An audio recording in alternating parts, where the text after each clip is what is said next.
Good day, Pangasinan 2. Kamusta po kayong lahat? Kamusta kayo amin? Kamusta kayo tan? Kanya-kanyang eskwelahan nyo. I hope you're doing great this morning. So again, we are indeed blessed with a wonderful weather. And I hope that everybody's in good mood to take in new information. I'm sure we will be learning a lot today, especially because we invited the brilliant speakers to discuss relevant issues regarding our Adapt a School program. We invited the best in Pangasinan too. Not only the best, but also the beast. Yes, you heard it right. The beast po yung mga inimbitahan po natin kasi halimaw po sila regarding the way they engage their stakeholders in participating in school activities. And also, we invited another speaker. First time niya pong mag-i-speak sa atin sa Pangasinan 2, and he's very excited to join us. And I'm sure we will learn a lot from him.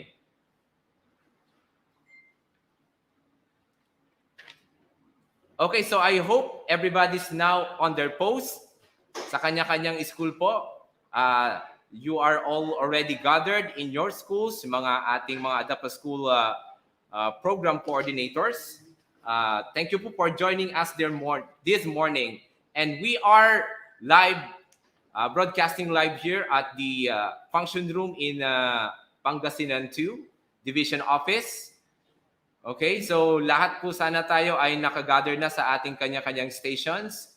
I believe the Adapt School program coordinators are joining each other sa kanilang mga district offices o kung saan man inassign ng kanilang coordinator. So I hope ready na po tayong lahat. Okay, and in a short while or now na po ay sisimulan na po natin yung ating webinar. Okay. So to our Schools Division Superintendent, Dr. Danilo C. Sison, our Assistant Schools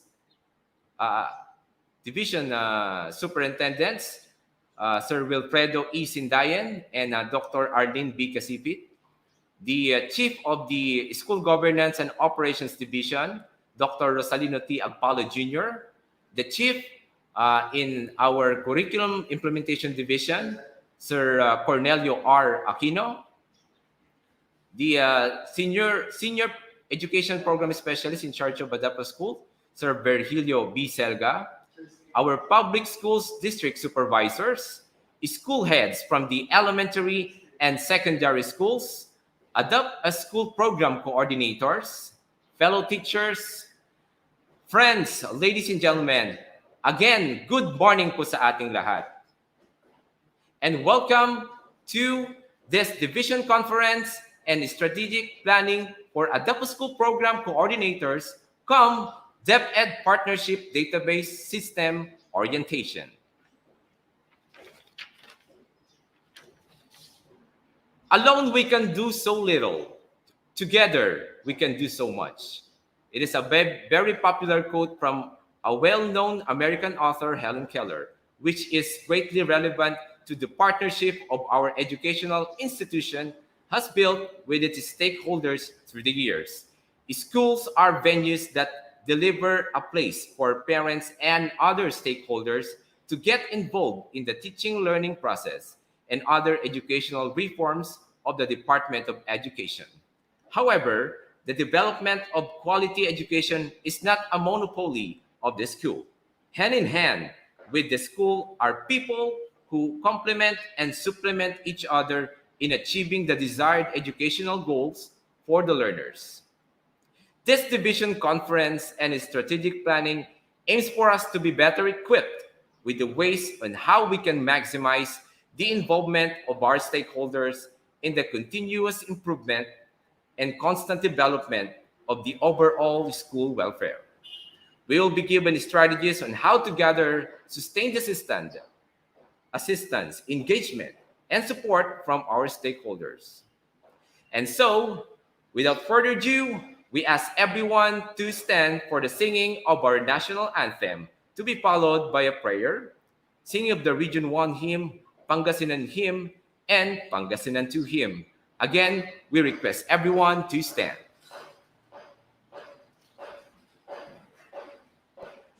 Mga kababayan, ang pambansang awit ng Pilipinas. Kayang magiging telas ng sinakanan, alam ng puso, sa titik mo'y buhay. Lupang hinirang, tuyang ka ng magiting, sa manluluping, di ka pasisigil, sa nagatang tutok sa simoy at sa langit kong bagaw, ay hinatang tula, tawid sa pagkayang minamahal, ang isang ng matawad mo'y tagumpay na nagtitindig, ang bituin at araw niya kailan pamay di magtitindig, luman ang araw ng walhagit pagsinta, mo'y langit sa piling mo. Ang hindi kaya ng pagkay mga amin, ang mamatay ng dahil sa'yo.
Region 1, oh Region 1, there's no better place I see. Region 1, oh Region 1, dearest of my heart to me. Region 1, oh Region 1, there's no better place I see. Region 1, oh Region 1, dearest of my heart to me.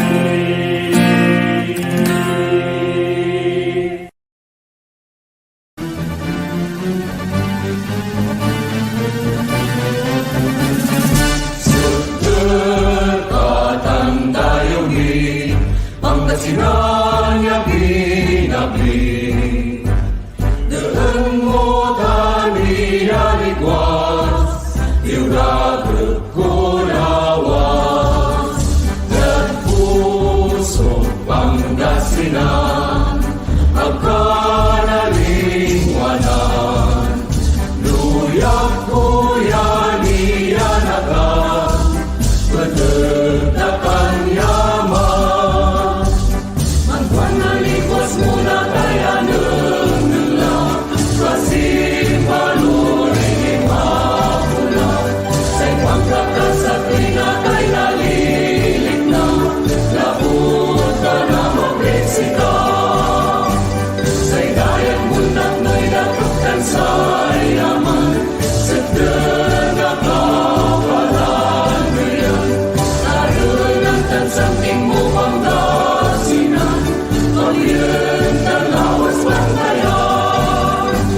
Lawas na kanilang duro Pangasinan, arun kagagayumuan. Panangapupong niya wala na bangunan, ikikinon ko syubangan. Pangasinan, luyang minanyawan.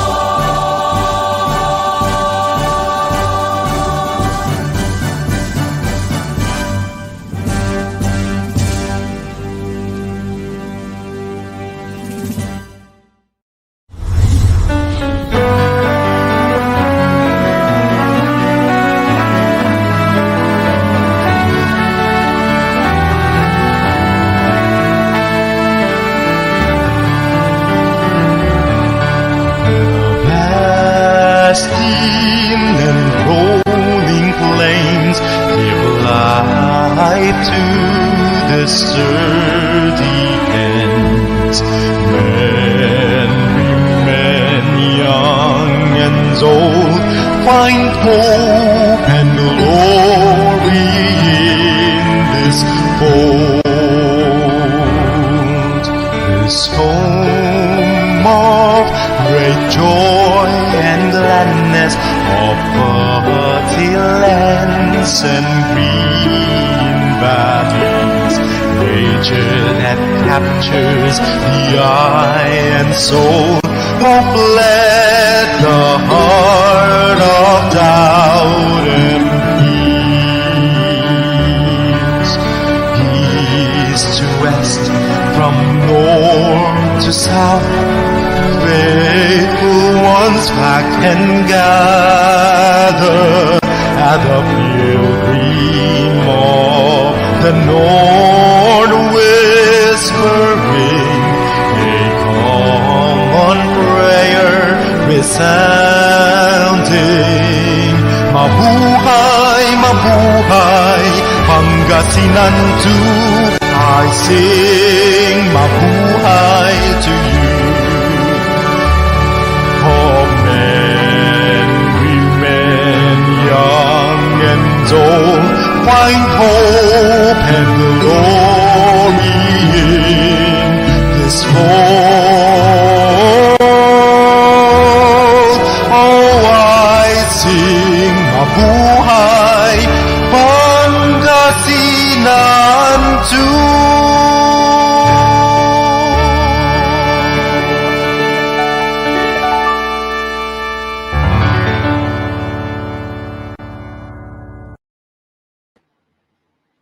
Ayan, so we can all now be seated. Pwesto na po tayo sa ano pong relax na position na meron po tayo dyan sa place na na pinag-i-stayan po natin. So again, sa mga ka-tune in pa lang po, good morning po sa ating lahat. So again, we are live via YouTube. So this will be joined by all the concerned teachers and personnel all over Pangasinan too. So dati po, it was planned na by congressional district, but since we have it this way, yung platform po natin by YouTube Live, so ginawa na po natin just one day. Minsanang bagsak na po. Okay, so in a short while, magsisimula na po tayo sa ating training proper. So, but before that, we'd like to remind the coordinators per district na sana po we follow the instruction given by our Senior Education Program Specialist, Sir Virgilio B. Selga, that we gather in one place so that after the division conference and planning ay makapag-meeting po tayo at makapag-plan excuse me, ng ating pong mga gagawin based on kung ano ang mapag-uusapan po natin. Okay, so while we are having the training, you can give your comments po sa ating comment section. Nakita niyo po sa baba po ng ating screen sa comment section, you can type in your greetings, and later on po sa ating speakers, you can also throw in some questions regarding their topic. So after their talk po, magkakaroon po tayo ng question and answer. We'll be picking up some of the questions po na interesting, okay, at sasagutin po yan ng ating mga speakers. So may good news po sa mga mapipiling mga katanungan daw po at may premyo po manggagaling kay Sir Virgilio B. Selga. Okay, ano kaya yung papapremyo ni Sir? Okay, so babato lang po natin mga questions po natin sa comment section. And before we begin with our training proper, let me just read some of the comments po sa ating YouTube Live from Palapad Elementary School. Sir Dado Gerard Vallejos, good morning po. Masarap po mag-bike dyan. Dyan ang take-off po natin pag nag-bike po tayo sa mga bulubundukin ng San Fabian. Okay, from Manawag District, Ma'am Jessica Finolyar. Good morning po sa inyo lahat. Babasit Elementary School. Okay, more from Barangobong National High School, Villasis, Ma'am Maria Elena Villanueva. Good morning po. Okay, another from... Ito, yung pinag-aral, making alma mater sa elementary school, Talugtog Elementary School. Good morning po. Bangaldan District 2. Galing kay Ma'am Chona Di Vera. Okay, so these are some of the comments. So in a short while, maya-maya po, pag may mga chances po, magbabasa po tayo mga greetings nyo, pa-shoutouts ninyo. And of course, do not forget po yung mga questions po na pwede nyong ibato mamaya sa ating mga speakers. So after their talk, okay, it will be time for them for some short question and answer. Okay, so I think we are now all set and ready for our first speaker. So our first speaker is a Doctor of Philosophy and Educational Administration at the Don Mariano Marcos Memorial State University. Currently, she administers a school which is a consistent first placer in the search for best Brigada Escuela implementer since 2016. Ladies and gentlemen, to talk on establishing and sustaining partnership with the LGU for DEPED programs and projects, the principal tree of Season Central Integrated School, Dr. Gina B. Sevidal. Good morning, ma'am.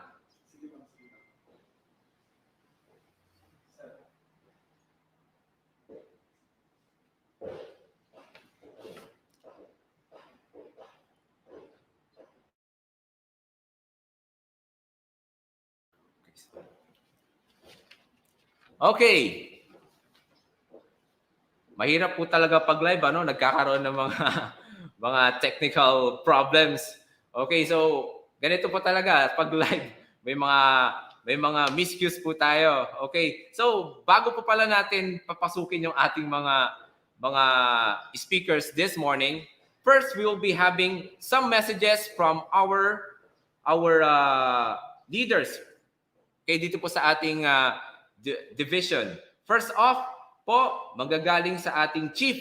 Okay, ang napakagwapong chief. The very hardworking chief of the School Governance and Operations Division. Please welcome Dr. Rosalino T. Agpalo Jr. Sir, good morning. Thank you, Patrick. Akala ko nakalimutan mo na ako. Naririnig niyo ako? Naririnig? Ay, hindi sir. Hello. Hindi Ayos mangyayari ba? yun, sir. Kayo pa. Kasi nauna na yung mga speakers. So, jokingly aside, okay? Good morning to everyone. I think with our platform today, yung StreamYard natin via YouTube, with our 500 plus, 500 po tayo na in attendance, 464 adaptive school coordinators in the elementary school, 95 adaptive school coordinators for secondary schools, 10 SGOD personnel and the TWG. So with Patrick, with Rod, and with our first of all, we'd like to greet our school division superintendent, Sir Danilo Sison, our SDS in charge of secondary, Madam Arlene, Sir Willie Sendayen of the Curriculum Implementation Division in elementary, and also our partner sa CID, si Dr. Cornelio.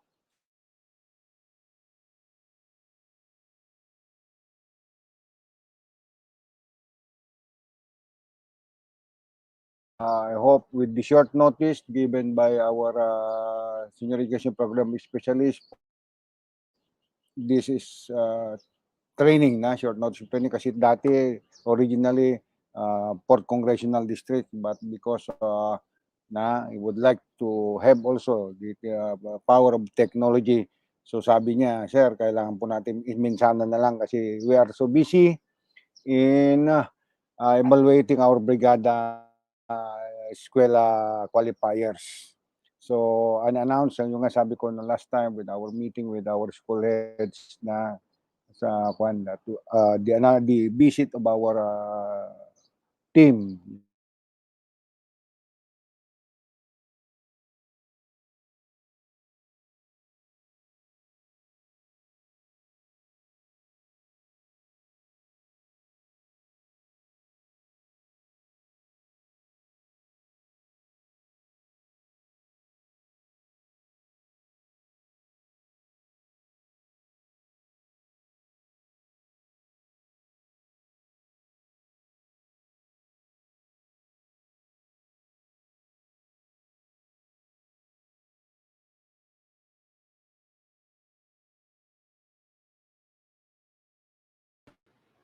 Okay, so it seems that we're having some technical issues. Ganito po talaga ang main problem po natin sa ating mga online webinars and online classes.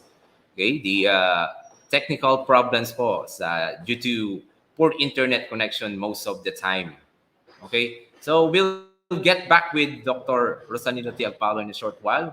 Try lang po nating i-establish yung ating connection with him. So while waiting, let me just first read some more comments from Hello, Patrick, our friends. nawala ko. Yes, yan, bumalik na po si So, sir. I'm back So, Yeah, siguro mukhang mahina ang signal yata sa bahay ko po, sir. I don't know yung pero siguro we are connected with Converge. I don't know kung anong nangyari So this is Okay, also sir. yung mga disadvantages of technology na nawawalan po tayo paminsan-minsan So hopefully our technology, our signal will improve with our Adapt School program natin So again, thank you. I'm back, and again, good morning to all.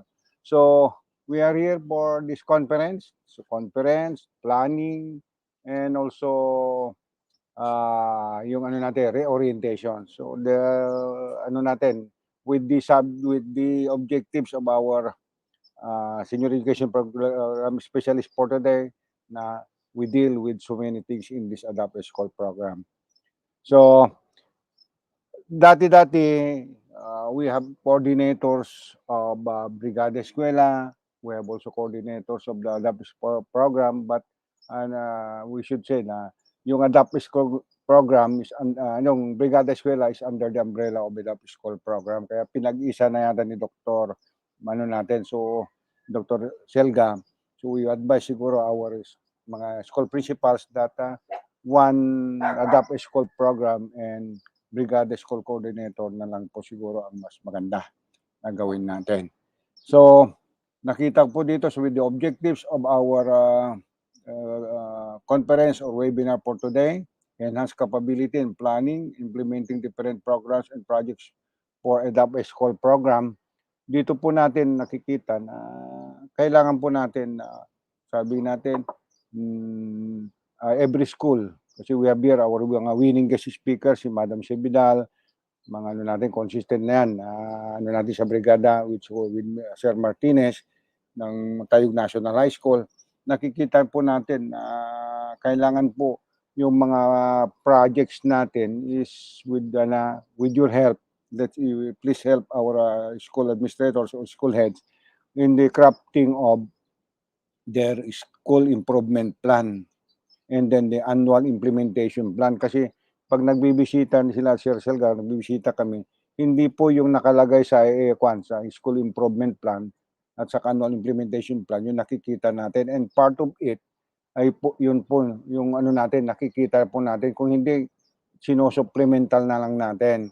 Kaya siguro yung 3 years na SIP ng mga schools natin, pakisingit na rin yung mga gusto nyong mga coordinators na ito po mang gagawin natin, ito is aligned with our Brigada Escuela or Adapt a School projects po natin.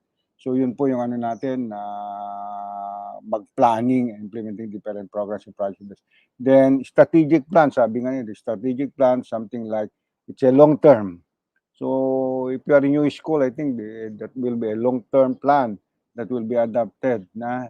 So it's not only 3 years, but maybe medium term or a long term, mga ano yan. So ito, matagal-tagal dito, create strategic plan, linkages and partners to different programs and projects. So yung sabi ko nga may pagkasabihan na no man is an island, no principal is an island, no school or organization is an island. We need our partners, we need our stakeholders. Kaya we must admit na yung mga iba ano natin sinasabi na DEPED could already stand alone, pero we admit that we have no enough resources or budget for everything. Kaya here in our place, in our country, kailangan pa rin natin ng tulong ng ating mga stakeholders or partners na lahat sinasabi. May mga nagsasabi na mga ano natin, we admit, kasi coordinators ito in the teaching na ano natin, not in the administration. May mga nagsasabi sa inyo na saan napupunta po yung mga MOE natin. Sabi niyo na pero sabihin niyo, tingnan niyo yung mga transparency, may transparency seal naman po kayo, transparency board. Tingnan niyo na part of our budget sa lahat ng schools ay napupunta po sa salaries and benefits natin. I think part only goes to maintenance and operations. Kaya sa liit ng maintenance and operations, hindi tayo talaga nakakagalaw. So kailangan tumulong tayo. Sabi nga nilang iba, we are yung Solicitor General, yun, mataas na posisyon sa justice system. Siya yung taga-depensa ng mga kaso ng mga government employees from salary grade 24 and above. Pero sa atin, solicitation general naman tayo na kung minsan post-call pa ang nangyayari. Na? So, hindi na bale na. Basta ang end goal natin ay gaganda po ang ating eskwelahan. Both not only in physical aspect but also in academic performance natin. Dahil mayroon ng Brigada Escuela for facilities, mayroon na rin Brigada Pagbasa. Ang pagbasa ay marami po sa ating sa research ngayon, sa mga dumadating na report sa planning, ay marami po tayong non-readers. So isang challenge din sa mga brigada or coordinators natin na siguro pagigian natin din yung ano natin, we call it reduction of non-readers. Ang number 3 ng kanyang ng conference po na ito ay develop a process, the preparation and submission of Adapt a School program. Hopefully, yung mga technology natin could help facilitate our submission of our reports under the Adapt a School program. And I know Central Office has already ano yata, kung baga, apps wherein we could submit these things sa submission. Okay, and then establishing sustaining partnership with the different stockholders. Alam po natin na ang stakeholders natin come and go, pero may mga stakeholders natin na they are permanently helping us. Kailangan siguro we'll sustain our mga partnership, yung mga na-sustain, to say, make them part of everything we do. And then you scout new stakeholders, new partners in our school. Marami po tayo dyan sa ano natin na gustong tumulong. Kaya lang siguro minsan yung relationship natin, yung attitude ng school head na kung minsan gusto niya nag-iisa, ayaw niyang magpatulong, pero na we challenge this attitude na hindi po pwedeng nag-isa po tayo sa isang kung ba sa isang community, we need the community to help us. And then proper procedure in accepting and reporting donations from stakeholders using the enhanced DEPED partnership program. You know, donation sometimes falls in the hands of, I do not know, kung sino po yung pinag-donatan, nin-interest yung sa school, hindi na po na i-record ito. Bato-bato sa langit, di ba? Mga donations na yan, dapat they must be recorded. Kaya sabi nga ni Kwan, this is one thing na we need to report donations. They should be also be placed in our yung mga records natin, which are donated. And there is that parang legal na natin na wherein where donation is more than 5,000 or more, they must be notarized. Kaya itong mga donations nito, they must be placed in our book of accounts kung kailangan po natin. So, yun po siguro sa dami ng inyong gagawin natin, sa ating gagawin gagawin sa araw na ito, marami talaga nag-overlap na ang mga webinars natin. Ongoing at this time, yun ni Madam Mali, alam niya ito, we have yung sa medical. Then I have another one to attend. I'll be going to Bubunan after this because I'm going to attend personally yung conference of our research coordinators. And at the same time, I'm also attending a regional webinar with our engineers, regional engineers being held at present. So, isa po na challenge po natin, siguro makikita po natin na why other schools are consistent winners. So, with the presence of our two winning guest principals, Madam Sibital, and then formerly si OIC principal of Tayo National, Mr. Martinez, we could learn from them their best practices para na may share nila na ganito po yung nangyayari. So it's not anymore yung whether you are a principal 3, principal 4, pero si na I salute Mr. Martinez na siya po ay naging OIC ng Tayog, a very big school, and that's the challenge of all yung mga permanent principals na siya po kinaya niyang naging winning guest ang Tayog National High Schools. With that, thank you very much. I hope this day will be a good day for all of us, for us to share our experiences and also present some issues that we are encountering in our Adapt School program. Thank you very much. Good morning. Stay safe. Salamat po. Maraming salamat din po, Dr. Rosalino T. Agpalo Jr. for your very informative opening remarks. Ayan, emphasizing the importance of stakeholders' participation in our school activities. Indeed, DEPED is not an island. Kailangan po natin ng partnership with our stakeholders. Okay, so we now move on with another message coming from the very reliable Assistant Schools Division Superintendent in charge of the secondary. Please welcome Dr. Arlene B. Casipil. Good morning, ma'am. Good morning. Thank you so much to our very competent moderator, Sir Patrick. Am I audible? Sir Patrick? Yes, ma'am. Sir... Very clear, ma'am. Okay, thank you. So, to the both of you. Very good. Sir Rod Aquino and Sir Patrick, thank you so much.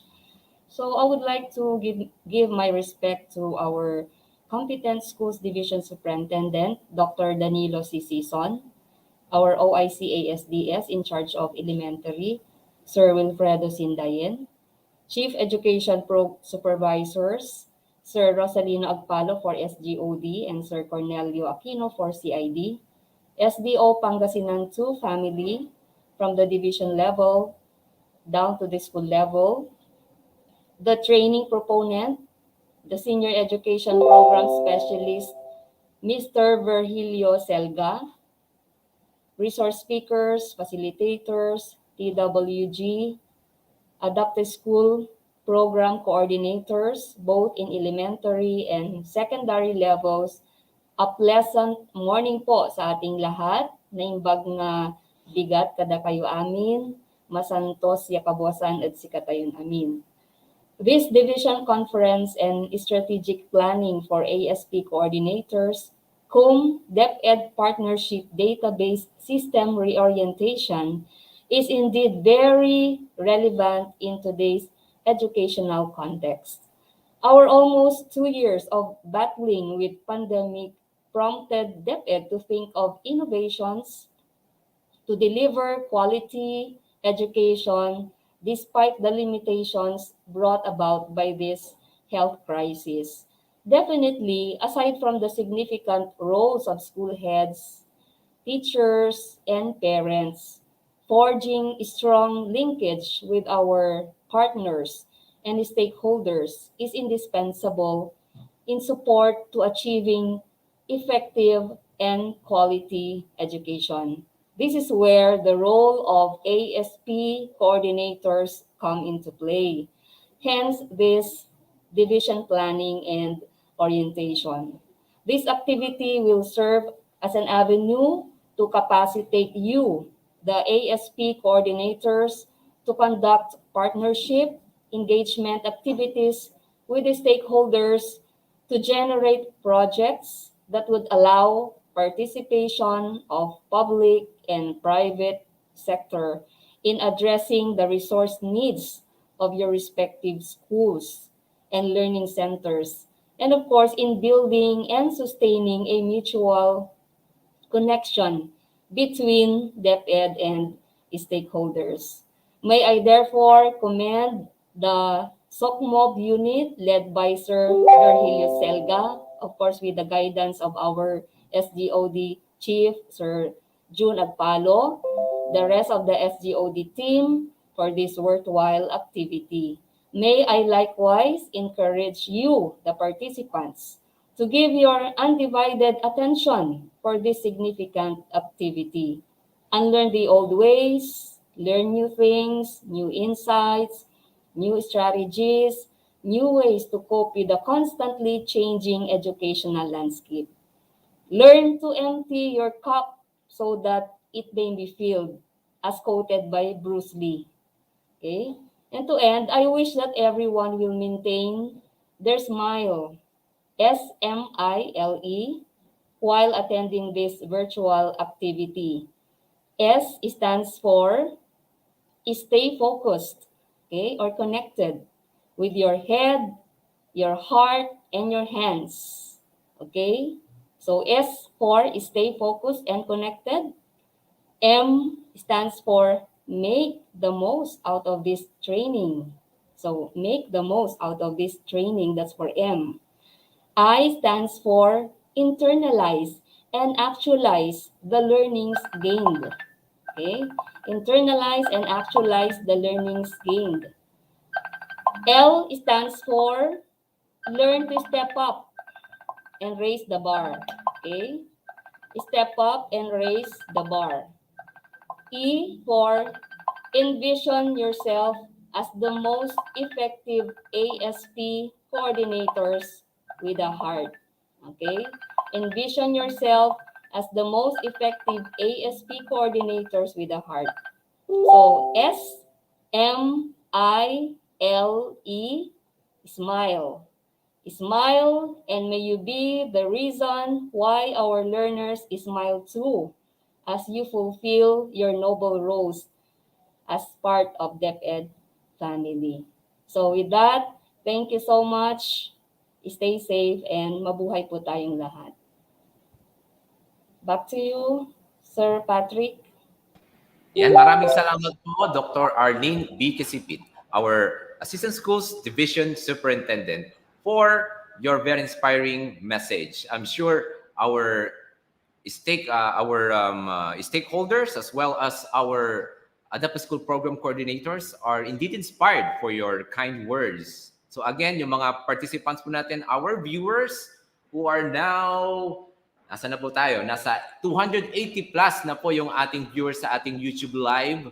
Okay, I hope you are watching with a smile. Gaya nga po ng sabi ni Dr. Kasipit. Smile, literally, ngiti lang po tayo. And of course, we also adapt po yung mga ibig sabihin ng bawat letter po ng smile na nabanggit po ni Dr. Arlene B. Kasipit. So again, once again, thank you for joining and giving your time with us. Although alam po namin napaka-busy po both ni Sir Agpalo and Dr. Kasipit this day because of multiple tasks. Pero still they managed to join us. Once again, maraming salamat po. Okay. So now, okay, we will move on. Ito na po talaga yon yung ating training proper. Okay, so yung mga audience po natin, pakikalat lang po yung ating link para mas madagdagan po yung ating 280 plus viewers. So by now, siguro nasa 300 plus na po tayo. And mas maigi po if mas marami pong makaka-view ng ating broadcast because this will only be broadcasted live once. Live na live po tayo. Lahat po ng discussions po natin are not pre-recorded. They are made live po. Okay, so but after this, of course, since it is broadcasted over YouTube, okay, after this, pwede po nating balik-balikan yung video na to kasi naka-upload lang po dyan. Same link po na nakalagay sa ating memo. Okay, now it's now time to again introduce our first speaker. I hope you are all ready. Okay, so our first speaker is a Doctor of Philosophy in Educational Administration at the Don Mariano Marcos Memorial State University. She currently administers a school which is consistent first placer in the search for Brigada Escuela implementer since 2016. So matagal na po silang winners. And now I think they are in the group of the sustained po so kanilang achievement sa Brigada Escuela. Okay, to discuss on establishing and sustaining partnership with the LGU for DepEd programs and projects, please welcome the Principal 3 of Season Central Integrated School, Dr. Gina B. Sebedal.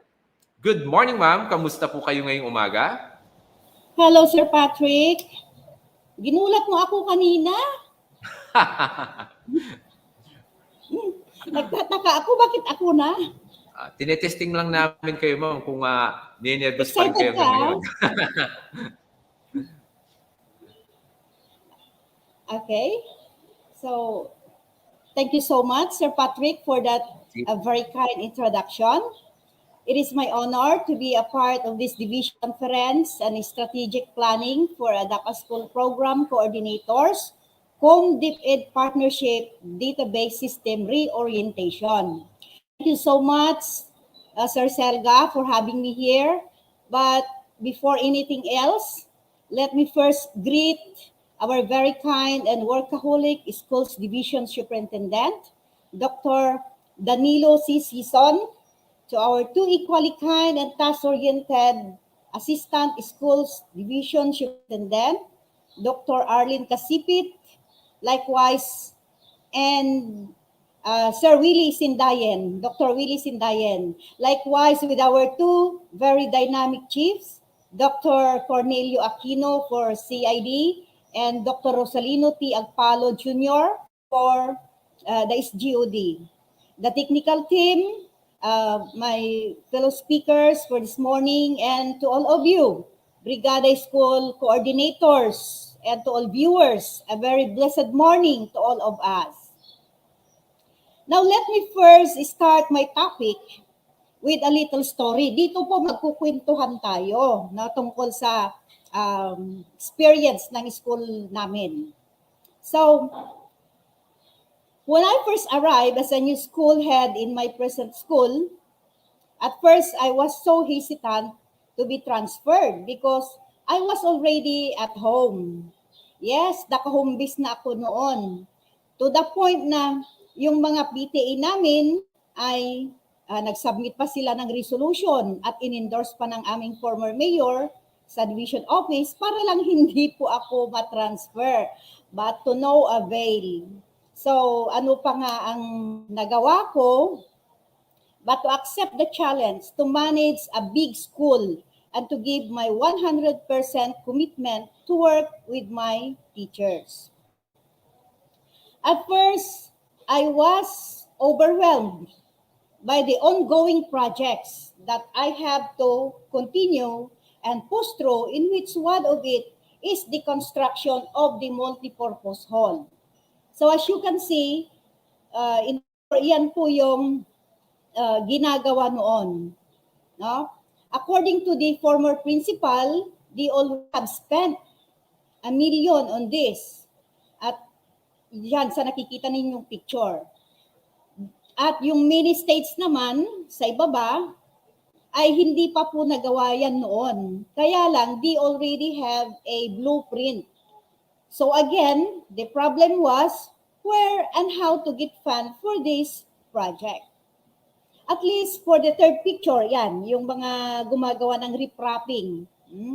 I didn't need much fund at kinaya na po ng aming PTA. And by the way,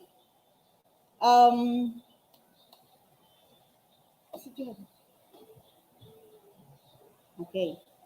If you be asked, our school has an area of 1.6 hectares. Luckily, through God's grace, ay unti-unti kong nawala ang aming mga agam-agam hanggang sa matapos ang mga proyektong ito. So, yan, naging Hello, ma'am. ganyan na po. Hello, ma'am. After, Sorry to interrupt, ma'am. mga Hello. 3 years siguro yan na nagawa Ma'am namin. Gina. And Ma'am this Gina, even sorry made to us, interrupt. this even inspired us to build, no?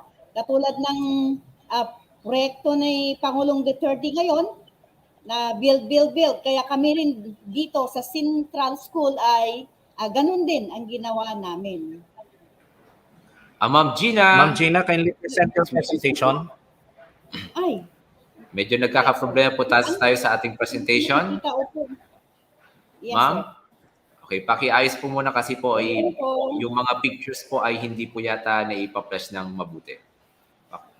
Okay, ganito po talaga pag live. Ano po, marami pong nagkakaroon ng mga technical issues. So, please bear with us po, our dear participants. Okay, ayusin lang po natin yung presentation ni ma'am para mas makita po natin mabuti, clearly, yung mga tinutukoy po ni ma'am na pictures. Ano nga yan?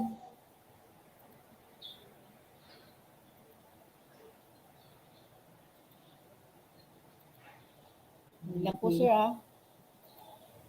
Okay lang po, ma'am. Okay, by the way, we would like to inform everyone po that this virtual webinar that we're having this morning is monitored by our counterpart in the regional office. So nakatutok rin po sila sa atin sa ating live session with our speakers this morning. So ayan po. Bumalik na, sir. Nakikita na ninyo? Okay, that's na better, ninyo, sir? ma'am. I think it's now being shown. Ano slide mo to? Okay. Alright. So, ayan po yung nagawa na namin. Yung nadatnan ko after 3 years ay sa wakas nabuo na rin po sa tulong ng maraming stakeholders ng aming school. Katulad ng sinabi ni Sir Agpalo kanina na no principal can stand alone, no school can stand alone. So kailangan niya ng maraming stakeholders, lalong-lalo na ang ating LGU. Okay? So, yan na po yung nire-reprap kanina. naging ganyan na dati kasi yan ay yung parang swampy area, so hindi yan nagagalaw noon, kaya nagiging eyesore. So, to build a happy school, we need a lot of stakeholders. So, ito, no? Mga nakapaligid, nandito yung mga PTA, private individuals, no? Private companies, religious sectors, and so many. But, isa sa mga ito ang pinaka-importanting stakeholder natin, ang ating local government units, which we cannot afford to lose, no? And this is we cannot afford to lose ito. Kasi yung iba, ayan, stakeholder natin ngayon, bukas o the next year, wala na sila. Pero itong LGU, year in, year out yan, every year, kasama po natin sila. And sometimes, when we hear the word LGU, what comes in our mind is our municipal government only, no? But don't you know that there are 3 levels of our local government? Ayan po. No, 3 levels of our local government: the provinces and independent cities, the municipal and component cities, the barangay, which is headed by, sa barangay, punong barangay, and sa municipal and component cities ay yung mga mayors, at sa provinces and independent cities are the governors. So, sila po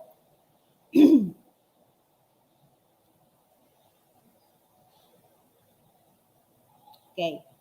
So, kailangan po nating mag-establish o sustain partnership sa kanila. Kailangan sila po ang liligawan natin, no?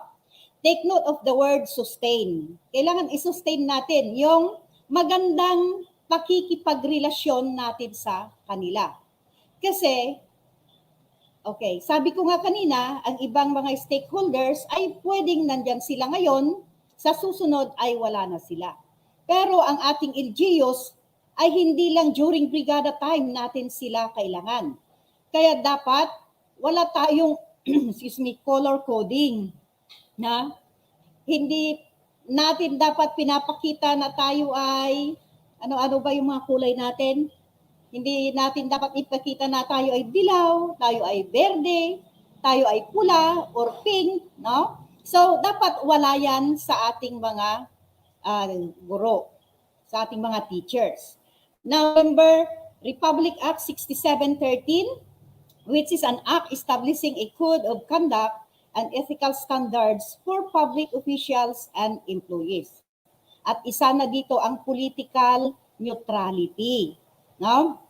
Siguro, discuss na rin ng inyong school head ang tungkol dito. No?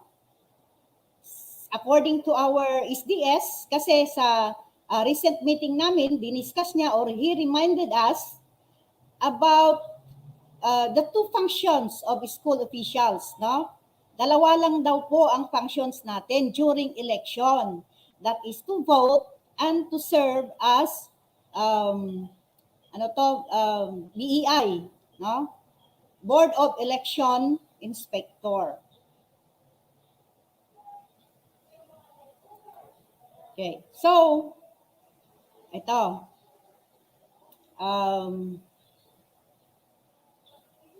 As you can see in the picture, nakikita niyo dyan, different departments, department in the municipality. Doon po sa munisipyo.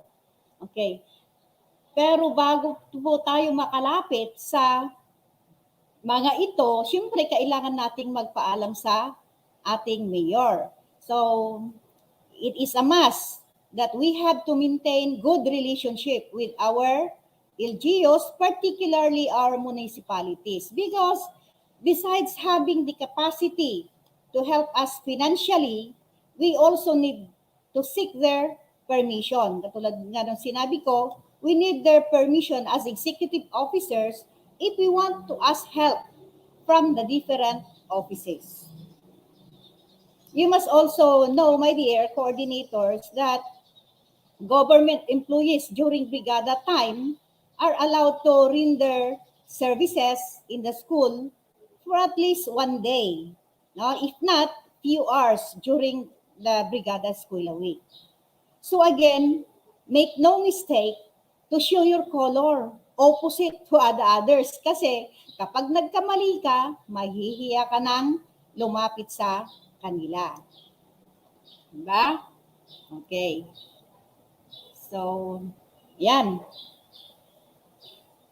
Ito, kung minsan kasi, sabi ko nga, hindi natin nakukonsider yung barangay as our local part of our local government unit.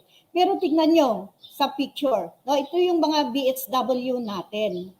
Paano natin matatap yung BHW kung hindi tayo magpapaalam kay kapitan, no? Itong SK naman natin, kailangan kapitan pa rin. Okay? At para matap natin ang ating National Government Agency, pero nakabase sila dito sa munisipyo, kailangan ding magpaalam tayo kay mayor, pati yung mga pulis. Okay. Kaya yan, bago namin na-request yung services ng mga ito, nagpaalam kami sa mga executive officers ng that level of LGU. Okay. Ito din, no? So, dito sa mga pictures na ito, makikita din natin siguro that we have a good relationship with our LGUs. Kasi mismo silang mga barangay officials, sila ang naglilid ng mga constituents nila to come to school. No? May mga schedule yan. Pumupunta sa mga schools para tumulong dito. Okay. Now, itong picture naman na ito ay, I think this was 2017. Dito naganap yung division launching ng ating Brigada Escuela, in which makikita natin yung support ng ating mga local government officials from the barangay to the municipal officials. Yung mga nakatayo dito ay yung aming mga councilors, yung mga nasa harap naman ay yung mga barangay officials. By the way, dito sa amin, sa school namin, we have 3 catchment areas, no? Ang 3 poblasyon, the Poblacion Sur, Poblacion Norte, and the Poblacion Central. Kaya maraming mga barangay officials na makakatulong sa amin. Inilagay ko na rin dyan yung interview. Interview ng ating SDS noon, former SDS, and sa amin na rin po ng TV Patrol. Para po ma-inspire naman kayo, no? Okay. So, okay. Kung maganda ang relasyon natin sa ating mga local government units, ay talagang makukuha ang kanilang mga suporta. No? As you can see in the pictures, this is our mayor. Nagbibigay siya ng mga school uniforms. No, ini-identify namin yung mga bata na nangangailangan talaga at yun ang hinihingi namin sa ating munisipyo. Kaya tignan niyo, okay, school uniforms ang binibigay nila. And then hindi lang school uniforms kundi pati rin ang mga mga school supplies. Ang aming mayor ay nahihiram din namin ang kanilang private vehicle, no? Hindi lang vehicle ng munisipyo, kundi pati rin yung private vehicles nila. So yan ang mangyayari kung meron tayong magandang relasyon sa ating mga local government officials. Okay. Now, these are pictures of private companies dito. O kung nakikita nyo, may ibinibigay itong from NCC, Northern Cement Corporation. Ang companies kasi dito sa amin ay yung NCC, na alam nating lahat, at yung mga aggregates, no? Dito, nakakalibre kami ng sand and gravel kasi meron kaming Sanhay aggregates at yung iba pa, marami dito sa amin. Ito naman, isang picture dito, libreng gupit. Ito po ay kwan na ito ng mayor namin. Sariling bulsa na niya. Hindi na niya kinukuha sa munisipyo ang pinambabayan. Ito naman ay truck ng munisipyo, no, na ipinapahiram nila tuwing kinakailangan. Okay? So, at saka isa pa pala, no, itong mga private companies natin ay kailangan pa rin natin ang ating executive officer dito sa ating munisipyo. Bakit? That is to facilitate the approval of any request, no, from them. They need the signature of our town's executive, maybe just to let our officials know that these companies are truly giving their share to the townspeople. Kaya pag nagre-request kami dito sa NCC, may initial say mayor. Para siguro alam ng munisipyo na sila din ay tumutulong sa mga schools dito sa nasasakupan nila. Okay. So another thing, aside from establishing a very good relationship with our local government units, there is also a need to maintain collaborative partnership. Yes, no? Sa mga ito, kailangan na may collaboration sa isa't isa. So, when we say collaborative partnership, there is an agreement made by consenting organizations to share resources to accomplish a mutual goal, no? And the essence of it is for all parties to mutually benefit from working together. Like for example, no, ito. Okay. Nakikita nyo itong pader na ito? Nasa western part ng aming school. Ito, mas matanda pa sa akin kasi na-build ng yung iba dyan, 1959, 1960. Ito, nakalagay dito. Okay, kung nakikita nyo, ay matutumba na yan. Kaya nagiging hazard na ito sa mga bata. At yung munisipyo naman namin ay kailangan na mag-road widening. Kaya lang, ang sabi nila, no, ipapatayo namin ito, gigibahin namin itong pader ninyo, pero kailangan na magbigay kayo ng at least 1 meter para sa kalsada, sabi nila. So, ano pa nga ba? No? What is 1 meter? Okay lang naman kasi medyo maluwang pa din naman dito sa likod. No? Tinatanaman namin ng gulay dito. Kaya, para hindi na namin po problemahin kasi pag binadgetan namin ito, mga aabot ng baka more or less 500,000 kasi maluwang ito, no, mahaba ito, meron pa sa kabila, no? Kaya sabi namin, sige po, okay lang. Ibigay namin yung 1 meter. Kaya tignan ninyo na itayo na ito. So yan ang mutual agreement namin, no? Give and take lang tayo. Okay, so ito nawala na, napalitan na ng bago. Pero at least, nagiging matibay na at hindi na hazard sa mga bata. Okay?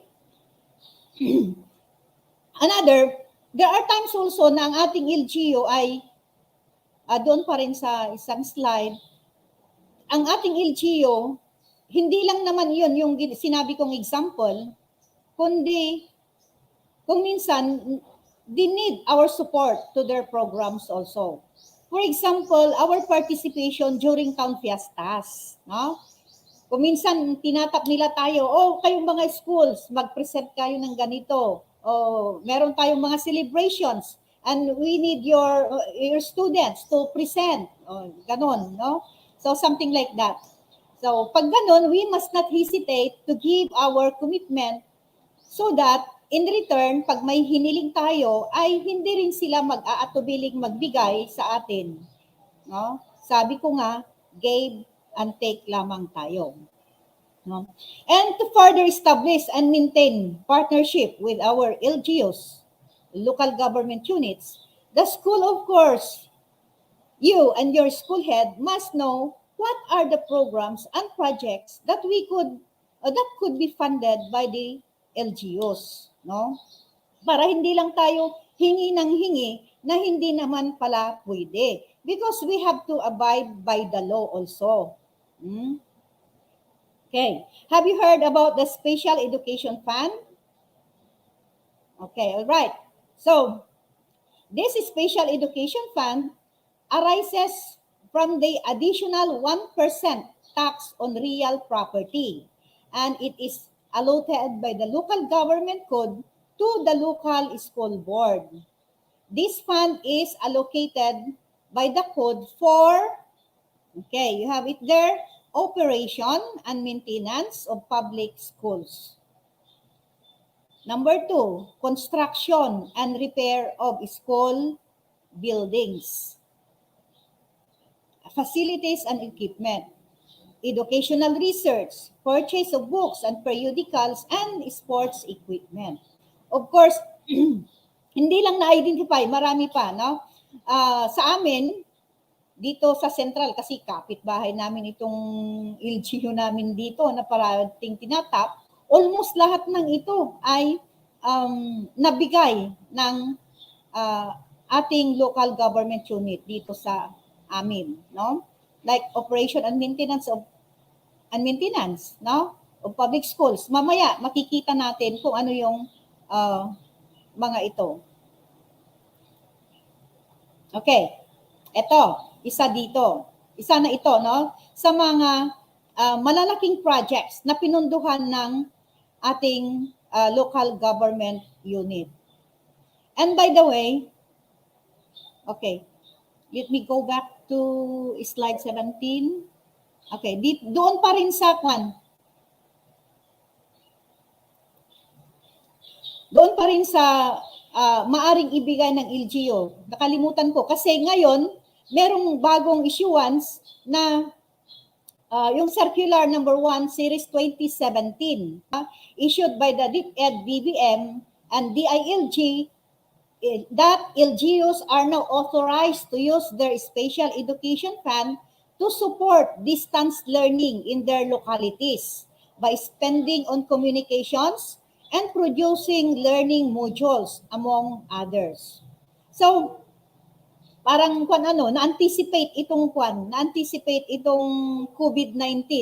Kasi 2017 ito na issue at tamang-tama, akmang-akma nga naman ngayon sa sitwasyon natin sa COVID-19. May yung mga distance learning. Kaya pag naririnig ninyo, sa ibang lugar dito sa atin siguro or sa Manila, lahat ng mga bata nila ay binilhan ng munisipyo ng tablet. Mabuti pa sila doon. Siyempre mayayaman sila doon sa cities. Kaya they can afford to buy tablet for each of their students. Okay. So, yung modules, dito rin sa atin, di ba? May ibinigay din sa atin ang provincial government natin na mga modules. That was last year, no? May ibinigay sila, I know. So, eto. Asan na yung slide 18 ko? Nawala naman, sir. Hello, Sir Patrick. Nakikita niyo pa ba? Balik ka sa race.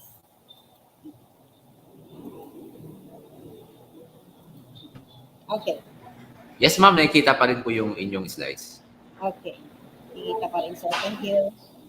Okay. So itong mga pictures dito, sabi ko kanina, ay ilan lamang sa mga malalaking projects dito sa aming school na pinunduhan ng aming LGU. At hindi lang yung LGU dito sa munisipyo ha, pati rin sa province. No? Kasi ang mga PTE namin ay masisipag pasa ng mga resolutions. Itong eastern wing, secondary shade ng aming open hall, saka na pati na yung electrical installation ay galing po ito sa ating province, LGU province. So kaya laking pasasalamat po namin kay governor, yung present governor natin noon. Pero ito pala nakalimutan kong sabihin, yung primary shade nito ay galing din sa province. Through the help with our board member noon, na siya na ang mayor namin ngayon. Okay. So, pagkatapos ni Mayor, governor noon, yung sumunod na governor, tinuloy ulit. Yung stage naman namin ay galing din sa munisipyo. Kaya, ayan, pinartneran. Kung may construction ang province, may construction din ang munisipyo namin. So, tuwang-tuwa kami dahil yan, sabay-sabay ang mga projects noon na natapos. Okay. So, ito ay ilan din sa mga pinunduhan ng aming munisipyo. Galing na ito sa munisipyo. Itong renovation ng repair ng Gabaldon Building, itong mga bintana niya, kung nakikita nyo, bagong-bago yung mga bintana sa baba, ay galing po ito sa aming munisipyo. So, municipally funded yan.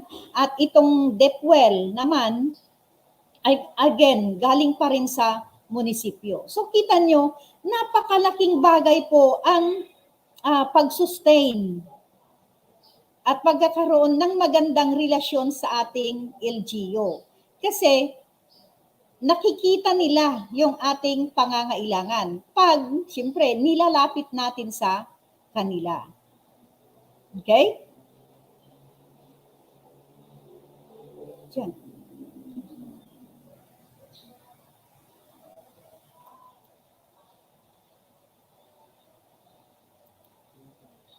Okay, sa slide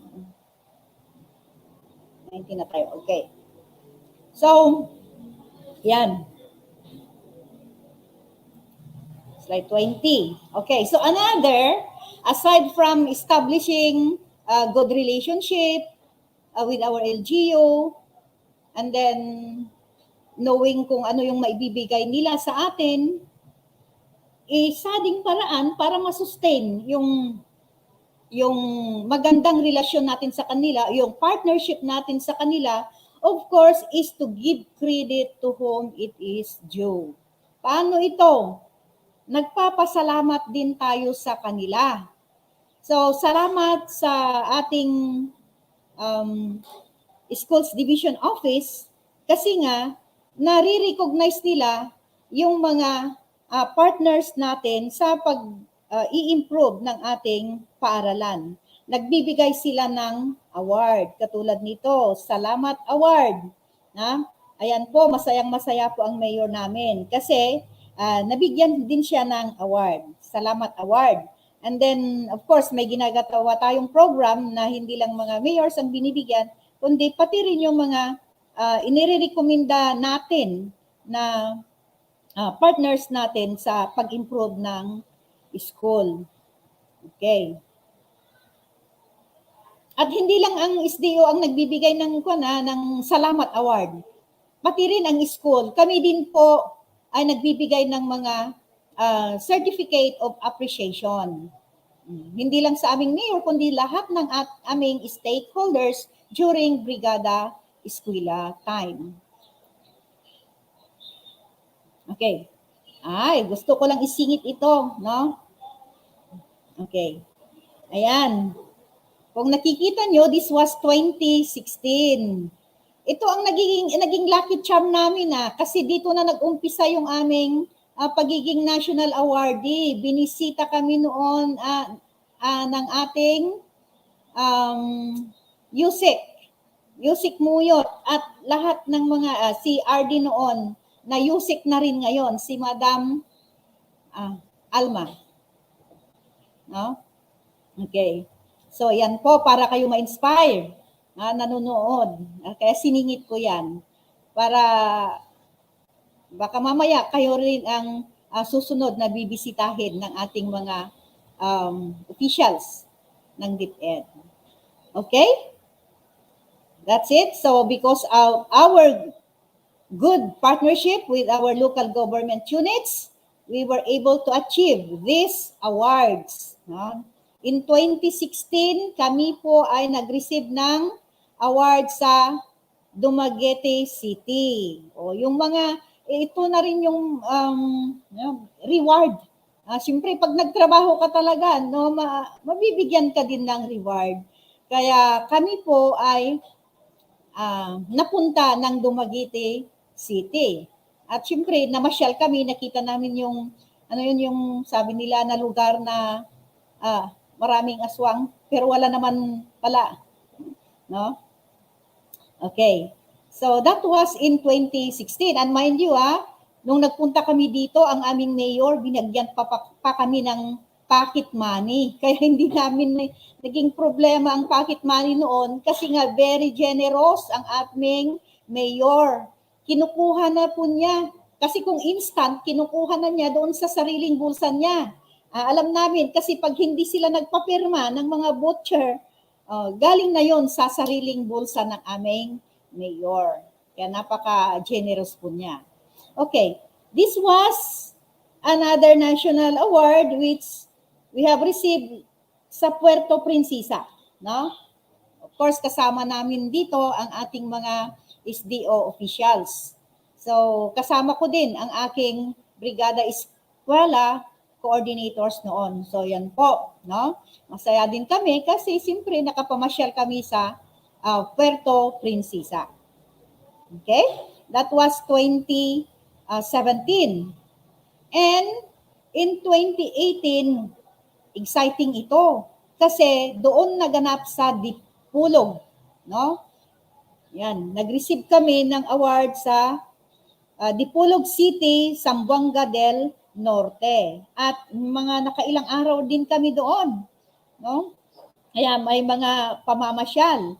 Napunta kami ng dapitan na akala ko sa buong buhay ko ay hindi ko na makikita yung dapitan kung nasaan yung lugar, kung saan ikinulong nag-inexile si Rizal noon. Kaya nakita ko po din yon. So, ilan lang yun sa mga reward ng pagtatrabaho, syempre, reward of working hard. Okay. Then, ito na yung aming, sa Dipulog City pala, yun na ang aming Hall of Fame Award. Kasi pangatlo na yon. So, naka-receive kami ng Hall of Fame doon sa Zamboanga del Norte. Ito naman po ay noong 2019. Ako, buti na lang at hindi pa nag-COVID noon at nakapunta kami. This was held at the Philippine PICC, no? Convention Center doon sa Pasay. Okay. So, nakikita nyo dyan. Exciting ang pagpunta doon. Okay. So, but don't you know, my friends, above all, our partners dito. We have great partners. I said our LGU is our great partner. Na marami tayong nakuhang reward. As I have said, yung mga pinakita kong pictures sa mga pinupuntahan namin. But don't you know that we have one greatest partner na hindi natin dapat na ialis sa atin sa araw-araw. No? At ito, syempre, ang nagbibigay sa atin ng buhay sa araw-araw. No? Kaya sabi nga dito sa Proverbs 16:3, commit to the Lord whatever you do, and He will establish your plans. Kaya sa lahat po ng plano ng aming schools, no, school man, individually, me as the school head of this school, lahat po ng plano, lahat po ng ginagawa ko ay kinukumit ko po sa ating Panginoon. Kasi without Him, we are nothing. Wala po tayong magagawa. Sino ba ang nagbibigay ng kalakasan sa atin? Sino ba ang nagbibigay ng wisdom kung hindi ang Panginoon? So, sa lahat-lahat po ng ating ginagawa, sa Kanya lang po natin i-commit. And with that, lahat po ng na-receive naming award, lahat po ng mga applause na na-receive namin, we give back all the glory to God. Para sa Kanya po ang lahat ng ito. And with that, thank you very much. God bless us all.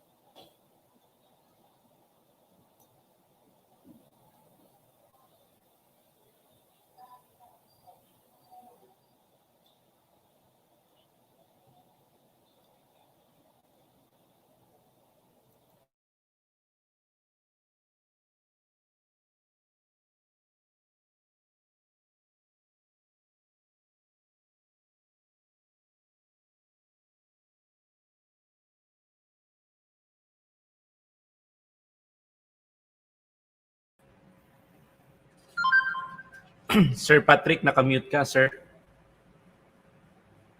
Sir Patrick. Okay. Sorry. Okay.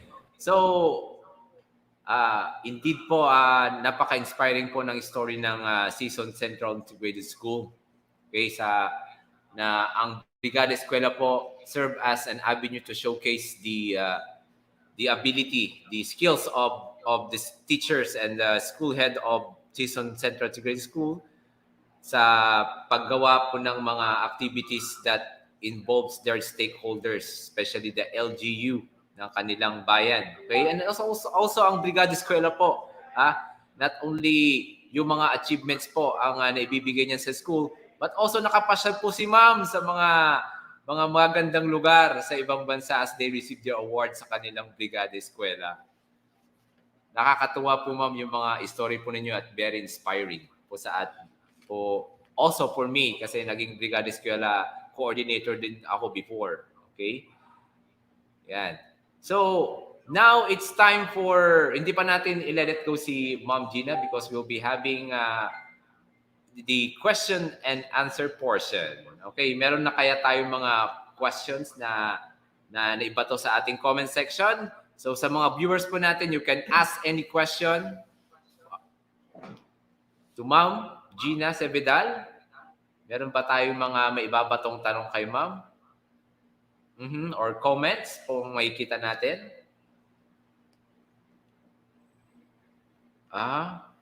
Ayan, so this is from Ma'am Chona De Vera from, I believe this is Bangalden 2, Talugtog Elementary School. Thank you so much, Dr. Gina V. Sebedal, for the very informative and inspiring talk and messages. God bless po, Ma'am.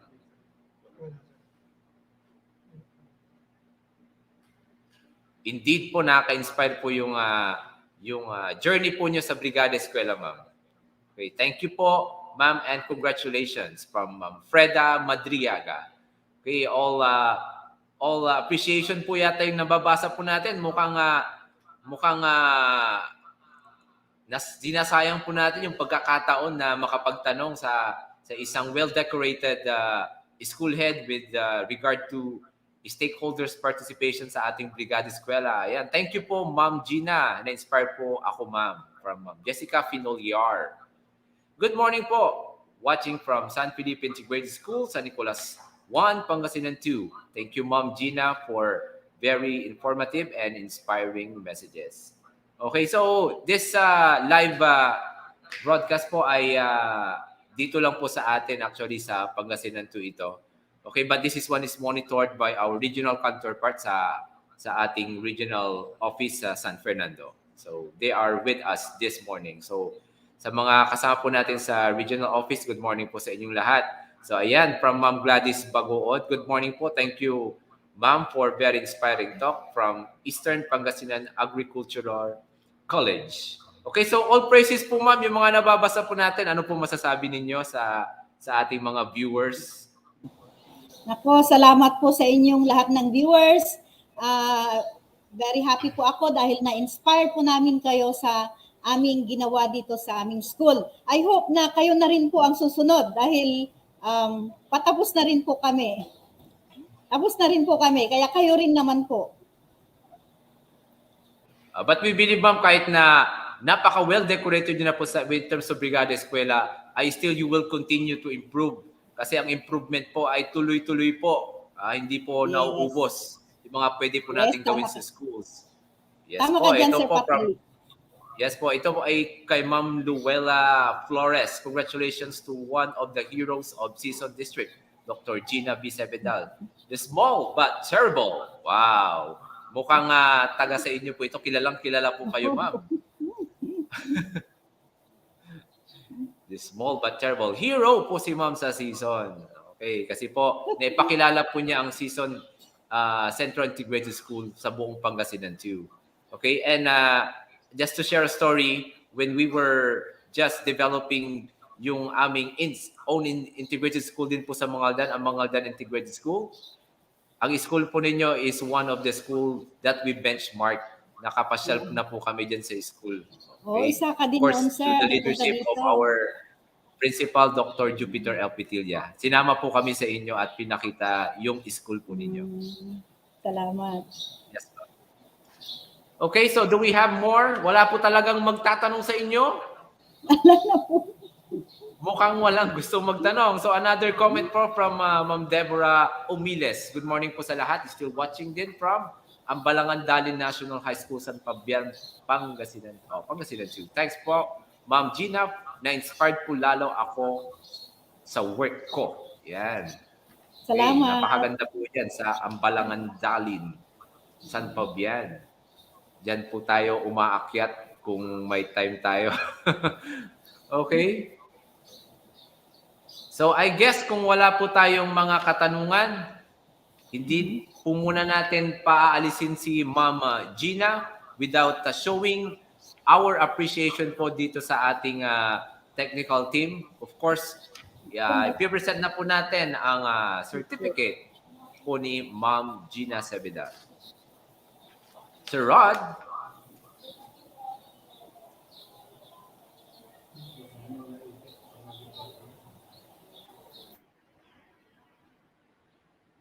Again, good morning po sa ating mga counterparts sa ating regional office. And we are monitored by them. Okay, napakarami po nating viewers. As of now, meron na po tayong 325 viewers, live viewers. So, good morning po once again po sa ating lahat. Sana po mas dumami pa yung ating viewer because we'll be having more talks like this. Okay. Mas tumatagal, mas patindi po ng patindi yung mga marinig po natin mamaya. Okay? Yan. 330 viewers as of now.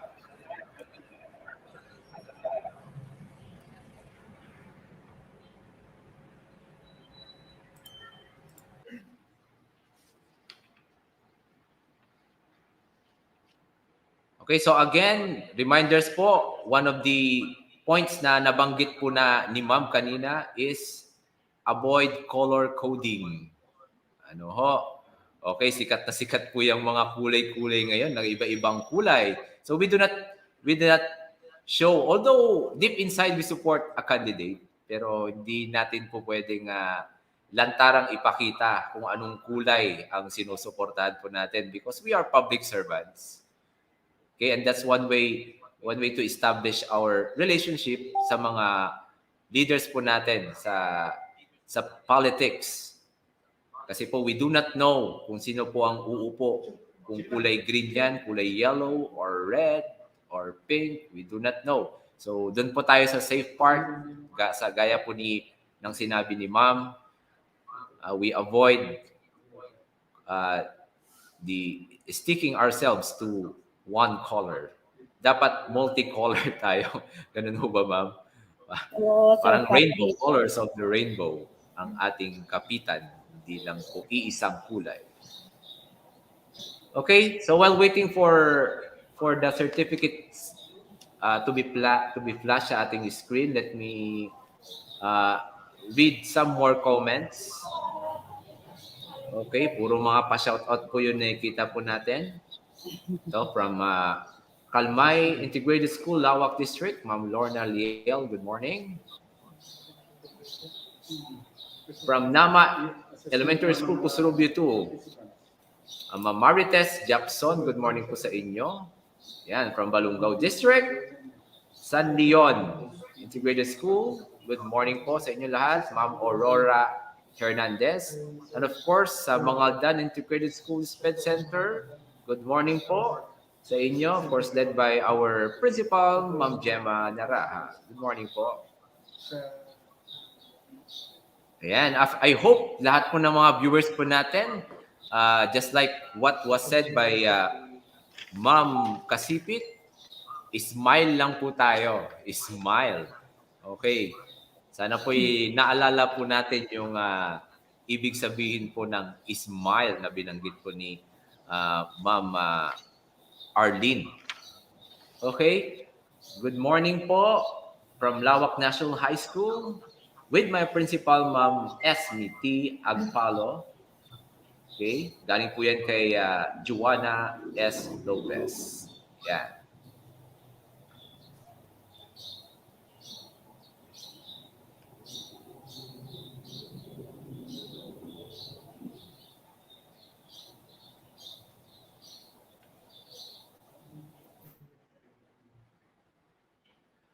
Okay, so it seems siguro ayan na po. Naihabol din po. Okay, so before we award this certificate of recognition, let me first read to you the text. Republic of the Philippines, Department of Education, Regional Office 1, Schools Division Office 2 of Pangasinan, Binalonan, Pangasinan. Certificate of recognition is awarded to Dr. Gina B. Sebedal, Principal 3, Season Central School, Season Central Integrated School, in grateful recognition and commendation for her invaluable efforts and exemplary performance as resource speaker in the conduct of the Division Conference and Strategic Planning for Adopt a School Program Coordinators, DEPED Partnership Database System Reorientation, held on November 24, 2021 via StreamYard and YouTube. Given this 24th day of November 2021 at the Schools Division Office 2 of Pangasinan, Barangay Canarbakanan, Binalonan, Pangasinan. Okay, of course, signed by our SDS, Sir Danilo C. Season. So once again, congratulations and thank you so much po, Dr. Gina B. Sebedal. Thank We you hope din to po. do more sa mga future, I'm sure, mga future achievements po ng school po ninyo. Again, thank you so much, ma'am, for the inspiration. Salamat din po. Yan. Okay. So we're done with our first speaker. So we have more speakers, of course, na i-introduce po natin. Okay, so as of now, we have 329 watching ng ating live stream sa ating YouTube. So continue po to share our YouTube para mas dumami po yung ating views. Okay, at marami pa pong makanood po ng mga next speakers po natin who are also top-notch, gaya po ni Ma'am Gina, pagdating po sa stakeholders participation po ng sa ating school. Okay, now it's time for me to introduce our next speaker. Okay, ang next speaker po natin is someone new sa Pangasinan 2. Okay, it is his first time to speak in front of the Pangasinan 2 audience. Okay, we are very excited for this sa speaker po natin to. He is a graduate of BS Electronics and Communication Engineering at the Lyceum of the Philippines University 2009. Okay, He is highly decorated, but just to mention some of his career highlights. Siya po ay isang certified master trainer sa Philippine Society for Talent Development, also learning and organizational development manager ng Henry C. Companies and Pangilinan Group of Companies, a global consultant and correspondent in the International Correspondent Institute in USA, Lean Six Sigma Yellow Belt Certified, Process Improvement and Quality Management Divergence Consulting 2020, top 2 out of 100 examinees nationwide in the Certified Human Resource Associate CHRA examinations in September 2021, and a nominee as top 100 Filipinos to follow in LinkedIn Asia 2021. So, Diyos ko, napaka rami po ng achievement po ni Sir. Okay, so wag na po nating patagalin to talk on the strategic approaches for partnership engagement with stakeholders. Please welcome Mr. Henry John Nagun Nueva. Good morning, sir. Hello, Patrick. Good morning. Can you see my screen? Yes, very clear, sir. All right. So, first of all, magandang umaga po sa ating lahat. Naimbag nga bigat kada kayo amin. Masantos si kabosan si kayo amin, and assalamualaikum warahmatullahi wabarakatuh sa ating pong mga kapatid na Muslim or teachers, Muslim teachers here in the region. First of all, Yes, I would sir. like to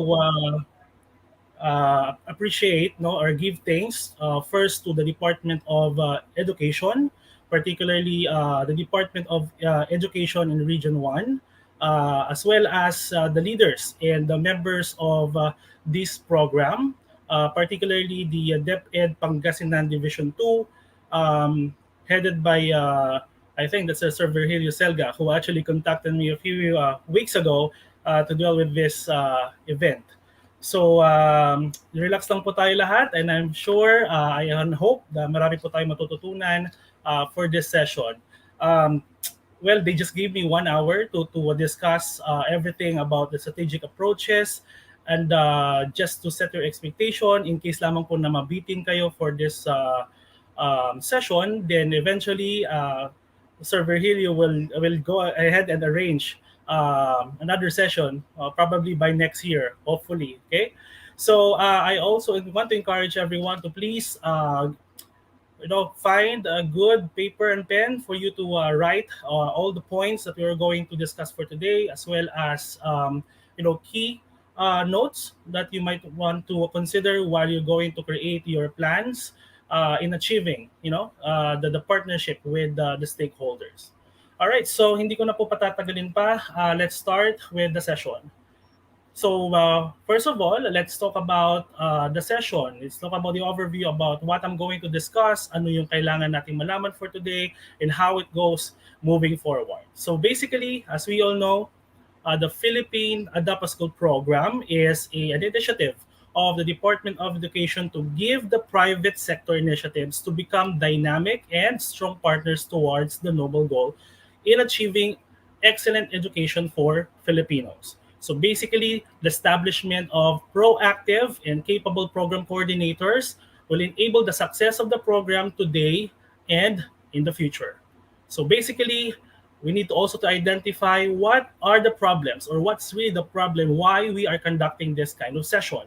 So as a key strategic approach to partner with stakeholders, then we need to make sure that our people, particularly program coordinators, focal persons, are capable. They have full skills. They have behaviors, positive behaviors, as well as capabilities as program coordinators to execute this kind of project. Okay, what will happen if we don't have that capabilities? Then the results might be waste of resources. That includes unclear decisions, or maybe termination of the project, or probably unsuccessful partnership with our stakeholders. So at the end of the day, at the end of the session, or goal statement would probably to enhance the capability really of our program coordinators or focal person, kung paano sila gagawa ng kanilang plan, how they're going to implement it, how are they going to sustain it. Because as part of the discussion a while back with Dr. Gina, she actually mentioned that the sustainability of the project is really important, which I agree more, that really sustainability is important in creating such project, because at the end of the day, we need to look forward for that long-term success of every project. Okay, so the program scope for this session, basically, we will be covering roles, particularly division heads, program coordinators, and the focal persons who are in charge for this kind of project. Okay, but then, ang gusto nating mangyari, basically, the ASP or the Adopt School program, basically a success partnership with our stakeholders. All right, so ready na po ba tayo lahat? I hope everyone is good. So before, we need to define first stakeholders. What or who are stakeholders? So the good definition for stakeholders are persons, organizations, networks, or groups with a common interest or concern in a specific project or venture that engages in a broader advocacy, campaigns, and initiatives. So I'll also agree on what Dr. Gina mentioned a while back, that LGUs are very important partners in executing this kind of projects. But more than that, we have hundreds of stakeholders that we can actually partner with for us to make this program successful. And whether we like it or not, ladies and gentlemen, for this kind of projects, we are tapping the general audience or the general stakeholders, which is the community. So as you can see, may mga grupo na, for example, the IPs or the indigenous people. How can these indigenous people help in the success of this kind of program? Might as well, they have the skills, they have the capabilities, they have their culture that we can actually use to sustain the program itself through their maybe, let's say, if they are really good in cooking like the local foods, that will probably get into food or how they call this, a feeding program.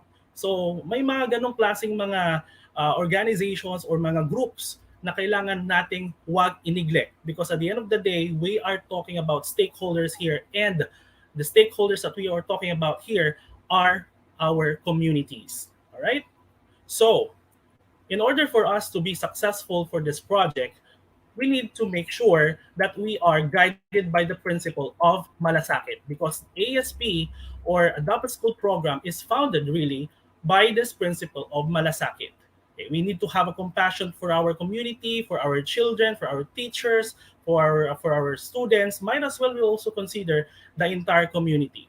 So basically po, the reason why the Department of Education wanted to have the ASP is because we want to gain the malasakit of each other for this community. All right, so that will be our guiding principle why we are creating such project.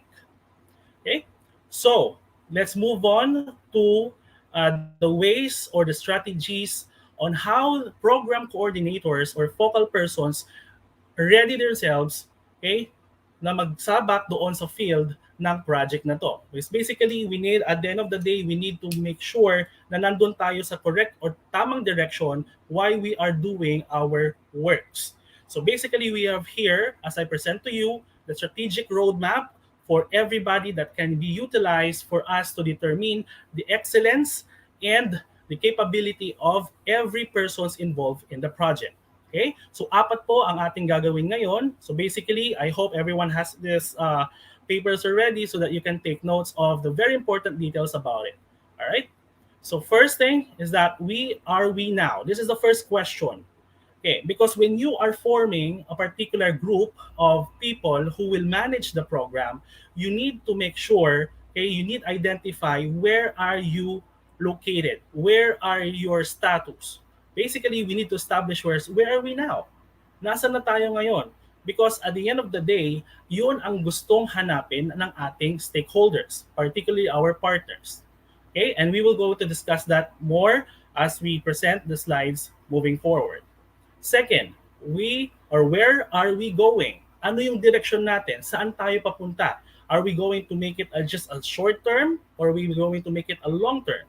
So make sure that you have a good direction, as what I said a while back. Third will be what is going to get in our way. What are the struggles? What are the constraints? These are the things that we might want also to consider while we are doing the project, kasi ito yung pinaka-critical sa lahat.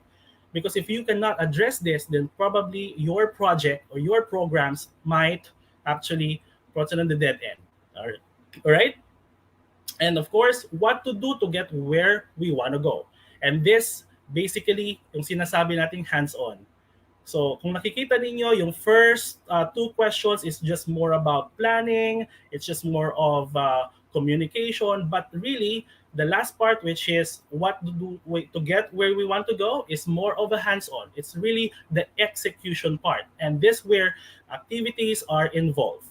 All right? So these four questions are we're going to address para alam natin at the end of the day na capable ang ating pong mga coordinators. Okay, so let's start with the first one. Where are we now? First thing that we need to consider is program alignment. So we need to answer the basic W questions like what, okay, who, where, and when. So basically, the first thing that we need to do is to identify key areas of success. So number one, ano yung mga areas of success that you think are very important for you to achieve this kind of project? Of course, we need to understand the requirements. So what are the requirements of the ASP? So for you to make sure to identify that, you need to get those resources from the Department of Education itself. You need to make sure that you have the right procedure, the right requirements, the do's and don'ts of the project, so so that you have established capability in identifying what direction you need to do, okay, or what direction you need to follow. So apart from that is the delivery of output. What output do I need, okay, to establish at the end of this project? So might as well identify, for example, we want to have a series of donations, particularly for our first year, second year students or whatsoever. There's a lot. There's hundreds of outputs that you can probably look at, okay, during your planning stage. So those are the identification of key areas. Okay. Next is that we need also to identify who are the leads, who are your stakeholders. Importante po kasi na malaman natin doon sa planning stage pa lang kung sino po yung mga leads natin. In short, who are our potentials? Kasi hindi po lahat ng stakeholders ay pasok doon sa ating qualifications. Right? For example, if you need someone who can actually donate medical supplies for the COVID-19 essentials, are you going to tap those who are not really engaged onto that business or not really engaged to those activities? Of course not. So here, due to sa pag-identify po natin ng leads and stakeholders, you need to make sure that you are put a limitations, okay, during planning para mas concrete, mas specific yung ating objective. Remember that when you're doing a planning objective, it's always SMART: specific, measurable, attainable, realistic, and time frame. So those are one of the tools that you need to understand as well. All right. So identifying leads and stakeholders are very important. Next, where? Identify the scope of implementation. So basically, where is the area of coverage? So most probably, on the first stage of your planning, you might want also to consider na, okay, dito lang muna sa barangay namin. We will going to look for stakeholders within the barangay. And the best example of that is the local government unit.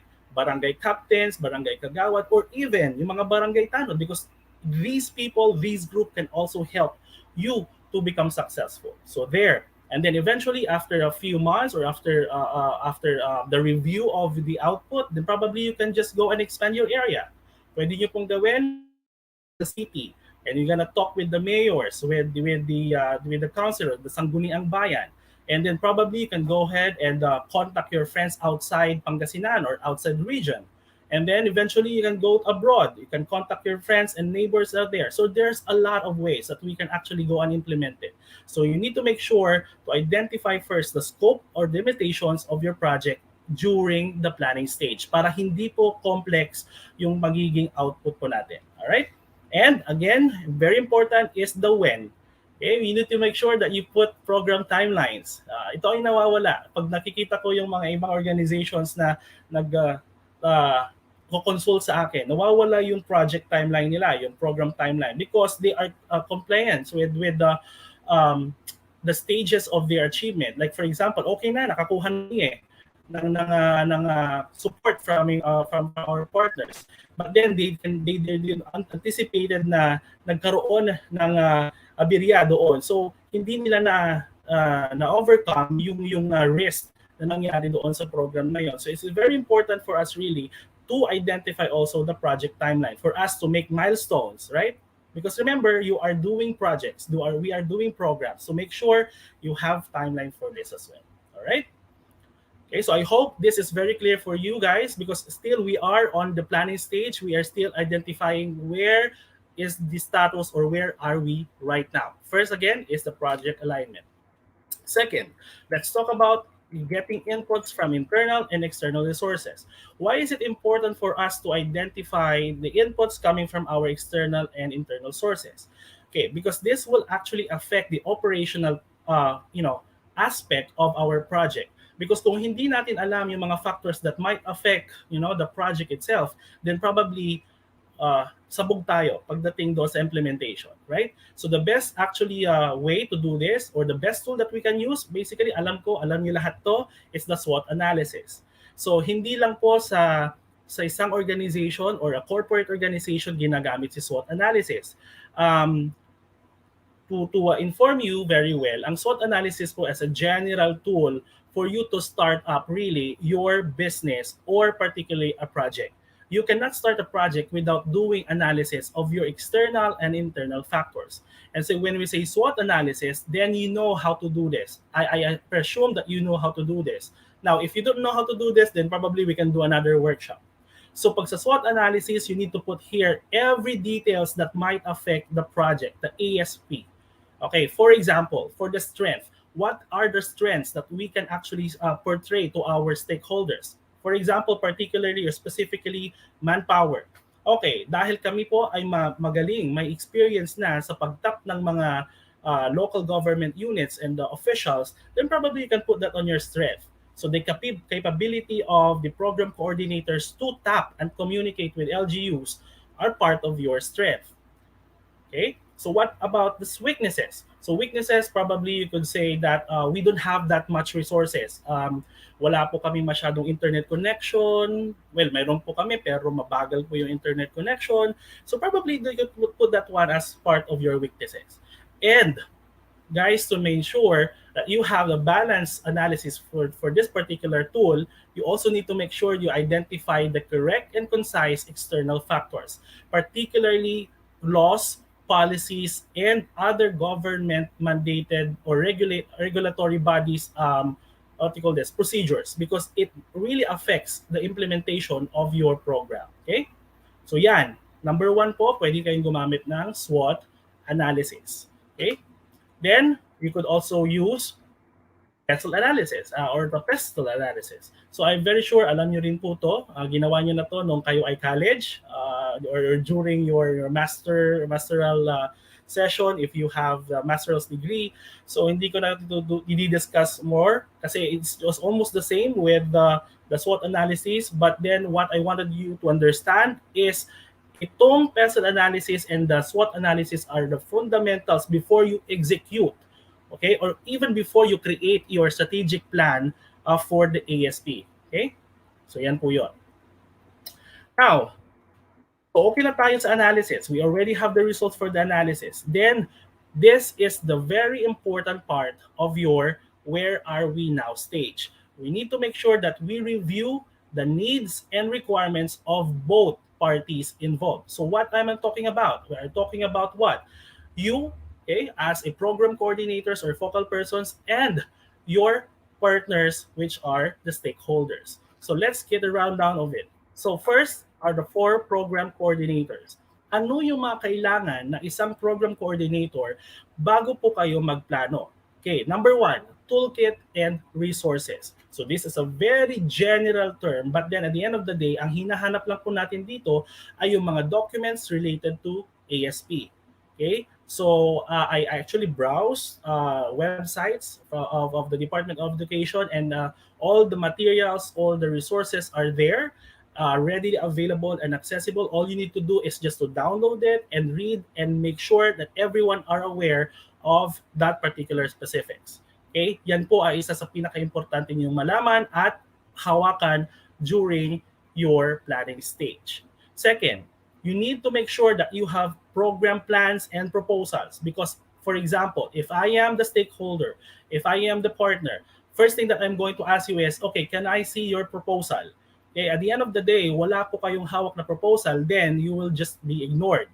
So ayaw po nating mangyari yon. Lalo na sa panahon ngayon, we are in the times of VUCA world, ika nga, vulnerabilities, uncertainties, complexities, no? And ambiguities. So make sure na lahat po ay mabilisan. We are in the agile world already. Hindi po pwede dito, napupunta ka lang doon sa stakeholders, tapos doon pala kayo mag-uusap, tapos babalikan mo siya for the proposals pa. So it's a waste of time. Ngayon pa lang, dapat you already have the program and proposals in hand before pa lang pumunta kayo doon sa inyong prospect, stakeholder, or partner. Third is that the monitoring and database. And I'm pretty much sure na meron po kayo dito. I just actually seen a sample of a database which I'm going to present later. Alam ko meron tayong database pagdating po doon sa ating partnership program. Okay, so that's also a very important tool. And also the validation reports and frameworks, because at the end of the day, ang hahanapin po ng institution sa atin, when I say institution, is the Department of Education, and also the partners are your reports. So at the end of the day, ano ang nangyari? Mayroon kang program, okay, na-sustain mo siya, na-implement mo, pero asan ang documentation? Where are these reports? So those things are very important for you as a focal persons to have in order for you to become successful. All right? So yan lang po, apat na yan, target mo na, ready na po kayo dyan. Okay? Now, let's talk about naman the partners and stakeholders. So what do you think are the important things that your partner stakeholders will look at you, okay, or needed from you? First, again, sabi ko kanina, program proposals and agreements. So, say for example, nagpasa na ako ng proposal sa aking partner, sa aking stakeholder. But then again, he wants some discussions. He wants some deliberations.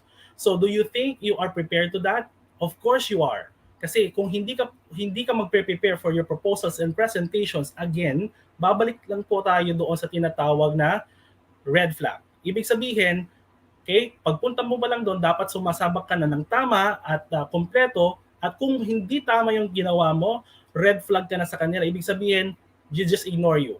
Ayoko na. Ang pangit naman pala ng response niyo. See? So it boils down to how are you going to communicate with your stakeholders. And later on, we discussed communication strategy in more detail. Okay? So program proposals and agreements are very important. Memorandum of agreements. Because at the end of the day, kapag sinabi na niya, okay, I am agreeing. Okay, can we start the soonest? So where are your agreements? Are you prepared? So the memorandum of agreements and other legal documents must be prepared in advance or on time. Okay? Second will be your program portfolio.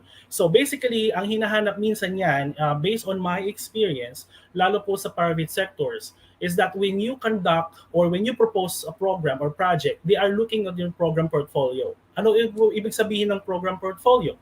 So these are documents that suffices your credibility as a proposal agency. So ibig pong sabihin nun is that yung mga success stories mo or yung mga success achievements mo from the last time you had this program or partnership programs ay na-dokumento. Yun yung hinahanap ngayon ng mga partnerships, no?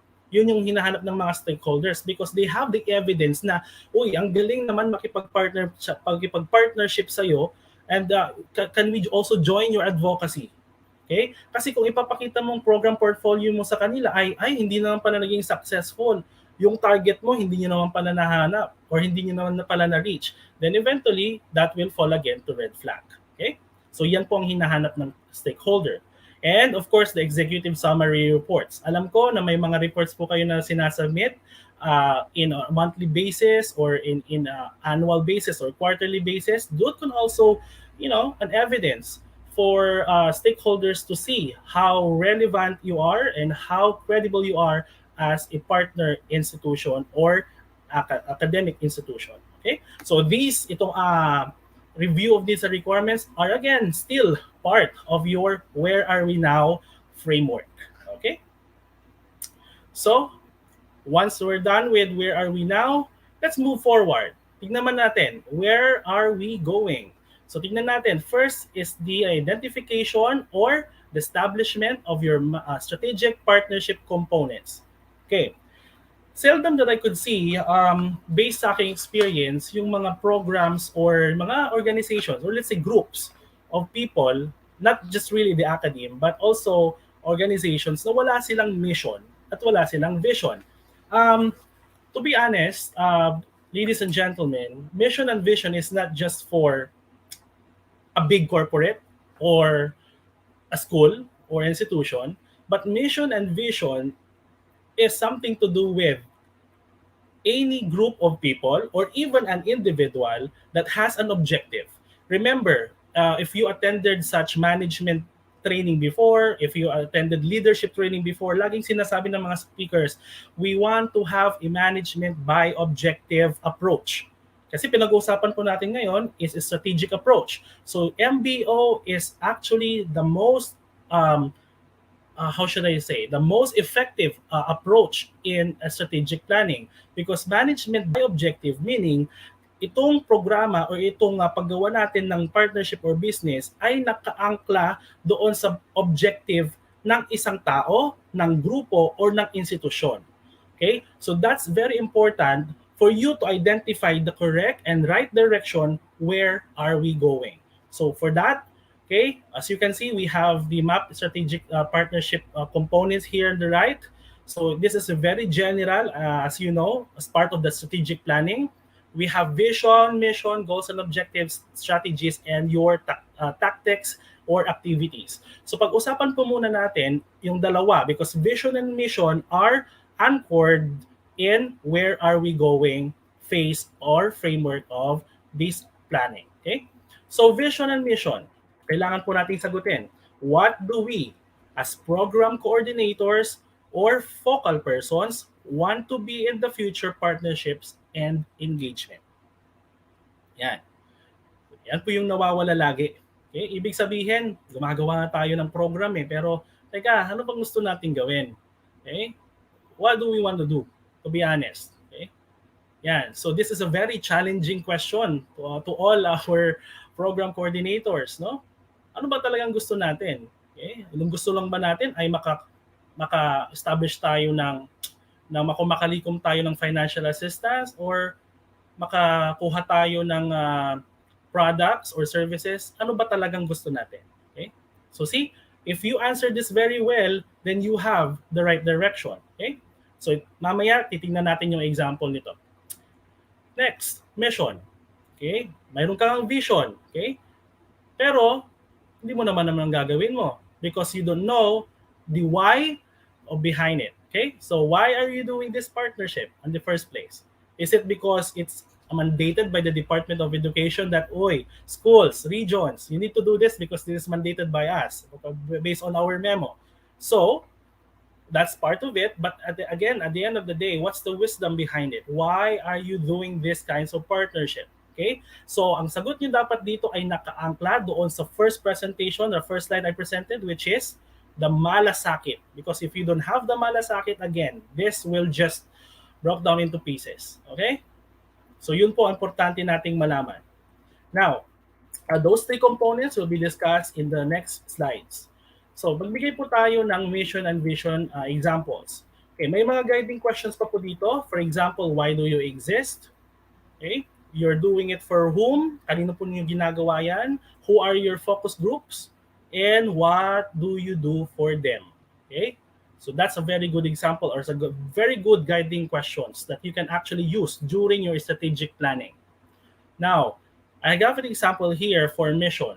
So why are we doing this partnership? So pwede kong sabihin, okay, pwede nyo sigurong kopyahin to, or maybe you can craft more comprehensive mission. Pwede kong sabihin, work in partnership with stakeholders to deliver exceptional effective and responsible services while promoting quality education for all Filipinos. So dyan pa lang, alam ko ng mission ko, magpro-provide daw ako at magdi-deliver ako ng exceptional services. Ladies and gentlemen, when you are crafting your mission, it should always composed by verbs, action words. Okay? Kasi mission itself is an action word. Okay? Hindi pwede po dyan yung just a general statement because it will not move. Okay? Yun po isang tip. Okay? Kasi minsan nakikita ko pag gumawa sila ng mission, okay, mission lang siya as in mission, pero hindi naman siya verb, hindi siya gagalaw. Okay? All right? So yun po ang ating best example. Make sure, or best tip, make sure that your mission are always composed of words which are action words. Okay? Next, let's talk about vision. So how do you see your program in 2 to 3 years? So in this particular guiding question, you are just talking about the short-term goals of your project. Okay? So, mayroon din tayong what about in 5 to 10 years? We are talking about the long-term. But at the end of the day, ang pinaka-question dyan is, what is that one big target that every coordinator can contribute to? Remember, everyone is a contributor here. Okay? Lahat po tayo ay nagko-contribute sa success ng program na ito. So basically, target, anong ibig pong sabihin yan? May kinalaman sa metrics. May kinalaman po yan sa dalawa, quantitative at saka qualitative aspect of how you're going to measure your success. So with that said, we need to have a good or excellent vision along the way. See? So for this example, I presented to you to become the stakeholders' neighbor of choice that manages excellent adopt a school program. See? So kung ito pa lang ang tinitignan ko, ito pa lang yung pinaprovide ko sa possible or potential kong stakeholder or partner, do you think na mag-a-agree na siya sa akin? Hindi pala ako nagsasalita. Ibig sabihin, pinisend ko pa lang yung portfolio ko, tapos nakalagay, ito po yung mission namin, ito po yung vision namin. Nabasa ko pa lang na, stakeholders neighbor of choice. So wala na pala ako ibang choice. So wala na ako ibang choice. Ibig sabihin, kayo na po yun. Wala na pong iba. So doon pa lang, I would probably sign the contract, the memorandum of agreement. See? So dito pa lang, as you compose, as you do the strategic planning, you need to establish really your mission and vision. Okay? Now, let's talk about the positive risk to good implementation. Kasi ang iba sinasabi, may mga risk yan, may mga may mga possible na hindi nating magawa. Okay, but then again, as a coordinator or as a focal person for this kind of projects, do not get negative risk. Always positive. Again, make sure that you are what do you call this? Positivity is always there. Okay? Dapat lagi kayong positive, huwag kayong nega. Ika nga, sabi ng mga kababayan ko natin, napaka-nega mo naman, hindi matutuloy yung project mo na yan. Okay? Kasi ang dami yung challenges. So, just ignore that. Okay? Just go to your direction kasi nga, ito na yung pinag-uusapan natin. We are in the stage of what is going to get in our way, mga struggles. But then, there are also positive risks. Okay? Para sa pag-implement po natin ng program itself. So, what is it? First is the leadership strategy. Ayan. So marami pong na-actually dito medyo nawawala pagdating po sa leadership strategy. Bakit? Because number one, they cannot actually identify it based on quantity and quality. Okay. So meron akong actually nabasa dito as actually a reference from an international journal in terms of partnership and stakeholders. Before you become a successful partner organization or institution, sabi niya, you need to identify how many leaders or workforce do you need. Yeah? Makes sense.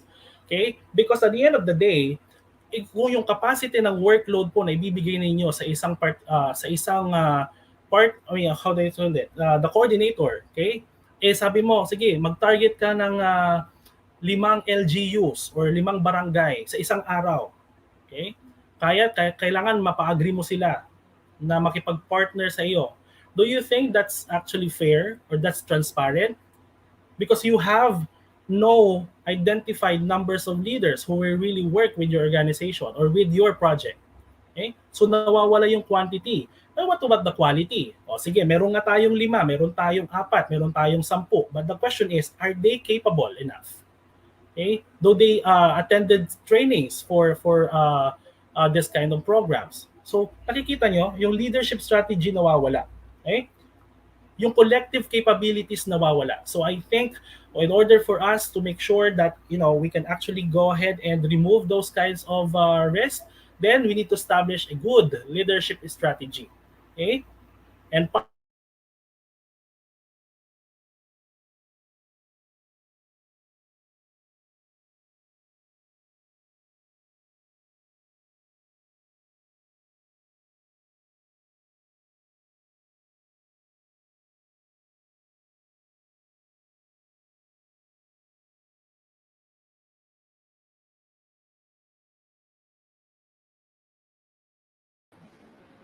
Okay, so we lost temporarily Sir Henry, maybe again due to internet connection brought to you by PLDT o Converge man yan.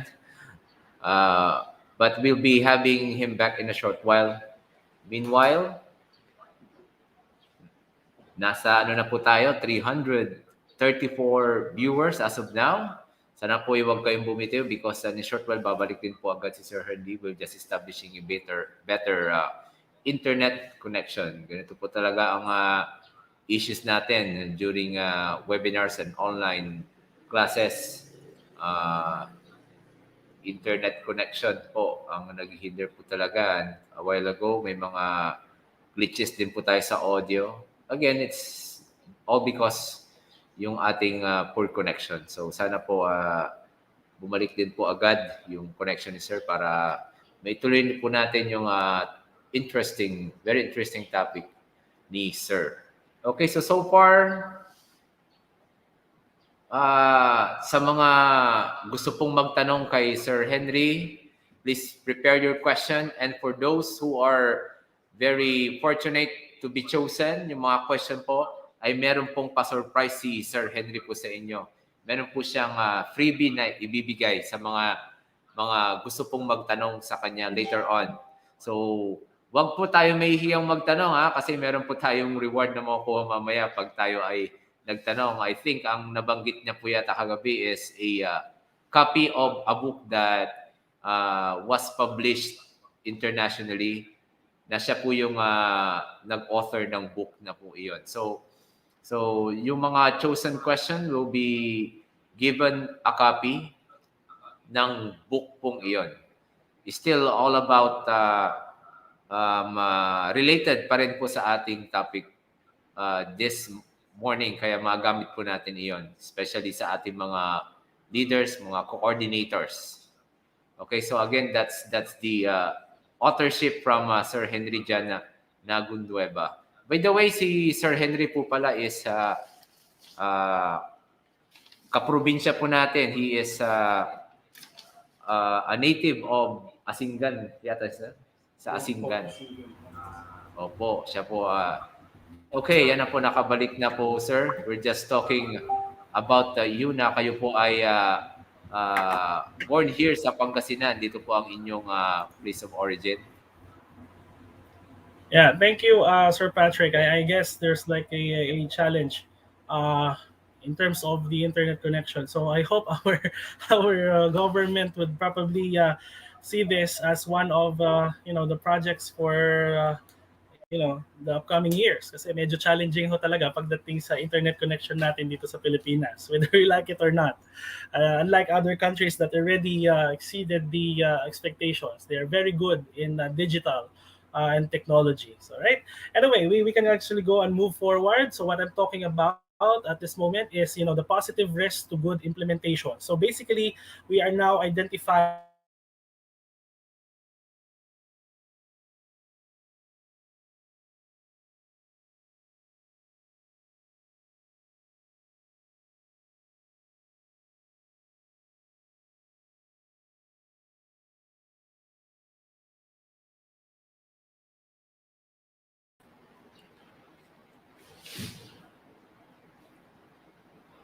Okay, mukhang mas lumalala yung ating problema sa connection. Okay, so nagkaka-problema sa connection po ni Sir.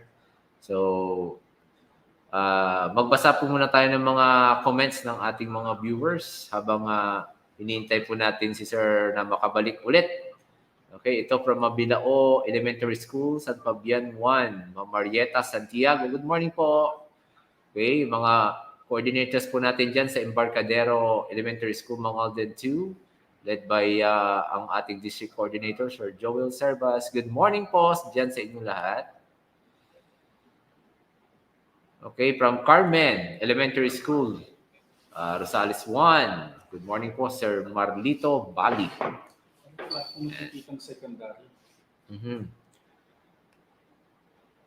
Okay, naghahanap po si Sir ng mga kasama po natin sa secondary. Baka may mga pa-shoutout din kayo dyan kasi gusto nyo pang marinig yung greetings natin from the secondary group kasi puro elementary po yung ano. This is joined by all levels po from the elementary to secondary from 4th to 6th district po. Kasali na po. Unlike the original plan, we will do this for 4 days. Yeah, one session for each congressional district and another session for the secondary. Okay, but since na offer po sa atin tong YouTube live stream, so 1 day na po yung gaganapin itong ating webinar. So, another greeting from Salvador Elementary School, San Fabian, Ma'am Maricel Ferreira. Okay, napaka Salvador. Medyo mataas na po yung lugar na yon. And Sir Henry S. again back. So, hopefully, tuloy-tuloy na po yung ating better flow ng internet connection. Sir, Yeah. kamusta po kayo? All right. Hi, Sir Patrick. I'm very much sorry about the occurrence. Pero yeah, okay, let's just move forward. So again, these are the positive risks to good implementation. What I'm saying about is the leadership strategy. We need to identify the good leadership characteristics of our workforce, pagdating sa project. And also communication strategy. Again, I would like to make sure and point out na kailangan when you are doing the project or when you are doing the strategic planning, you need to have the communication plan. Okay? Kasi importante po yun na kailangan malaman natin dahil, for example, when you're going to present and talk with your partners or stakeholders, this is very critical. The way you present your proposals and what else? The way you communicate with them is very critical. All right? And also, resource management is part of the positive risk. Why? Because for the implementation, your resource management, for example, is that the resource capacity. Okay, management lang to po. Kasama dito yung how you going to handle it. Kasama dyan yung resource allocation. So again, sa resource allocation, kailangan accessible yan. At kailangan, pagdating doon sa mga materials na gagamitin nyo are available, particularly doon sa mga small things na hindi nyo nakikita. You need to anticipate those. Pagdating naman doon sa allocation, ang skills po, ang skills ng tao po natin, particularly nga po doon sa mga focal persons natin, yung skills po ninyo, dapat ilabas nyo po dito. And again, as we all know, there's a lot of skills out there. The competencies po ninyo as a teacher, okay, or as a leader of a community, dito nyo po ilalabas sa resource management yan. And also, one thing is for sure, we need also to get buy-in from your stakeholders. Hindi po pwedeng, when you present, hindi tayo ready. So yung risk po na sinasabi natin sa buy-in is that we have the push versus pull. Ano ibig sabihin ng push? So yung push is that we proactively convince our stakeholders to get our program or to get our proposals. Yun po yun. I-push natin. Ika nga, di ba? Nalala natin yun sa ating mga kababayan. I-push mo yan. So, ibig sabihin, you are pushing, the strategy here is you want to push it to the stakeholder na please buy in. Okay? Please get this because it has a lot of advantages. It's not just for us, but also on your end. Okay? Ganun po yung push. What about the pull? The pull buying in, ibig pong sabihin yan is something to do with attracting them. O kanina, ipupush mo, ito naman, i-attract nyo. So the way that you can attract your stakeholders is by what? Presenting them your achievements, presenting them your milestones, presenting them your commitments. So those are the things that are actually a very positive risk when you are implementing such projects. Okay. So next, so when we have positive risk, din meron din naman tayong mga constraints. Ito yung mga challenges talaga na hindi po natin maiiwasan during our strategic planning. So first will be the time. Okay? Pagdating po sa time, are you actually familiar with time management? Oh. Ibig sabihin po ng time, pag sinabi na, mayroon tayong pong huddles, mayroon po tayong short meeting regarding this proposal, nagtuturo yung teacher. Doon mo palang i-announce? Of course not. You need to manage the time. Make sure that everyone has time, everyone are actually aware about your strategies para they can actually prepare. Okay, tulad po nito ang ginagawa natin ngayon. Say, we are prepared. Okay? We are actually executing this on time, right? We on the same day as based on the program. So dapat alam natin kung i-manage yung oras natin. Okay? Hindi po ito yung reason. Okay? Kasi kanina sinasabi yung crab mentality ni Dr. Gina, sabi niya marami kasing crab mentality sa Pilipinas. Actually, hindi na po crab yan. Nag-upgrade na po yan. Naging lobster na po. Okay, so hindi po natin pwedeng i-consider yung mga ganon. Again, we want to achieve a successful project, so make sure we need to manage our time. Okay? Next will be human resources. Bakit natin kailangan i-consider ang human resources? Remember, your stakeholders are also humans, right? So therefore, ang kailangan po natin dito are the approach of how are we going to communicate with our people. So nandyan yung capability ho nila. Kaya nga, pag nag-i-implement po tayo ng isang program, unang tinitingnan po ng stakeholder dyan is yung kakayahan ho ng inyong mga tao. Okay? Number one questions, are they really capable? That's the question. Baka lang naman na-assign siya because nobody from the organization can do it. So if that's the situation, then probably yes, you can still go ahead and do you can still proceed with the project, but then you need to provide excellent support system for your human resources, your people. Okay?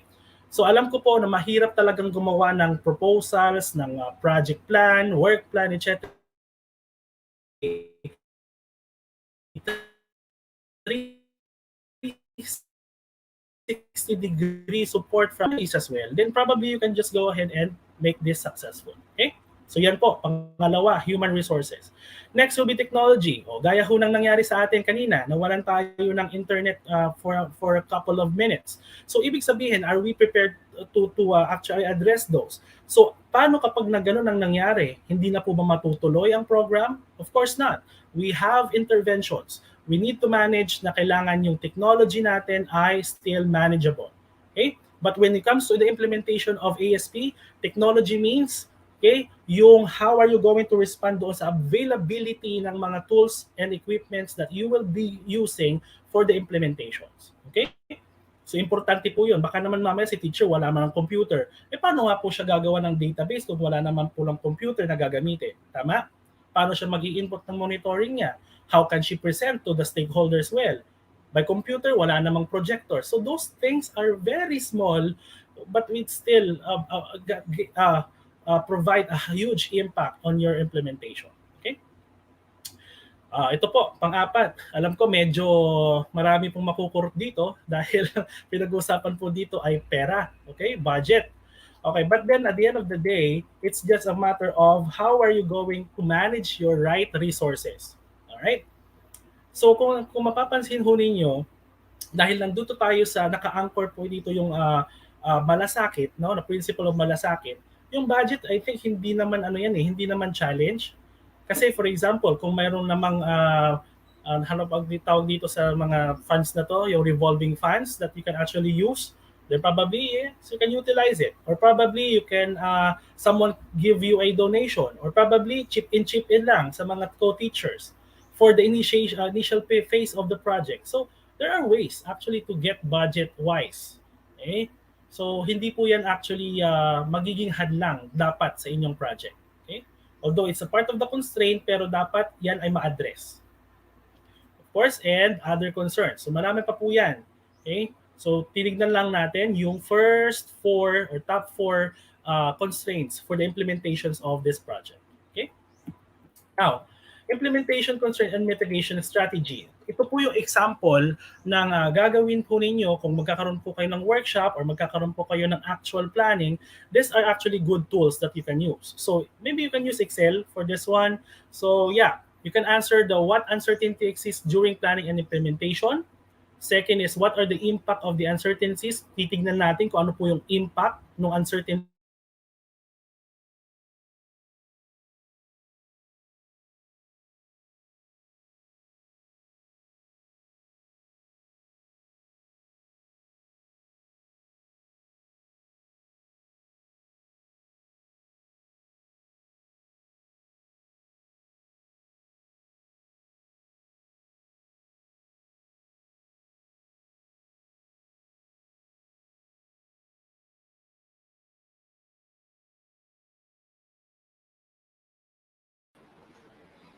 Okay, so again and again.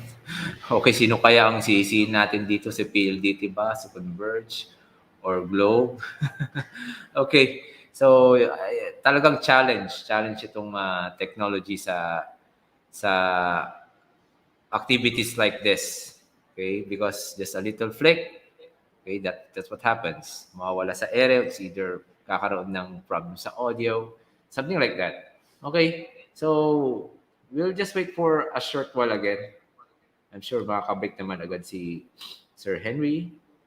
Okay, for the meantime, ito pa-shout out sa school head namin, si Dr. Rhoda Johnson, Principal 3 ng Bobonan National High School, coming from Jessica Javier. Okay, shout out po sa inyo, ma'am. Okay, ito naman from Mangaldan District 1, of course led by the BE coordinator, Dr. Jupiter L. Petilia. Good morning po sa inyo from Sir Virgilio Leocadio. Still watching po from Ma'am Nelia Bature. Okay, thank you for hanging in. Okay, so bumalik na po sir. So let's continue. All right.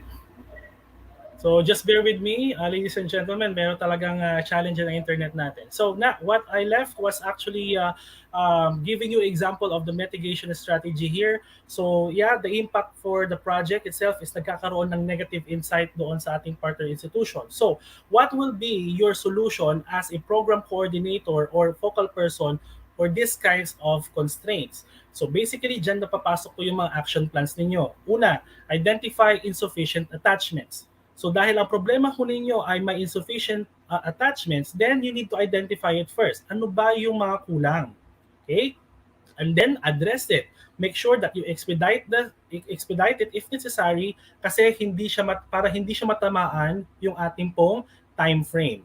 Okay? So for example, kailangan na niya ma-close, kailangan na makuha natin yung agreement natin by the end of this week, then probably expedite it.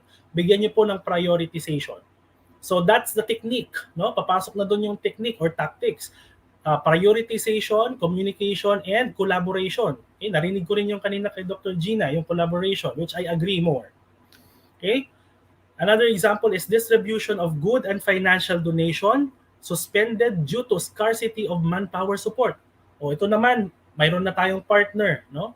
Mayroon nang magbibigay ko ng donation. Kaya lang, ang problema po ay wala namang magbibigay doon sa mismong beneficiaries. So ano pong mangyayari doon? O may manpower issue po tayo. Ano magiging effect niyan? Support services are ineffective. Magkakaroon ulit niyan ng negative feedback from your beneficiaries or even the community itself. Baka sabihin, oy, binulsa siguro yan. Oy, baka kinain na lang nila yung goods. So, di nagkaroon ulit ng issue, right?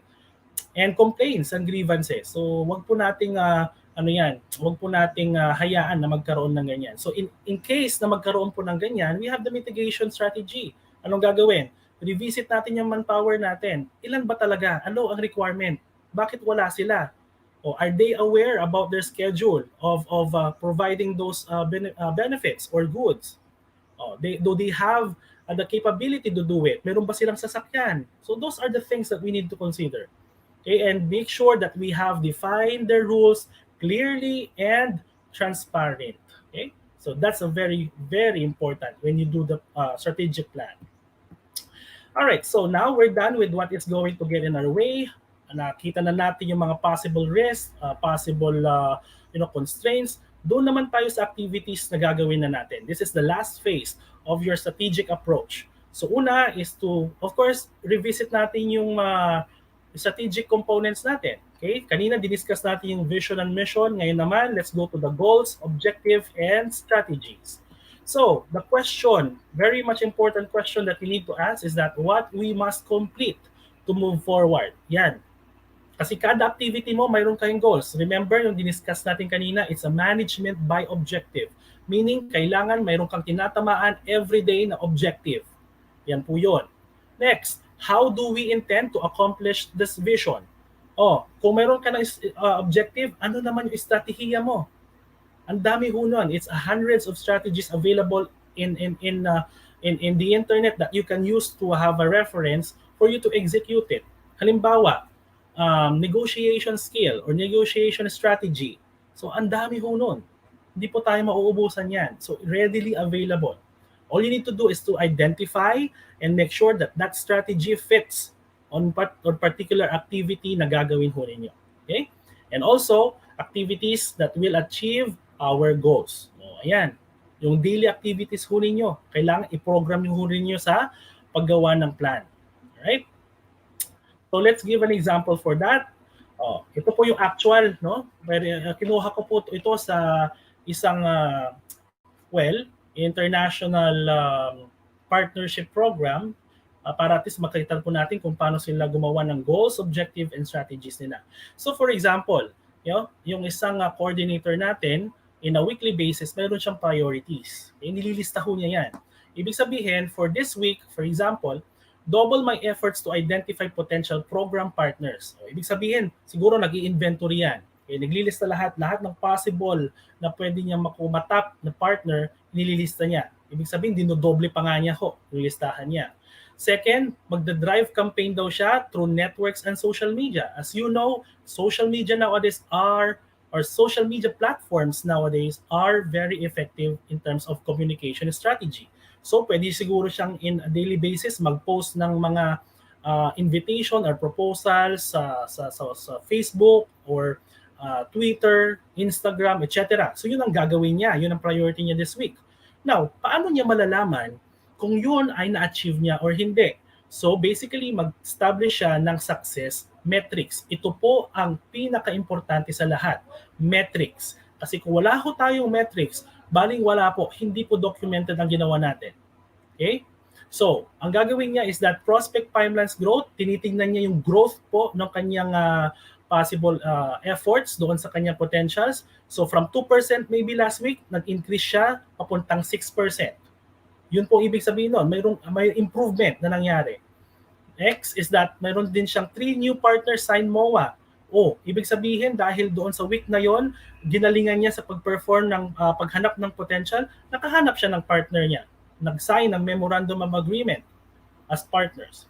See? So that is the objective for week. Ngayon, nag-set naman siya ng objective niya next month, or this month rather. Ibig sabihin, sabi niya, build and close 10 new program partners. Doon pa lang makikita na ho natin, right? Doon sa ating, can I do the laser? I think I can use the laser.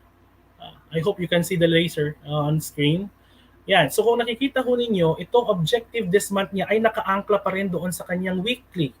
Kasi kung ang 10 new program partners daw niya ay ma-close, ibig sabihin, doon pa lang sa week na yon, 3 na yung kakuha niya.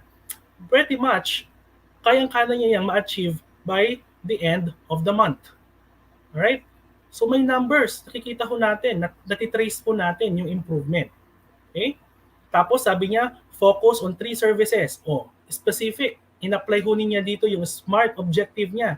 Magpo-focus lang daw muna siya sa mga 3 services, particularly food, technology, and classroom development. Might as well siguro sasabihin lang niya, mga sponsor lang po namin, ang gusto namin, food lang po ang ibigay ninyo. Or tablets lang po, or internet, or maybe chairs or tables for classroom development. So, alam niya yung patutunguhan niya, no? At yung success metrics niya, kung nakikita niyo dito, 15 new partner sign MOA for this month. Ano po yung target niya? The target is just 10. But then, there are strategies happen along the way, naka-15 siya. Ano ibig pong sabihin nun? So, ang ganda ng performance mo as a coordinator. Hindi lang maganda, actually beyond excellent. Kumbaga exceptional. So the 15 there is a very good number of a stakeholder or a partner for this program. Okay? And see, na-achieve din niya yung 3 services na gusto niya. So ito po yung sinasabi natin na nagkukulang tayo as program coordinators in identifying strategic approach. Ito na po yung mismong approach. You need really to identify this in order for you to become successful because these are the drivers. Okay? Drivers po to ng success. Paano naman po yung strategy ninyo? O ayan po yung ginawa niya. Ayan. So, doon po lalabas, okay, yung capability ng isang focal person para ma-implement po natin yung program. Okay? So ngayon pa lang ho, I really much appreciate if the members of the project or the leaders for this project eventually create such tools kasi it will really help po. Okay? Yan. So again, as part of the plan, we need to create your strategic work plan, consider your work team establishment. Didiscuss na natin to kanina. Of course, set timeline. Kailangan mayroon tayong identified timeline for this. If this is a short term, just put a short period of time for you to achieve it. Kung gusto niyo naman to na tuloy-tuloy hanggang year 2025 or even 2030, just go ahead, make sure that your plan is a long-term plan. Okay? Identify project critical factors, yung risk and constraints. Okay?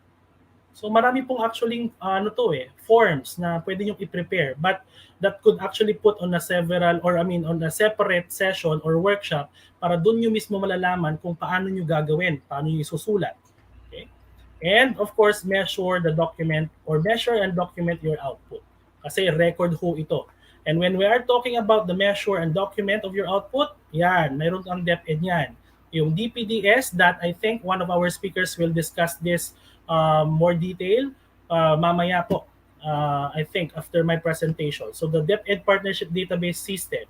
So yan ang ginagamit nyo dapat. You have the monitoring. And this is a very, very good initiative for you to make the programs very successful. Okay? So, probably I could present to you possible ASP projects and services that are SMART, ibig sabihin, specific, measurable, attainable, realistic, and time frame. Ibig sabihin, pwede nyo na pong gawin ito moving forward if you are ready. Once you have already the work plan, and then sabak na ho tayo. So pagdating sa safety, health, and nutrition, these are the possible list of projects that you might want also to propose for the stakeholders. So it's not limited here, guys. Okay?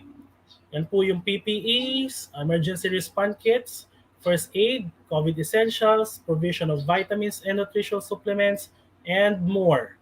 Okay? So related po yan sa safety and health or safety, health, and nutrition. Okay? What else? Meron din po tayo pagdating sa agriculture and environment. Okay? Yung waste management po natin, probably we can get a sponsor for garbage bins, material recovery facilities, or pagdating sa environment, tree planting, mga seedlings, sponsorship for clean and green projects, and more. Especially yung sa sponsorship ng training. Si TESDA po I think nagbibigay na nga yan ng mga free ng mga training for mushroom cultivation, and there's a lot from the Department of Trade and Industry. Yeah? So for the stakeholders, itap po natin yung mga government agencies po natin kasi ang dami po ngayon, na mga trainings available. Yung minsan nga free pa nga ho. Sila na po yung humihila sa mga participants or potential participants po nila. Okay? What else? We have also for digitalization. Okay? Kailangan sumabay ho tayo sa trends and technology. So ayan, nagiging challenge po dito yung connectivity lang So I think pwede pag-usapan din yan kung kaya niyong kausapin yung mga local internet service provider to donate or provide you a good internet connection. Why not? We can tap them, right? So marami po tayong pwedeng gawing projects. And what else? Learning and infrastructure. So marami po ito.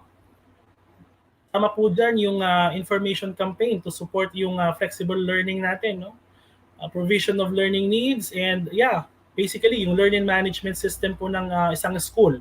Kasi at the end of the day, yung mga bata ngayon are very well versed in terms of how are they going to use technology-based tools for their education. Yeah, so there's a lot. Okay, so those are the possible projects po, no, for us to become successful. So now, for the end of our presentation, ito lang po yung pwede kong sabihin as an advice for you that the key to success in partnership with stakeholders are three. Una, empower their capability. Do not actually judge them in accordance with their capability. Bagkus, empower po natin sa kanila yung spirit of malasakit. How are we going to do that? Then make sure that you have a good portfolio, you have a good or excellent communication strategy with them para at least malaman nila na ito po ang gagawin natin. No? Ito po ang mangyayari in the future at kasama po kayo doon. So you empower them. Second is that you build trust. Okay? At the end of the day, it's just the trust who will say yes or who will say no. Yan po ang magja-justify sa project ko natin. Kasi kung walang trust ang stakeholders sa atin, kahit po napakaganda yung mga strategies na ginawa natin during the strategic planning, wala po yan. Okay? Because we need to always build trust among our stakeholders. And lastly, yung sinabi kanina ni Dr. Gina, na talagang kailangan natin i-appreciate sila and i-recognize, whether you like it or not. Because at the end of the day, you are talking about partnership, engagement with them. All right? So this three keys to become a successful partner, sana po ay ma-implement natin. And moving forward, makita po natin doon sa execution. Okay? So thank you very much. Again, I would like really to say thank you sa ating po mga participants. I look forward for more trainings and for more webinars like this. Okay? So, yeah. Thank you very much, Sir Patrick. Thank you so much, Simpo. Again, that's Sir Henry John Nagun Nueva. Okay, walking us step by step through strategy approaches for partnership engagement with stakeholders. Okay, so napakarami po ng information that was thrown to us by Sir Henry. Actually, na medyo a lot to take in, but kung sa mga na-miss po natin mga iba, we can always replay the video over YouTube para po mas masundan po natin ng mas malinaw kasi time limited po tayo, kaya po mas nasiksik mabuti ni Sir Henry po yung talk niya. But nonetheless, we are also expecting more talks po sa inyo, sir, in the future. Yes, sir. Yes, sir, Patrick. Okay. No problem. Yeah. And by the way, just to let everyone know, I will be providing a copy of this presentation, and I will be sharing this one to Sir Patrick, and let Sir Patrick share this material for you. Okay, abangan na po lang po natin sa ating mga GCs po yung sinabi ni Sir. Okay, and for now, we will not let go of Sir Henry yet because we still have the question and answer. So as I've said a while ago, those lucky ones to be chosen na magpipresent po ng kanilang question will be rewarded with a prize coming from Sir Henry. Okay, napakaganda po ng ibibigay po ni Sir na reward po sa atin. Sa mga magtatanong, I think may mga nabasa akong question dito. Okay, Sir Rod, mukhang may mga nakikita tayong mga questions dyan na pwedeng pag-usapan saglit.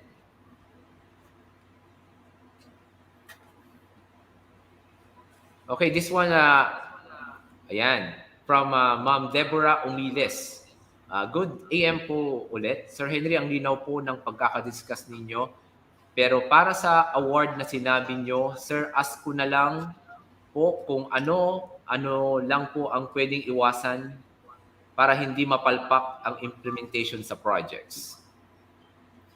All right. Thank you very much, Deborah, for this actually relevant question. So you are looking for things that you want to prevent or pwede mong iwasan, no, para ma-achieve mo yung rewards na yon. So una, basically, dapat wag mong hayaan na magkulang kayo sa resources. Again, babalik po tayo doon sa part na sinasabi ko kanina, you need to make sure that your credibility and integrity while you are proposing your project to your stakeholders is intact. Okay, ibig pong sabihin noon, okay, para po ma-achieve mo yung part na mabibigyan mo sila ng reward, iwasan ho ninyo along the way when you are implementing the projects, magkaroon po ng hidwaan between the partners and the stakeholders. Kasi at the end of the day, if you want to give a reward or appreciation to your stakeholders, dapat ramdam nila na they are part of your success. Dapat lagi silang aware. They are always, informed about your information or your activities, para yung tipong baga na parang sumakay sila sa isang bus, no? Na parehas kayo ng pupuntahan. Hindi yung tipong sumakay sila sa bus, tapos hinulog nyo sila along the way, parang ganon. So, iwasan ho natin yon. Make sure that when you tap stakeholders, when you tap a partner, make sure na you work with them along the way. You keep a good relationship with them moving forward. Yes, yung walang iwanan po, sir, no? So you tap them, siyempre, they give support. Tayo rin po, wag natin po silang bigyan ng negative feedback. No? Always positive po tayo. Palagi magtulungan. Okay, is Ma'am Deborah qualified sa ating prize, Sir Henry?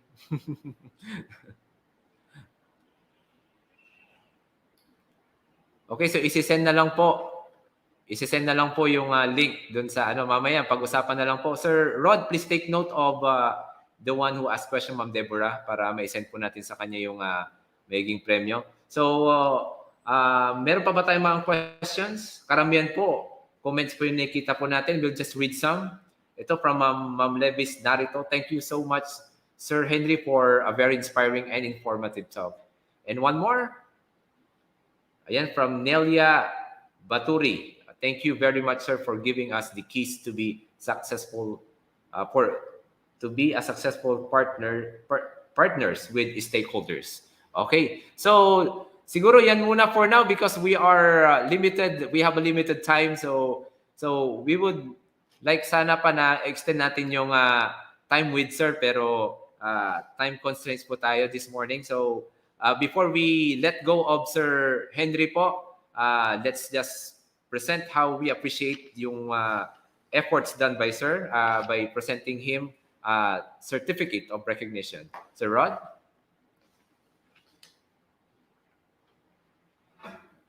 Okay, let me read you the text. So, Department of Education, Regional Office Number 1, Schools Division, Office of Pangasinan 2, Binalonan, Pangasinan. Certificate of recognition is awarded to Sir Henry John Nagundueva, Managing Director, RIHLA Management Consultancy Services, in grateful recognition and commendation for his invaluable efforts and exemplary performance as resource speaker in the conduct of division conference and strategic planning for a DEPED School Program Coordinators DEPED Partnership Database System Reorientation, held on November 24, 2021 via StreamYard and YouTube. Given this 24th day of November 2021 at Schools Division Office 2 of Pangasinan, Barangay Canarbacanan, Binalonan, Pangasinan, Philippines. Signed or to be signed by Danilo C. Season, our Schools Division Superintendent. So again, much appreciation po for sharing your time with us, Sir Henry. Thank you so much. Thank you very much, and good luck to your venture moving forward. And I'm looking for the success of your ASP projects along the way. Thank you, and good morning.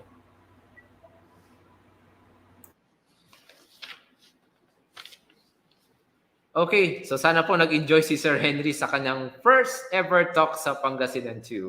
And I'm sure, as Sir Virgil said, we'll have more of Sir Henry sa ating mga next activities po. Okay, so okay pa ba tayo dyan, mga viewers po natin? Okay, so pwede po nating sabayan ng, of course, snacks. Kasi pwede po tayong mag-work while having our snacks. Okay, so sana po ay okay pa kayo dyan, is still hanging on. Ilan na po yung ating viewers as of now. Check po natin. Okay, so as of now, meron po tayong 336 still watching, so hindi pa rin po bumibitiw yung ating mga coordinators from the elementary and secondary, including the school heads and the public school district supervisors. So thank you so much for hanging on. Kahit na po nagkakaproblema po tayo sa connections. Okay.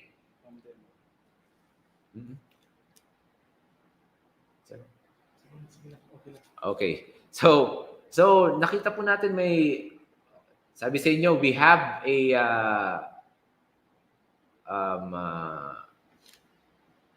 okay, we have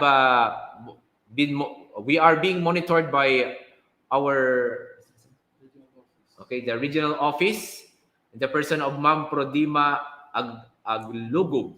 Okay, good morning po. Watching from DEPED RO1 San Fernando City. Hello po ma'am sa inyo dyan and all of your staffs. Okay, so moving on. Our next speaker.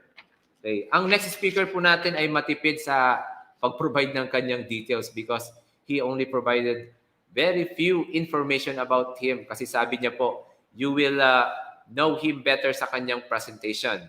So I'll just give you a short introduction about our next speaker. So our next speaker is the former officer in charge, Office of the Principal, from 2015 to 2020 of the Tayug National High School, the head teacher 3 of MAPE Department.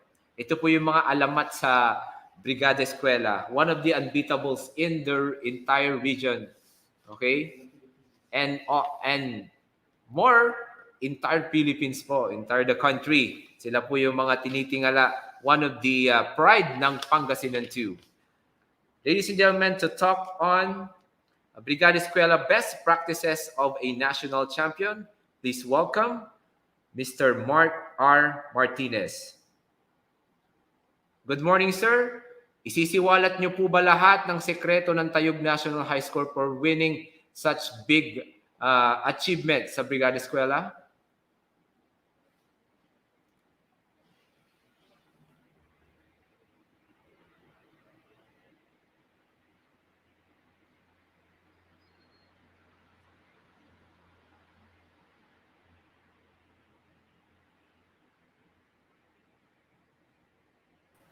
Ayan na po si sir. Okay na siya. Pasensya na ho.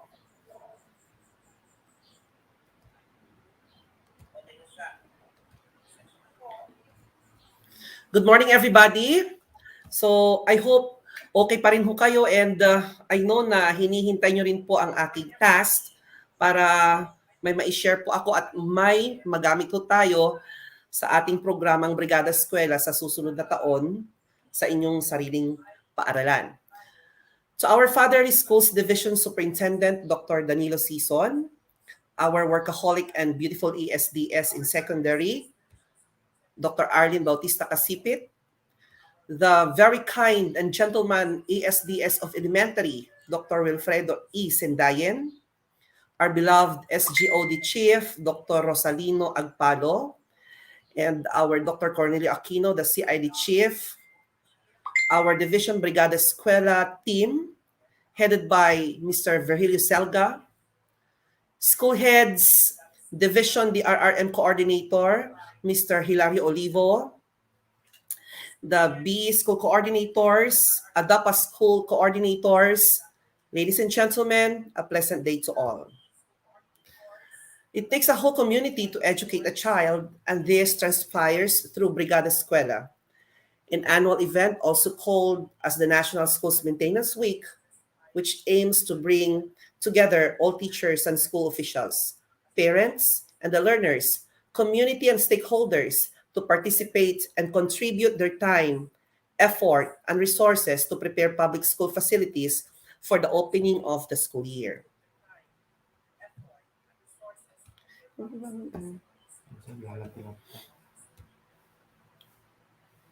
The conduct of Brigada Escuela is very valuable to the school community, especially to the part of the school in which it can be allocated on other areas of improvement. It saves resources on the part of the school, in which it can be allocated on the other areas of improvement. It is this area that effectivity of the schools to establish functional linkages and networks of stakeholders or community is being tested. The resources being used are through donations because of the essence of voluntarism. Creative ways of improving the school can be initiated and materialized.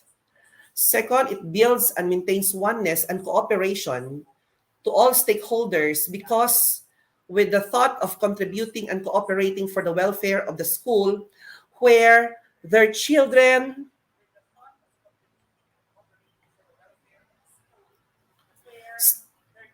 study, unity and motivation come internally among them. More importantly, with the bayanihan spirit, a huge and heavy work becomes smaller and lighter. Bayanihan is still in the hearts of Filipino, their eagerness and altruistic passion to extend the helping hand to their fellow men. Thus, camaraderie and cooperation among them develops. Another importance of Brigada Escuela is to ensure the safety of learners. Safety should be prioritized through making the school child-friendly zone and a zone of peace. Another is when the appearance of the school becomes more pleasing, clean, and orderly. It is more inviting to the eyes of the learners. They will have an excitement to come to school and they will be more willing to learn. Ultimately, the school readiness and safety contribute to the holistic development of the child and their sense of belongingness in the school as their second home. Good morning once again.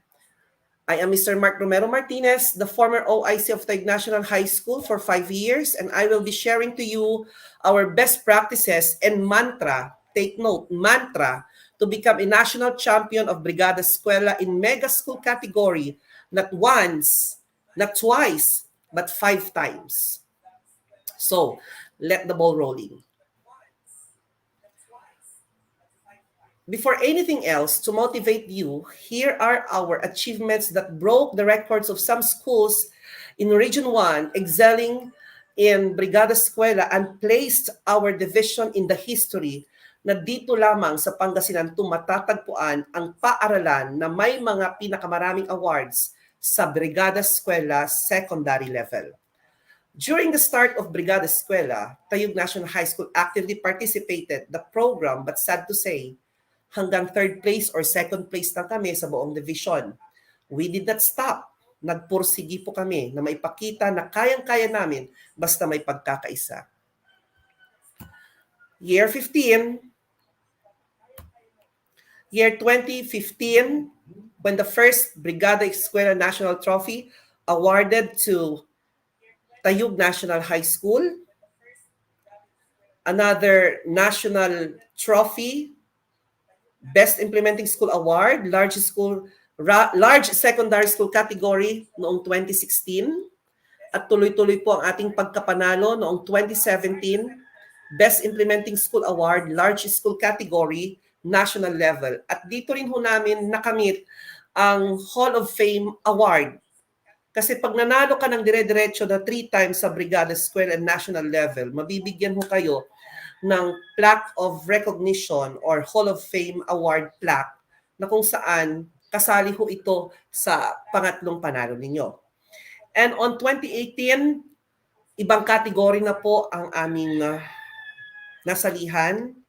Ito po yung most sustained school and sa awa po ng Panginoon through the effort and through the effort of everybody, our internal and external stakeholders with our teachers, faculty, and staff, alumni, nanalo po kami ng Most Sustained School Award.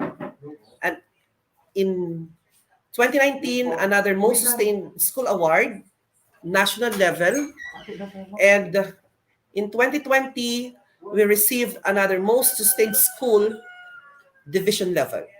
Yan po ang mga kayamanan na itinatago-tago ng Taguig National High School at ipinagmamalaki sa buong Pilipinas na dahil sa pagmamahal, dahil sa pagkakaisa, nag-excel po ang ating paaralan.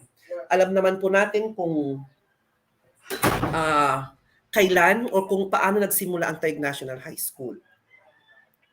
Marami kaming sakripisyo, di sinayang na oras at syempre sleepless nights para lamang maabot namin ang mga tropeyong ito. Maybe you're asking mga kapatid kung ano nga ba ang ginagawa namin at bakit palaging ganyan ang resulta. Very simple.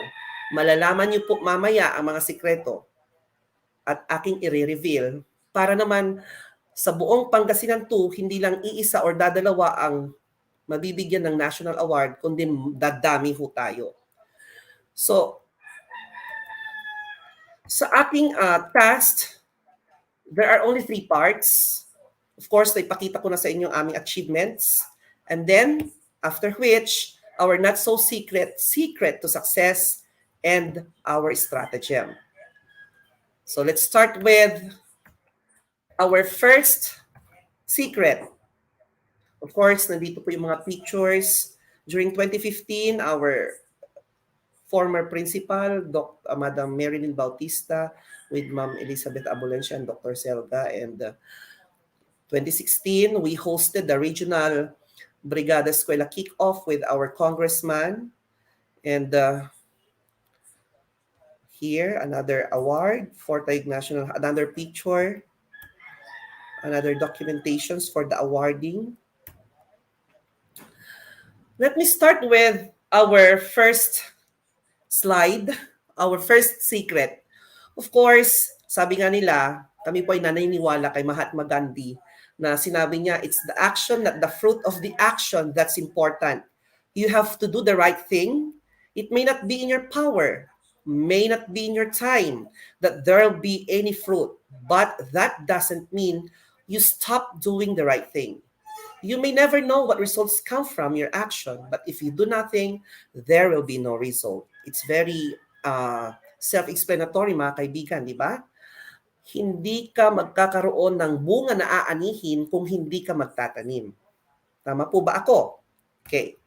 So now, let's start with our not so secret to success. Number 1, planning and preparations. Alam nyo, sa Brigada Escuela, mga kaibigan, hindi lang isang linggo ang kakailanganin para magkaroon ka ng national trophy. Ahead of time, 5 months, mostly ang preparation namin. Okay? So, ang planning namin ay may tinatawag kaming pre-planning at post-planning. Sa pre-planning, bago pa dumating ang DEPED memo about sa Brigada Escuela, may mga programa na kaming nakahanda. Lahat ng mga programa namin na nakahanda ay may kani-kanyang committee. Dahil alam nyo, ang Brigada Escuela ay responsibility ho ito ng buong institusyon and the community. Hindi lamang po si school head at ang kanyang brigada team ang magiging responsable sa programa na ito. Lahat ho tayo sa loob ng paaralan at sa loob ng komunidad. So ang ginagawa ho namin sa pre-planning, by checking our annual implementation plan and ASIP, tinitignan ho namin kung ano pa yung mga programa na kailangan gawin na hindi natapos sa isang taon. Yun po ang idadagdag namin sa aming programa sa Brigada Escuela. Remember huwag niyong kalilimutan, the AIP and ESIP dapat aligned ho siya sa project ninyo sa Brigada Escuela. Okay? So bumalik ho tayo sa pre-planning. Identify lahat ng mga programs and mula sa letter of communication, dapat may committee ka doon hanggang sa pag-prepare ng report, dapat may committee ho tayo. Huwag niyong ibigay lahat sa brigada team. Huwag niyong ibigay ho lahat sa brigada team kasi wala hong matatapos yan. Hindi ho kayo mananalo kung ibibigay niyo lahat sa brigada team kasi magiging loaded ho sila hanggang walang matapos, walang maibigay na report. So dapat the school head should delegate all to towards to the teachers and department heads and others na nasa loob ng paaralan. Okay? Doon naman tayo sa post-planning. Ito po yung tinatawag naming finalizations of the BE program. So bago mag-start or bago magkaroon ng Brigada Escuela opening program, naka-finalize na kami lahat mula ho sa magiging volunteers namin, mula po sa magiging innovations namin, mula po sa mga other programs namin, the advocacies of the school, nandoon ho lahat. Naka-prepare na ho yan. Now, sa post-planning, tinatawag rin ho namin itong finalizations of the BE programs dahil nga ho, eventually, after opening program, magdi-disperse na yung mga bisita natin, pupunta na tayo sa mga programs na napapaloob sa Form 1 and Form 2. So mula sa physical facility improvements hanggang sa mga leaflets na i-distribute para sa mga estudyante, para sa mga parents and communities, hanggang sa kung saan-saan kukuha ng dagdag na pondo sa aming barangay to barangay caravans ay nakaprograma po. Okay? So when we say barangay to barangay caravans, of course, a week before the opening program ng Brigada Escuela, dapat may committee ho kayo na pupunta sa mga barangay to tell that ang Brigada Escuela ng school ninyo ay may mga iba't ibang innovations, may mga iba't ibang programa, hindi lang po improvement of physical facilities, kundi dapat yung mga innovations ninyo and innovations and advocacies ay makikinabang ang community at students ninyo. Okay? Next. Preparations of tarpaulins for the opening program, printing of programs, and inviting volunteers, ang mga ginagawa ho namin sa post-planning and others. Okay? So, another, hindi ho kami pwedeng mag-implement or hindi ho kami magkakaroon ng opening program kung hindi ho natin babasahin ang memorandum by heart. Okay? Alam niyo po, ang sikreto ng Brigada Escuela kung minsan ay huliin po ninyo yung idea kung ano ang gustong ibig sabihin ng Brigada Escuela sa taong ito. Excuse me. For example,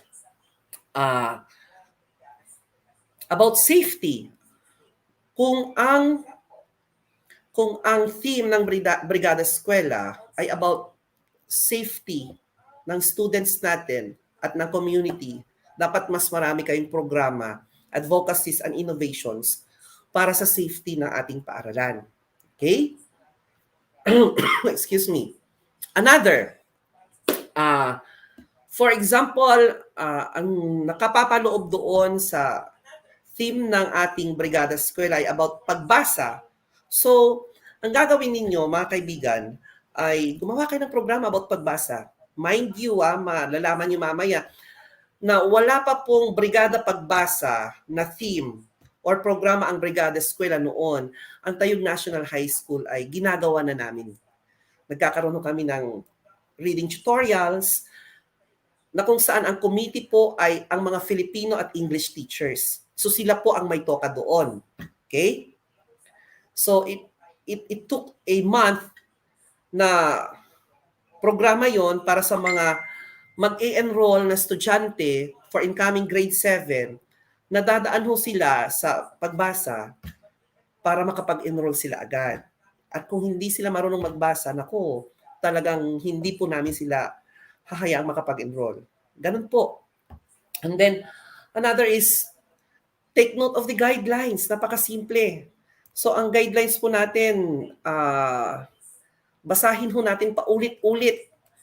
Gather all your BE team with the help of head teachers, department heads, and other teachers in your school. Upon reading or taking note the guidelines, kunin mo ang mga ideas nila, isulat ninyo. And then, kung ano yung mga ideas na gusto nila, pag-usapan ninyo at yun ang, kumuha kayo doon at yun ang pwede yung i-implement sa inyong Brigada Escuela program. Okay? So again, read between the lines. Read between the lines. Ulit-ulitin nyo hong basahin ang memorandum or DEPED memo about Brigada Escuela and take note of this. Sa mga hindi ho nakakaalam, may Brigada Escuela manual ho tayo. May Brigada Escuela manual ho tayo. Just use the Google and encode the Brigada Escuela manual, nandoon ho. Para po ito sa mga school heads. Pwedeng-pwede nyo hong basahin, nandoon po from page 0 hanggang last page po ng Brigada Manual. Napakalaking tulong po iyon. Okay?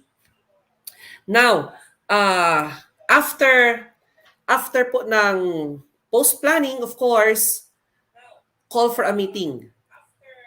Dialogues and planning also with the following personnel. Una ay ang mga LGU, our mayor, our sangguniang bayan members, the SK chairman, the barangay officials, dahil sila po ang tutulong sa atin. Who else? The police, the PNP, the BFP, lahat po na nakapalibot sa loob ng isang komunidad, you can invite them for a meeting para maipakita ninyo or masabi ninyo ang mga plano natin para sa Brigada Escuela. Okay? So ginagawa ho ba natin yon? Dapat gawin ho natin yon. Kasi alam niyo mga kaibigan, iba po ang prestige pag tayo po ay palaging nananalo sa Brigada Escuela. Hindi lang man po bayan ang titingala sa inyo, kundi buong Pilipinas pagdating sa Brigada Escuela. Tatatak po ang pangalan ng inyong school sa libro ng Brigada Escuela ng Central Office. Okay? So after the dialogue with our community, nasabi ko na sa inyo, delegate and create committees for the scope of projects, advocacies, innovations, fundraisings, and other programs related to be. Speaking, related to the to be. Speaking of, sadali lang ho ha, speaking of fundraising, actually, ganito ang ginagawa ho namin. Ito po yung tinatawag naming pre-program. So nagkakaroon muna kami ng fundraising sa school para naman magkaroon ho kami ng pondo para sa mga kailangan ho naming i-implement na programa. So mayroon ho kaming tinatawag na Bike for a Cause, mayroon din ho kaming tinatawag na Walk for a Cause, mayroon din ho kaming ginawa na Dinner for a Cause, nagbenta ho kami ng mga meal tickets in certain amount para magkaroon kami ng libre po, eat all you can yun noon, and maraming salamat sa mga sponsors. What else? Basketball tournaments. Pwede ho. Kasi magre-register po yung mga kasali sa basketball tournaments. And then yun po ang mga ginagamit namin. Now, you can also use the social media platforms para i-announce ang mga programa natin pala sa Brigada Escuela. Okay? So, what else? Ano pa yung mga ginagawa namin? Of course, brainstorming and write all the suggestions. And lastly, benchmarking. Okay. Ano po ba yung tinatawag na benchmarking? Alam nyo, ang benchmarking ay usong-uso ngayon dahil kung ano yung wala ka sa school mo at yung kaibigan mong school head ay nakakalamang sa pamamagitan ng kanilang programa at physical facilities improvement, pwede kang mag-benchmark sa kanilang paaralan. Okay? So ang ginagawa ho namin, we use the Google platforms, nagbe-benchmark ho kami sa mga different regions. Sa mga different regions para makita ho namin ang mga innovations and advocacies na pwede ring makatulong sa ating paaralan. Okay? So yun po ang isa sa mga ginagawa namin. And another is kung saan po kami pumupunta na school and kung saan din po kami pumupunta na establishments like SM, Magic Mall, malikot po yung mga mata namin. Malikot po yung mga mata namin. Kung alam nyong may programa ang isang establishment o munisipyo na pwedeng i-adapt sa school ninyo, pwede ho. Remember, ang clientele natin, para po sa kabutihan ng mga clientele natin, pwede ho yan. Okay? So, talking about benchmarking, noong nanalo po kami ng Brigada Escuela ng sunod-sunod na taon, I'm very proud to say na maraming mga schools and divisions ang pumunta sa school para mag-benchmark, like the Batak City Division headed by Dr. Joan Corpus. We also have the San Carlos City Division headed by Dr. Permisias, Ma'am Sheila. And another is from Lagawe, the Region 3 ba ang Lagawe, Banawe, or Region 2? Lagawe Division, binisita rin ho nila ang programa ng ating paaralan. We also have small schools, 189 schools, and open until now ang ating school para sa benchmarking. Okay? Ayan ho yan. Okay, let's move on. For the preparation, unang-una, for the preparation, mga kaibigan, from time to time, huwag niyong puputulin ang communication ninyo with your BE committee and with your coordinators. Hindi porke kayo po ang school head ay makamukayditan kasi kastoy. Okay?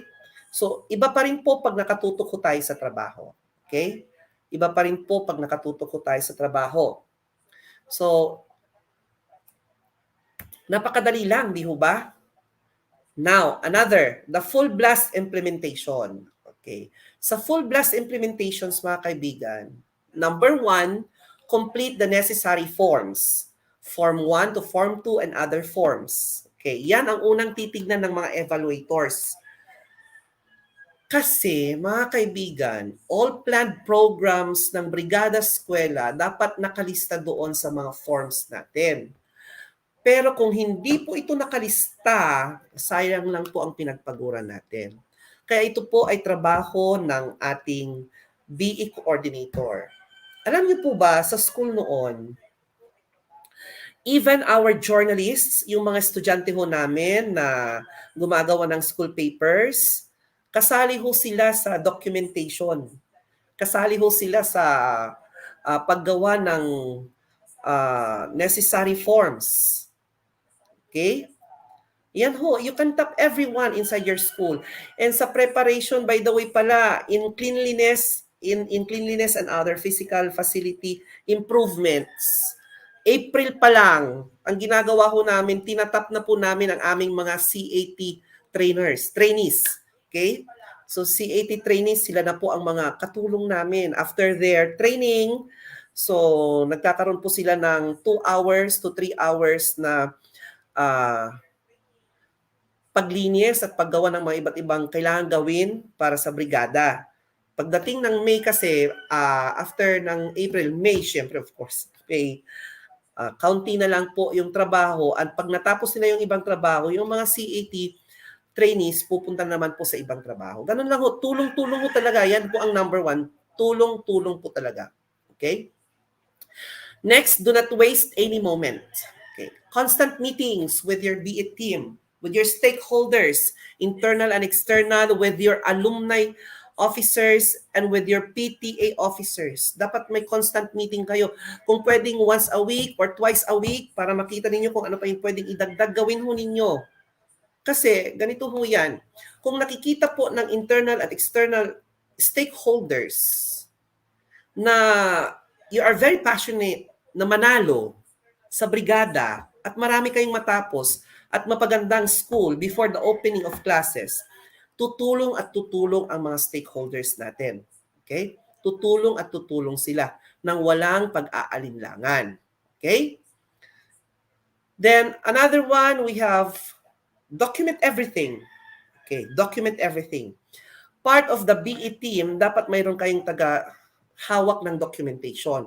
Hindi lang pwedeng isa or dalawa. Kung pwedeng kayong 3 or 4, gawin ninyo. Kasi alam nyo, sa documentation, hindi naman po 5 or 6 ang katawan ng isang tao, di ba? So, mayroon kayong i-assign sa likod, sa harap, sa gitna ng inyong school, or sa other side of your school. So, kailangan mag-create kayo ng team or documentation team para mapabilis ang inyong mapabilis po ang mga evidences na ma-process. Di ba? Kailangan natin ng before, during, and after. Tama po ba ako? So, ganun po ang gagawin natin. Hindi ho natin hahayaan na umayaw ang mga teachers. Bagi daan, alpas mo ti trabaho. Huwag ho ganun. Ayokong sumali. Hindi ho.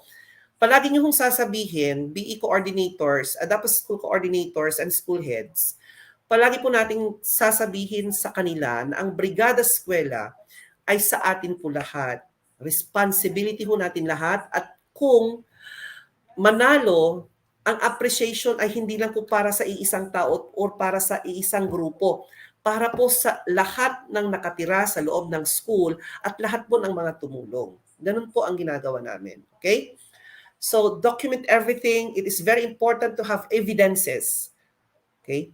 Kung wala kang ebidensya, of course, hahanapin niya ni Sir June Olivo about something about the RRM, something about IEC, the Information Education Campaign ng WINS at ng DRRM. Hahanapin niyan ni engineer about your about the physical improvements. Hahanapin yan, okay?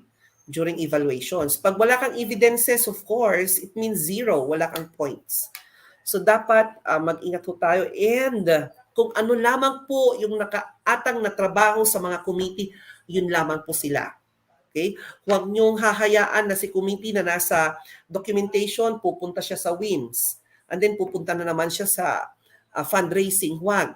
So ang ginagawa ho namin, after na matapos ang trabaho ng bawat committee, ng bawat grupo sa isang programa, of course, ina-appreciate ko namin through giving them a simple token and certificates of recognition. And di ho ba? Ganun lang kasimple. And then, another, going back to the stakeholders, tap all the stakeholders. Kahit gaano man kababay ang stakeholders na yan, let's say the 4-piece family, who else, the utility, kung gusto niyang mag-volunteer na magtrabaho at maging part ng Brigada Escuela, hayaan niyo po sila. Kasi po, yun po ay isang indikasyon na ang Brigada Escuela sa loob ng inyong paaralan ay very effective. Okay? Very effective. You know, let me tell you a story. Noong pandemic, kasagsagan ng pandemic, di ho ba, walang no close contacts with our stakeholders, walang dapat i-implement na innovations and other programs ng Brigada Escuela, maliban lamang po sa pagbibigay ng mga ayuda, ng mga face mask. The community itself, pag nakikita ho namin sila, namimiss ho nila ang Brigada Escuela programs ng school.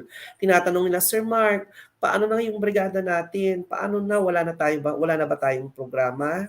Wala na ba tayong ginagawa? Siyempre, bawal po. Kaya lang, pag very effective ang Brigada Escuela implementation, program implementation ho ninyo, mamimiss ho yan ng mga volunteers ninyo, babalik at babalikan po kayo. Okay? So, give importance to your partners. Sabi nga kanina nung pangalawang speaker, partners ang napaka-importante. Okay? Sabi nga, pag ang partner mo ay hindi mo naibigyan ng importante, hindi na sila babalik. Hindi na sila babalik para mag-volunteer. So, alagaan mo ang partners mo. Whether galing siya sa private sectors or public sectors or 4-piece, at kung saan-saan sa laylayan, alagaan mo sila. Okay? Ano pa naman yung mabigyan sila ng certificate of recognitions, tuwang-tuwa na po sila. Okay? Tuwang-tuwa na po sila. Okay? So, now, may nakuha ho kayo or wala? Sana nga ho, meron. Ano? Kasi very simple lang. There are only 3 parts of my task. Okay, moving on to the appreciation and recognition. Okay. Recognize all the partners, stakeholders, and participants. Okay. By giving them, sabi ko nga, token of love, simple snacks during the physical improvements ng school. Dapat may committee rin ho kayo na magpapamerienda sa mga volunteers ho natin. So saan ho tayo kukuha ng pagpapamerienda? Of course, through the help of the solicitation committee, kung magkano yung mga na-solicit nila, yun ang gagamitin natin pambili ng merienda. Alam nyo, yung 8 hours na pagod ng ating volunteers, mawawala ho yan pag nabigyan nyo ng kahit simpleng merienda ho, like Jollibee and soft drinks or Rebisco na cracker and tubig. Nako, iba po ang feeling kasi ng volunteer na naa-appreciate. Talagang nawawala yung pagod nila, bumabalik ang kanilang lakas at pwede nilang i-extend ang kanilang araw hanggang gabi kung maaari na magstay sa loob ng paaralan para mapalinis. Sa amin before, talaga nahati-hati ho yan. Mula ho sa bibili po ng mga pintura, ng walis tingting, may mga committee dyan. Then bibili ng mga merienda, may committee dyan. Yung magpapamerienda, may committee na naman po. Lahat po ng mga nakatira sa loob ng paaralan, from teacher 1 hanggang utility, ay talagang saludo po ako sa kanila dahil ipinakita po nila ang kanilang kooperasyon during those 5 years na Brigada Escuela. But until now, talagang tulong-tulong ho kami, hindi ho mawawala yon dahil ang Brigada Escuela ay part na po ng aming sistema. Part na po yan ng aming sistema. Magkaiba-iba man ang guidelines, still yung itinanim namin na standards for Tayug National High School, hindi ho mawawala yon. Okay? Hindi ho yun mawawala. And mamaya ho, malalaman natin kung ano-ano yung mga innovations, kung magkano po ang generated funds ng Tayug National High School na naiambag sa Department of Education sa 5 taon, at malalaman din po ninyo mamaya ang mga stratagem namin or techniques kung paano kami nanalo. Okay? So, let them feel loved and appreciated sa ating mga stakeholders. Okay? Urain niyo ipagsabsabatan nyo kahit saan ho kayo magkita. Ang mga stakeholders nyo, dapat hindi nyo binabaliwalayan. Hi, say hi, hello. Hi, Manong. Hello, Manang. Hi po, good morning po. A very simple greeting para sa mga volunteers ninyo ay masayang-masaya na sila. Kasi talagang maaalis yung mga agam-agam at pagod nila. Okay? Then recognize.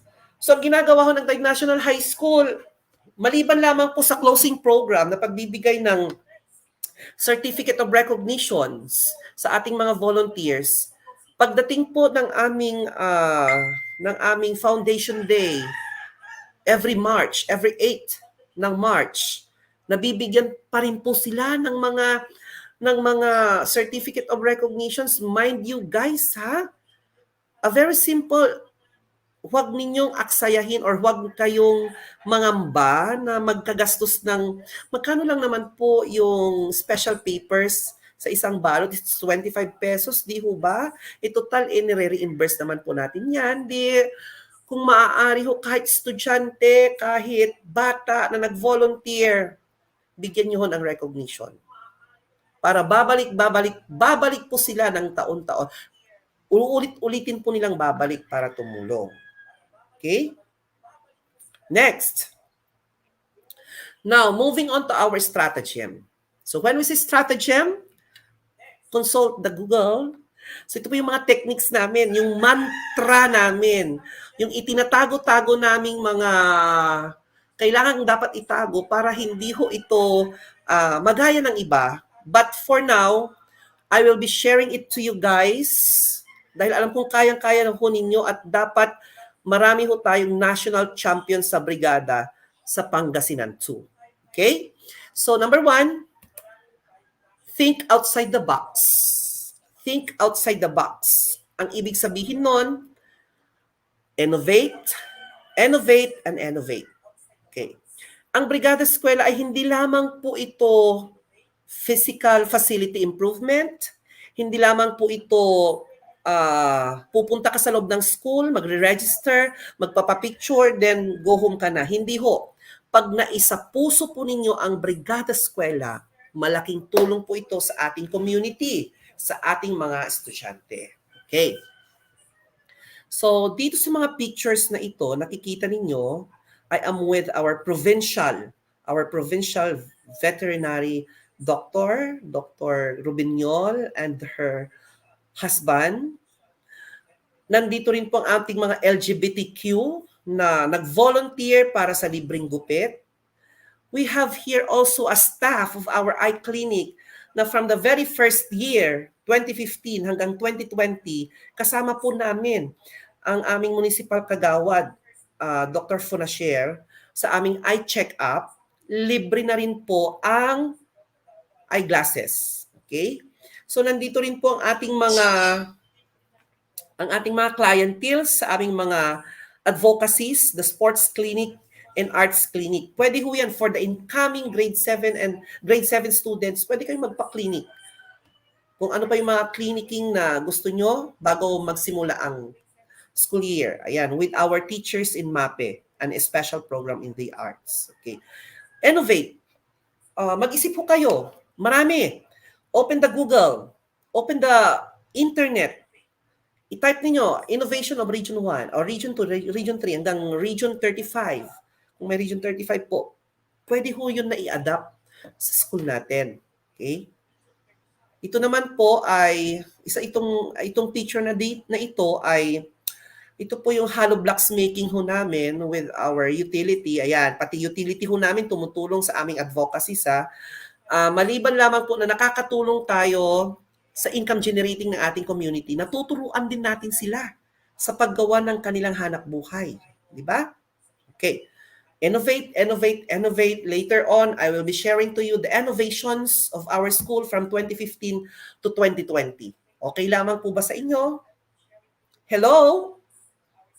Parang wala akong naririnig. Okay. So, under think outside the box, to make your BE program or the Brigada Escuela, you shall have innovation, advocacies, and other special programs that will support the BE program of your school. Okay.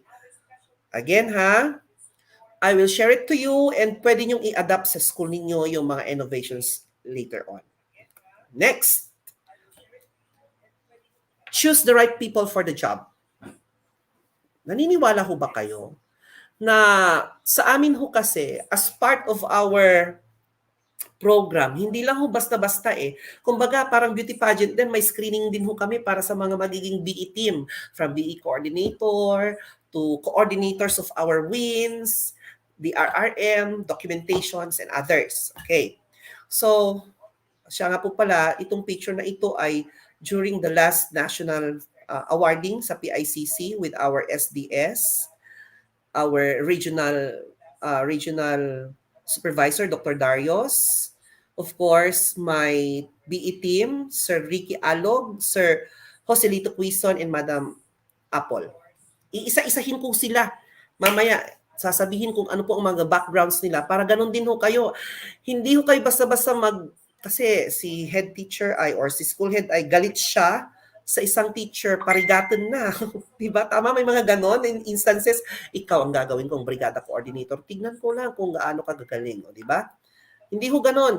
Ang isipin ho natin, Brigada Escuela is for the community and for your clienteles. For our clienteles. Our student trees. Okay? Now, be sure to choose the right people. Sabi nga ho nila, bad hires are a nightmare and good hires are gold dusts. Okay. Don't look for the physical appearance ang magiging BE team ninyo. Tignan ninyo ang kanilang mga daliri, di ba? Sabi nga nila dirty fingers are those that do. Okay? Yung mga daliri nila, huwag niyong piliin yung mga nag-iinarte, di ba? Kung sino po ang alam niyong magaling, matalino, industrious, hindi maarte, at willing magbabad sa ilalim ng araw for 8 hours, sila po ang kunin ninyong BE team. Kahit ito po ay kinaiinisan ninyo na teacher, kung siya po ay kayang-kaya niya, then empower your teacher. Give your trust and confidence to that teacher. Malay nyo, nandoon pala, siya pala ang susi ng inyong successful journey para sa Brigada Escuela. Okay, let me introduce to you our BE team. So first, the Physical Facility Coordinator. Dapat hindi ho yan mawawala sa team ninyo. Ano ang role ng Physical Facility Coordinator, mga kaibigan?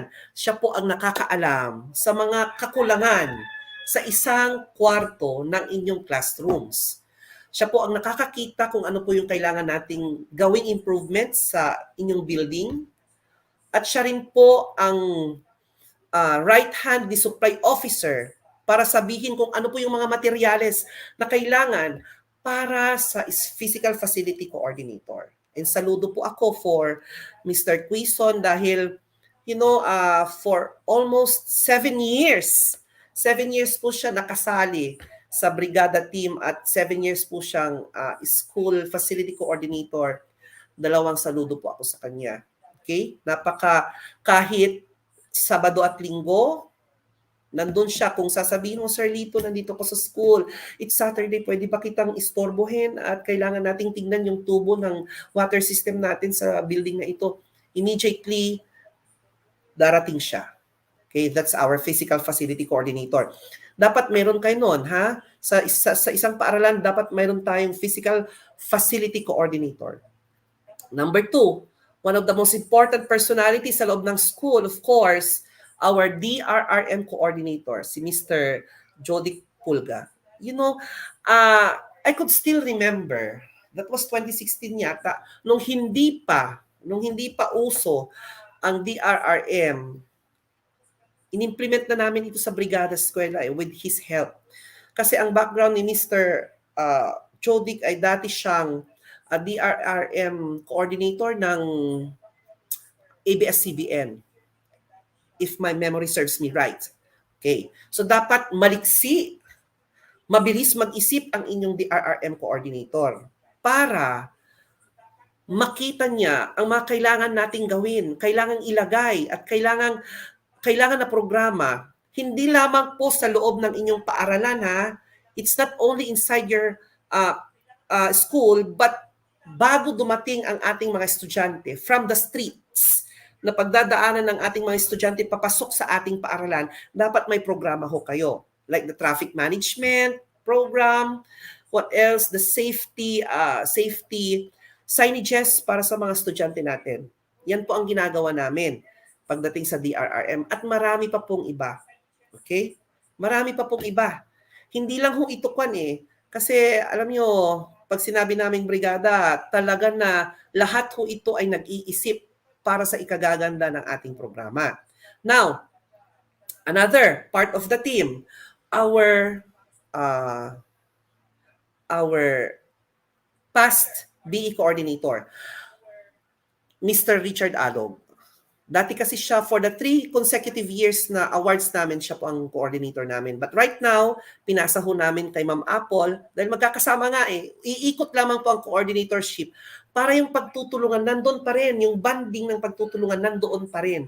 Huwag kung sino-sino na, kung sino po yung nakakaalam ng programa, sila na po ang pagbigyan ninyo. Going back to Mr. Richard Alog, ang background po niya, magaling po siya sa mga wires, magaling po siya sa mga tubo, magaling po siya sa mga CCTVs, at magaling din po siya sa mga makina ng sasakyan. Okay. Para malibre ho kayo sa pag-repair ng electric lines ng inyong buong building sa paaralan, of course, hanapin nyo yung teacher ninyo na magaling sa kuryente. Okay? Yan ang ginagawa namin. Para malibre po tayo, sila nang gumagawa ng water system namin, yung electricity system, and then sila na rin po ang nagkukumpuni sa mga sasakyan namin para palaging maayos. And ito ho kasi kahit gabi ng Sunday or Saturday, pag sinabi mong, Sir Ricky, kindly check the school, wala daw pong ilaw sa likod ng building 1. Immediately after 5 minutes, nandoon na siya. Okay? At magaling din ho ito sa CCTVs. Nakapag-save ho kami ng maraming pondo dahil nga hindi na siya nagpabayad. Okay? Siya po ang dahilan kung bakit may mga 360 CCTVs so kami, may mga CCTVs around the school. Nung wala pa pong mga CCTVs sa buong school, kami ho yata ang nauna. And then paging system, kung alam niyo po yung paging system, siya rin po ang dahilan. Okay? So again, choose the right people for the job. Another. So we have here Dr. Miranda and Dr. Christopher Miranda and Dr. Ann Jukino. Okay. Sila po ang nakatalaga sa WINS program. Okay? From the materials to be used in the lababo, in the bowl, the bidet, the IEC, what else? The sabon at sabonera in the lababo or the drinking fountain natin, sila po ang nakatoka. So kung WINS sila, WINS lang ang kanilang trabaho. Wala nang iba. Pag mo nang dagdagan, school head, pag yun ang dagdagan, maghanap na po kayo ng ibang teachers para sa karagdagang trabaho or program. Okay? So sila po, very passionate sila pagdating ng WINS. Lahat po ng CRs ng Taguig National High School, malinis noon during their time. Then doon po sa mga drinking fountain natin, nakalagay po doon ang ating mga IECs or the Information Education Campaigns. And may mga leaflets or may mga brochure kaming binibigay sa mga estudyante like how to brush your teeth properly, how to, wash your hands properly and other health-related programs sa WINS. Okay? So dito po sa baba, nandito ho ang aming assistant principal, si Dr. Roderick Castillo. Okay, during our time as partners, wala rin ho ako masasabi. So you can tap your assistant principal also. Siya po ay nakaalalay sa senior high school teachers, senior high school department. So si Sir Roderick Castillo as the assistant principal, kung ano rin po ang sasabihin namin sa kanya na gagawin, hindi ko siya nagdadalawang isip, wala kang maririnig sa kanya kundi opo. Po at opo lang. And 5 saludo rin po ako sa kanya. Very cooperative. And talagang matalino. And of course, some head teachers na nandirito kasi yung mga head teachers natin, ginawa nating mga coordinators sa different programs, innovations, and advocacies. Health and program, ang ating health programs, ang ating school nurse. Pagdating sa mga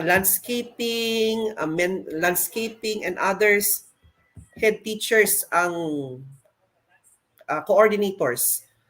Nandito rin po ang aming guidance counselor for the mental health program din ho namin, si Sir Art and Ma'am Cheryl.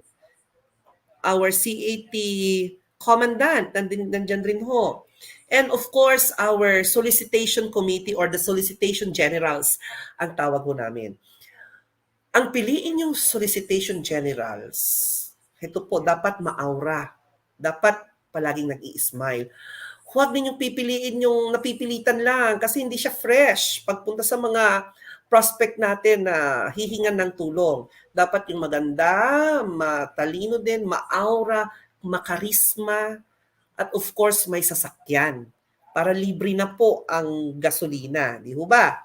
So yan po si Ma'am Maylene and Ma'am Elsie and Ma'am Shirley and Ma'am Marhes. Nandyan ho ang ating school nurse noon. Okay? So now, yun po ang wag ninyong kalilimutan ha. Choose the right people for the job. Okay. Because Brigada Escuela program needs dedicated, committed, competent, and passionate members of the committee. Okay. Next, set a standards. Okay? Huwag kayong magsiset ng mababang standards. Gagawin niyo yung Brigada Escuela para mag-comply lang. Sayang ang pagod. So dapat outstanding yung result. Ang standard na isiset mo or the standards na kailangan yung iset ay mataas.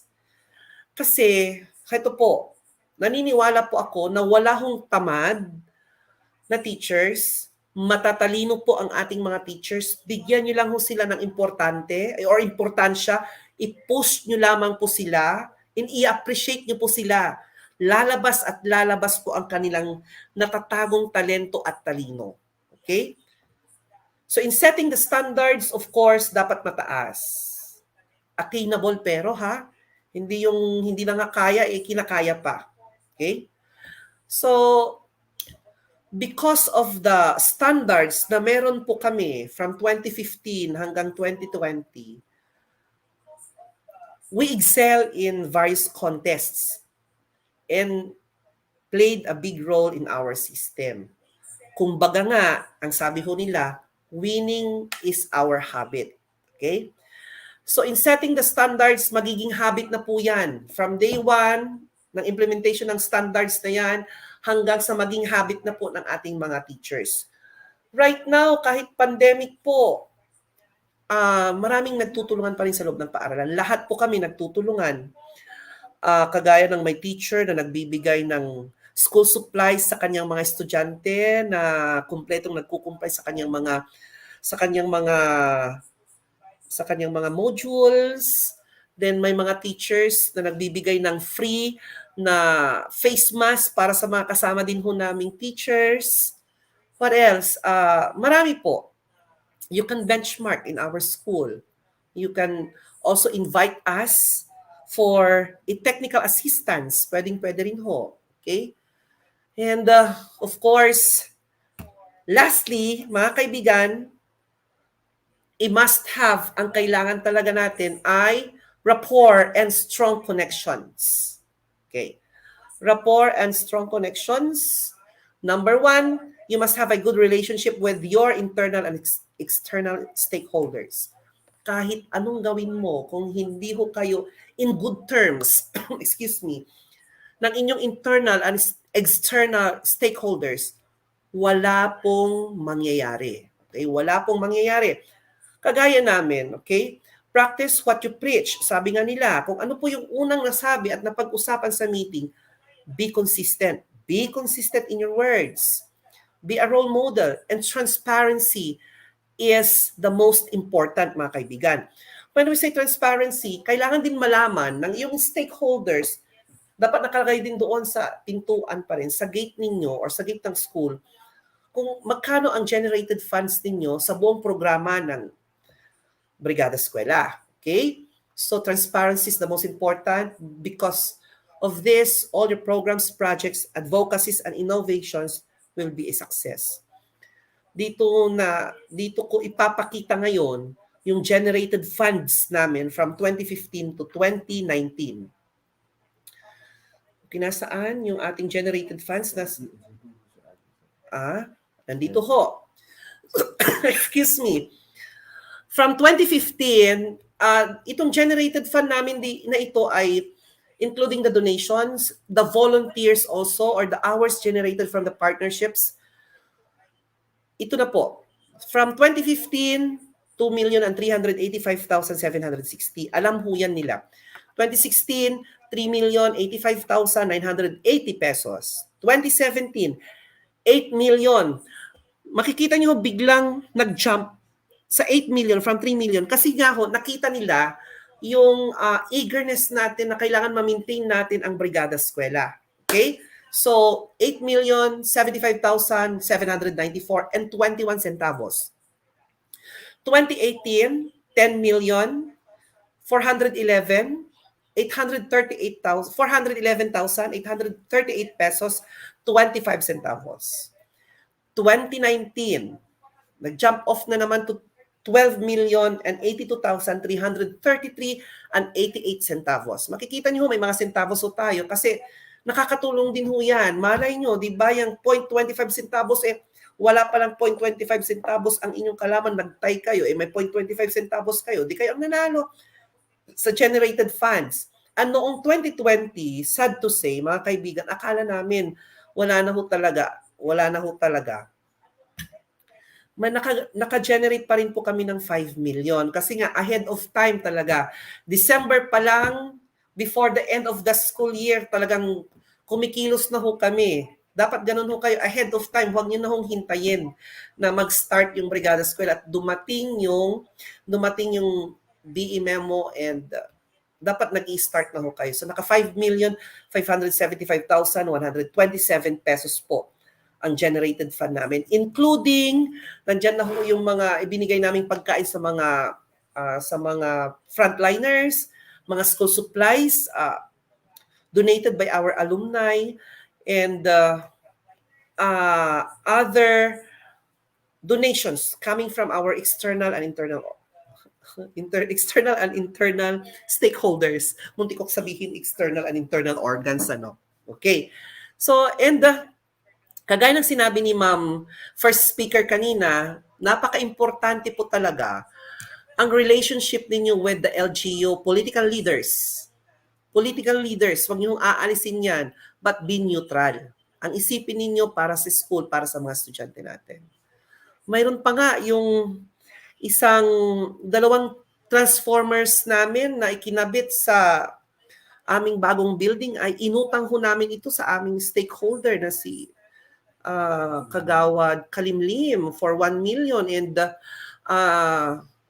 inut nga, unti-unti naming nababayaran but because of the pandemic, may balance pa kami. And ito na po ang total generated funds na naiambag ng Tayug National High School sa Department of Education. Mula halos magpawis na ho kami ng dugo. It's 41,616,833 pesos and 34 centavos. Yan po. Pinagpaguran ho yan ng simpleng utility worker hanggang sa mga chairman, hanggang sa mga members ng coordinators taon-taon. Okay? At ng mga Brigada Escuela coordinators. Okay. Now, going back to the right people, by the way, ito po hindi ko na-introduce. Si Ma'am Apple. She's Mrs. Tabingo. Okay, I'm so sorry for that, Ma'am Apple. Muntikan na. Kasi nga, si Ma'am Apple po siya po ang chairman ng documentation.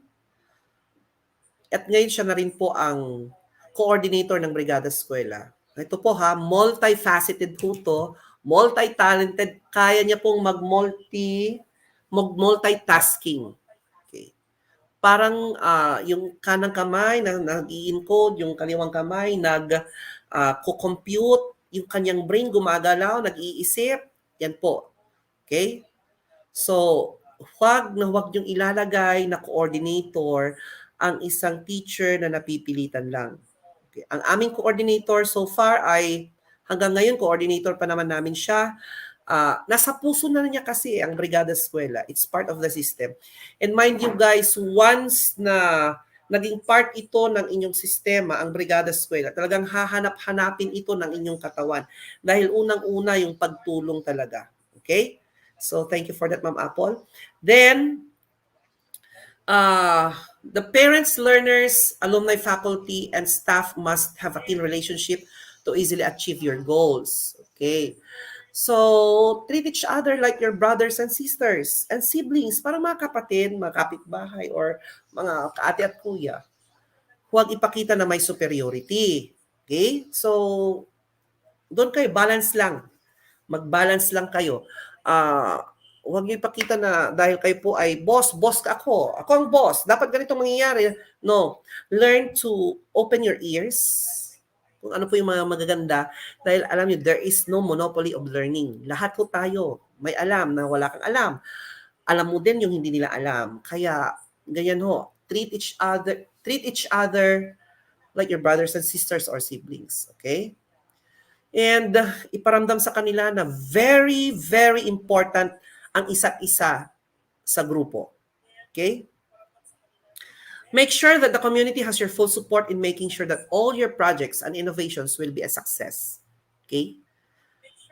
Kasi sa innovations, mga kapatid, advocacies and innovations, ang tutulong sa inyo ay community. Okay? Ang community. Sino ang tatawagin mo sa advocacy mo? Like, Brigada Pangkabuhayan, how to make tinapa. Alangan naman na yung mga taga ibang region, di ba? The community, dapat strong yung relationship ninyo at suporta ng community. Okay? You must have a wide range of partners and stakeholders that wholeheartedly supports the school's programs. You know, as far as Puso Rubio, as far as Natividad, and other neighboring towns, lahat nanggaling yan, yung mga volunteers namin. Sa medical and dental mission namin, yung mga doctors and nurses coming from Puso Rubio, uma-attend ho sila kasi nawiwili ho sila sa pagtulong. And even here in our town, kahit galing ho sa private sectors yan or private hospital and our district hospital, our municipal health centers also, talaga, lahat, mga galing sa Lingayen, our naval part officers, our riders, iba't ibang NGOs and private organizations, kasama ho namin. So napakasimple ang gagawin ninyo. The Committee of Communication, sabihan nyo sila, gagawa sila ng letter para ma-distribute or para inviting them to join us in our Brigada Escuela. Hindi ho sila magsisay no. Dahil ang mga organizations na kasama natin sa community, number one, ay gusto nilang tumulong. Lalong-lalo na pag nakita nila na maganda ang kahihinatnan ng pagod nila. Okay? So yan po ang isipin din ho natin. Even the very simple tricycle drivers, yung mga toda-toda na yan, nako, gustong-gusto ho nila. Kasi yung mga anak nila nag-aaral sa school, gusto nilang tumulong. Even the LGBTQI, gustong-gusto nilang tumulong. Lahat siguro, na-invite ho namin lahat na organizations ng Tayug Pangasinan and other neighboring towns. Kasali ho sila. Mga religious groups like the Knights of Columbus from other towns, Natividad, in our town. Naku, syempre mga Knights of Columbus, mga maaaga silang nagigising. As early as 6 a.m. nandyan na sila, naghihintay ng mga trabaho and wala ho silang reklamo. Kahit saan mo sila ipadpad, ipunta, gustong-gusto nila. Ang Taguig National High School ay to be exact 4 hectares ho yan. Kaya kung saan-saan po yung mga lugar sa school na kailangan ng linis at improvements, nandoon ho sila. Our mayor, political leaders, congressman, lahat ho yan tutulong. Our vice mayor, our sangguniang bayan, naku. Ito pa, ang gawin ninyo, ang ginawa ko kasi namin before, yung 4 hectares na yan, we divided into 21 parts ang Tayug National High School para po sa mga 21 barangays ng Tayug. So kung sino po ang, kunwari, barangay A, kung sino po yung barangay officials with their barangay captain, doon ho sila maglilinis, doon po nila i-improve po nila yung lugar ho nila. Ganun ho ang ginagawa ho namin. Hinahati-hati po namin according to the barangays ng Tayug. And very successful ho yan. Very successful. Gawin ho ninyo. Okay? And then, who else? For more info about our volunteers, pwede nyo i-check po ang aming mga brigada report. you're always welcome to visit our school. Okay? Now, moving on to the next. Of course, ang Taguig National High School ay hindi ho nawawala na ang mga programa namin ay patungkol ho ito sa ating mga estudyante and community. So it is the best avenue to address the needs of our learners. We ensure that we think of them above anything else. Okay? So, yan ho, dito makikita ho natin through the help of our TLE teachers and senior high school teachers in baking and pastry and cooking. Ayan, natuturuan natin ang mga estudyante sa paggawa ng pandesal, tinapay, at iba pang lutuhin na nakakatulong rin sa kanila para makapaghanap buhay. Okay? Here is our Brigada coordinator doing the first aid seminar. Okay? Ayan. So because of this, we came up with various child-centered and community-centered programs. So I will be sharing to you, ladies and gentlemen, the various innovations of Taguig National High School, the unique innovations of Taguig National High School from 2015 to 2019. Okay. Beautification of building facades, acquisition of fire extinguishers, acquisition of solar-powered lights. So far, mayroon ho kaming 30 powered lights ho na ginagamit sa gabi para mabawasan po ang babayaran natin ng kuryente. Canal construction, yung lagusan po ng tubig dapat, number 1 po yan para hindi ho bahain ang inyong mga classrooms. Athletic oval rehabilitation. So painting of perimeter fence. Rehabilitation of gender-sensitive restrooms. So yung mga restrooms namin noon, may girl, may boy, may para sa mga LGBTQ. Procurement of additional CCTV cameras. So lahat po ng sulok and even buildings ng aming school ay may mga CCTV cameras. Ang kanyang control ay nasa loob po ng principal's office. Kaya nakikita po ni Madam Feby yung mga papasok, lalabas at kung ano yung mga nangyayari sa loob ng school. Procurement of flat screen TVs in classrooms. During the national or regional evaluation, that was 2018, one of the evaluators suggested, kasi noon talagang kulang pa po kami ng pondo, sabi niya, it would be better na mag-procure kayo ng mga TV, flat screen TV for your instruction. And we made it. Halos lahat ng classrooms ay may TV. Especially in senior high school, kumpleto na nila. And even in the junior high school. Ano po ang ginawa ng mga departments? Kasi departmentalized po ang programa nila. Nag-income generating program din ho sila para makabili po ng mga gagamitin ng mga estudyante. Construction of perimeter fence, new TNHS greenhouse. Ito po ay related sa gulayan sa paaralan. Okay?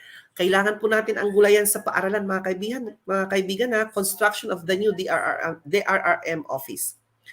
Hindi po kumpleto ang programa ng paaralan kung wala po kayong DRRM office. Kasi ito po ay center of attraction na po ng isang paaralan. Kung walang DRRM office ang isang paaralan, ibig sabihin po nun ay kailangan ninyong magdagdag.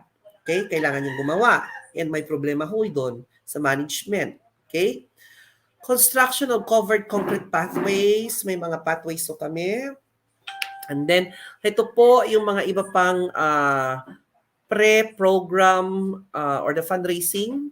The fun run, fun ride, dinner for a cause, hollow blocks making, Brigada for 1 week. Pwede ho yan. The reading tutorial. Ito po, nag-start po ang reading tutorial namin bago pa po magkaroon ng Brigada Pagbasa.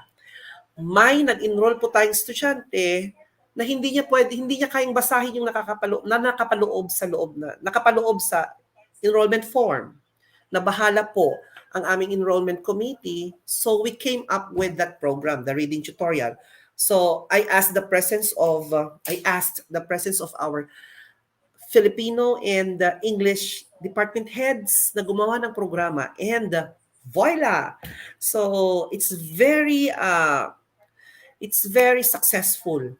Kasi hindi lang ho tayo nakakatulong sa sistema, nakakatulong ho tayo sa improvement ng ating estudyante. Okay? So the anti-rabies for pets, food handling and safety seminars, anti-pneumonia vaccination and blood chemistry for teachers, libreng gupit for our students and the community. Again ha, may mga sa mga innovations and advocacy so namin, may mga donors so kami, may mga sponsors so kami. First aid and basic life support, the LTO road safety lecture for motorists. We invited the head of LTO, Mr. Danilo Martinez before, to speak about road safety. The medical and dental mission, the free eye check-up, Operation Libreng Tuli.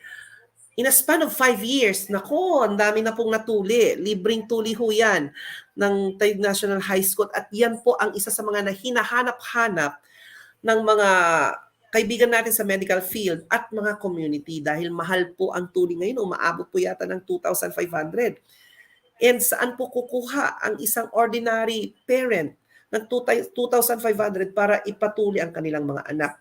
Lahat po ng gagamitin from the karayom na pantahi hanggang sa sinulid, hanggang sa alcohol ay donated po yan ng ating mga kaibigan sa medical field.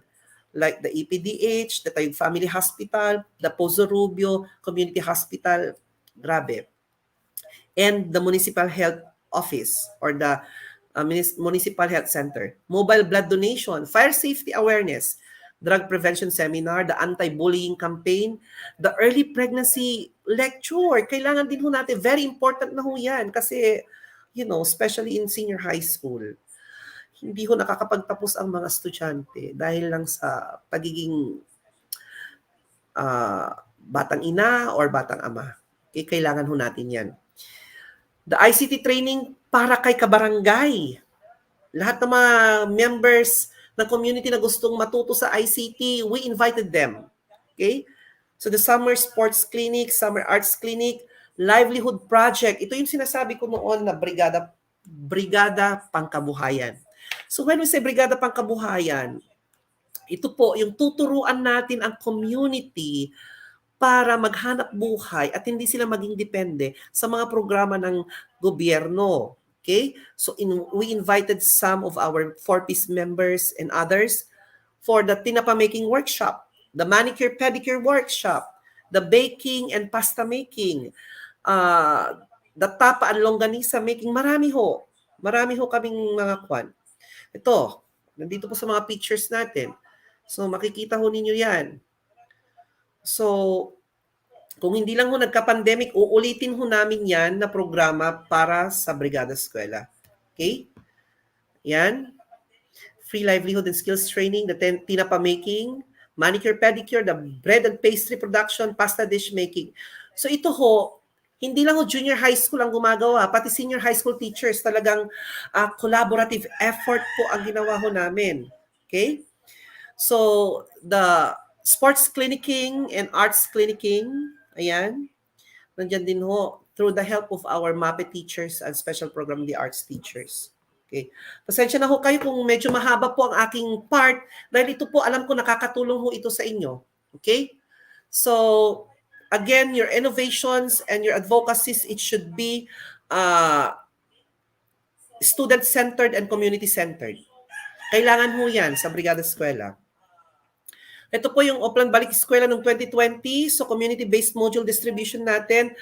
Ang ginawa ho namin dito, we invited the barangays na sila po ang mag-distribute. Tulungan ho kami mag-distribute sa barangay nila ang mga modules ng mga bata. And it's very successful. Okay, umattend ho sila ng dialogue and then yung process. Nagkaroon ho kami ng 3-day seminar kung paanong gagawin, kung saan ilalagay, and then paano paghatid at pagkuha ng modules inside the school. Okay, committee na naman po. Gumawa na naman po kami ng committee niyan. And then, we also offered our transportations, the L3, and of course, itong tinatawag nating truck ng paaralan para ho sa libreng sakay during nung kasagsagan ng brigada ng pandemic. Dahil alam nyo, nakakatakot noon. Di ba alam nyo yung takot noon? Na walang makain ang mga community, then ang kanilang pamasahe pa ay triple, instead na 50 nagiging 150, makabili lamang ng pagkain. So for a 2-week program, ang ginawa ho namin, saan kukunin yung gasolina nito? Of course, dahil ho sa magandang puso ng mga teachers natin, the master teachers, the head teachers, talaga hong nag-o-offer sila, nagbibigay sila ng any amount para lang may magastos po ang ating mga drivers, ito, yung mga committee sa libreng sakay, ang aming mga utility job orders, ayan. At even our cooperative, nag-distribute din ho sila mga pagkain para sa ating mga frontliners. Okay, di ba malapit na ho? Another is ito, the bayanihan effort to support the different barangay frontliners. 21 barangays ang nabigyan po namin ng mga pagkain, merienda at suporta para po may magamit din silang lakas sa pagbabantay noon sa kanilang barangay upang maging ligtas ang kanilang mga barangay. And it's very, hindi mo ma-explain yung nararamdaman mo pag nakikita mo yung saya ng mga tao.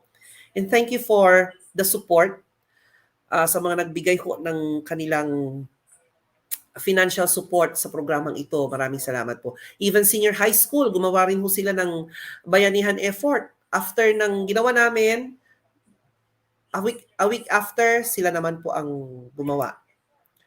And then we also consulted the barangay officials, the barangay captains together with our mayor about our LCP. Okay, our LCP and our the process of distribution and retrieval of modules. Ayan. Okay? Ayan po yung school supplies drive. Mga alumni ho during the solicitation, mga alumni halos po ang nagbigay, and we allocated school supplies good for 100 students per barangay. Ayan, ito po yung mga ang nag-receive po niyan ay ang mga barangay captains at ang mga asawa po ng barangay captains. Okay? So, good for 100 students po ang na-distribute po namin for the 21 barangays. Another, we also have our partnership with local drugstores for the provision of multivitamins and other anti-COVID kit for our school personnel. Ito po ay committee na ng ating school nurse, si Sir Jerome. Ayan, lahat po ng mga drugstore dito, talagang nilapitan ho namin, at sana ganun din ho kayo, kasi magbibigay ho sila ng tulong. The Magallanes Drugstore, the Rodotas Drugstore, the Nerves Drugstore, the Primicias Pharmacy, the Mercury Drugs, the St. Joseph. Marami po, lahat po ng drugstores nilapitan ho namin. And yung mga binigay ho nilang vitamins, multivitamins, vitamin C, the alcohol, binigay ho namin sa aming mga teachers. Okay. We also have the Padyak para sa Kinabukasan project. Ayan, we distributed, to be exact, 380 bicycles for our students. Ayan. Okay? Ayan ho.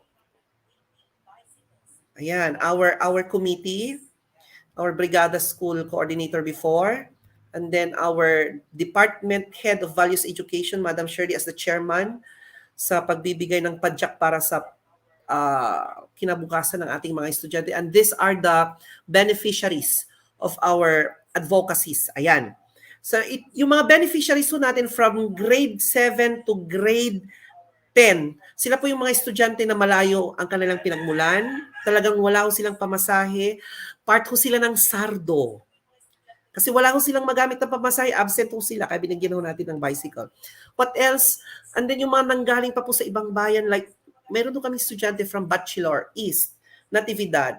Diyos ko, kung kani-kanino lang daw siya nakakasakay, kaya binigyan din ho namin ng kanilang sasakyan or bisikleta. And of course, we also have our tulong para sa ating mga job orders. Sila ho, ito yung mga job orders natin na binigyan ng tulong during pandemic. Dahil sila po yung mga pangmalakasan nating kasama. Kaya nagbigay ho tayo ng mga every December and every brigada, may binibigay ho tayong bigas sa kanila at groceries. Ayan. Yung mga utilities natin and security guards na itemized, yun po, yung maliit lamang po na sako, kasi may bonus sila. Pagkaramihan, yung may mga malalaking sako ng bigas na hawak, sila po yung mga job orders natin. Okay? Through the effort of our team, Manang Ninita also here, and Sir Raymark, sila po ang kasama nating nag-solicit. Okay? We also have here our school supplies and coupon bonds and financial assistance from other stakeholders and other batches. Okay, other batches. Okay. So we have here the advocacies, creativity, innovations, community, services, awareness, and literacy campaign. Literacy campaign, kailangan din ho natin yan.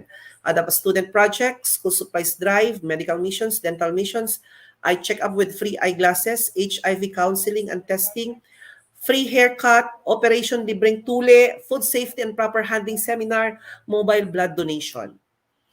Anti-rabies vaccination, ICT training, health forum, community first aid training, and emergency preparedness seminar, OPLAN, Sagip Sardo Bike for Education Project, the interagency basketball tournament, the traffic management program in partnership with our barangay officials and PNP. Okay, dapat ito po ay may ganito ho kayo, napaka-importante po sa isang paaralan. Kasi ang estudyante natin na mula po sa gate, papasok sa ating paaralan ay cargo na ho natin. The Early Pregnancy Awareness and Drug Prevention Seminar, the Family Safety Awareness Campaign, the Fire Safety Awareness Lecture, reading tutorial, the summer art class program, summer sports clinic, Brigada Pangkabuhayan, anti-pneumonia vaccination, the road safety lecture, anti-HEPA vaccination, mental health forum, anti-COVID-19 pack, distribution, face mask, face shield distributions. Ayan.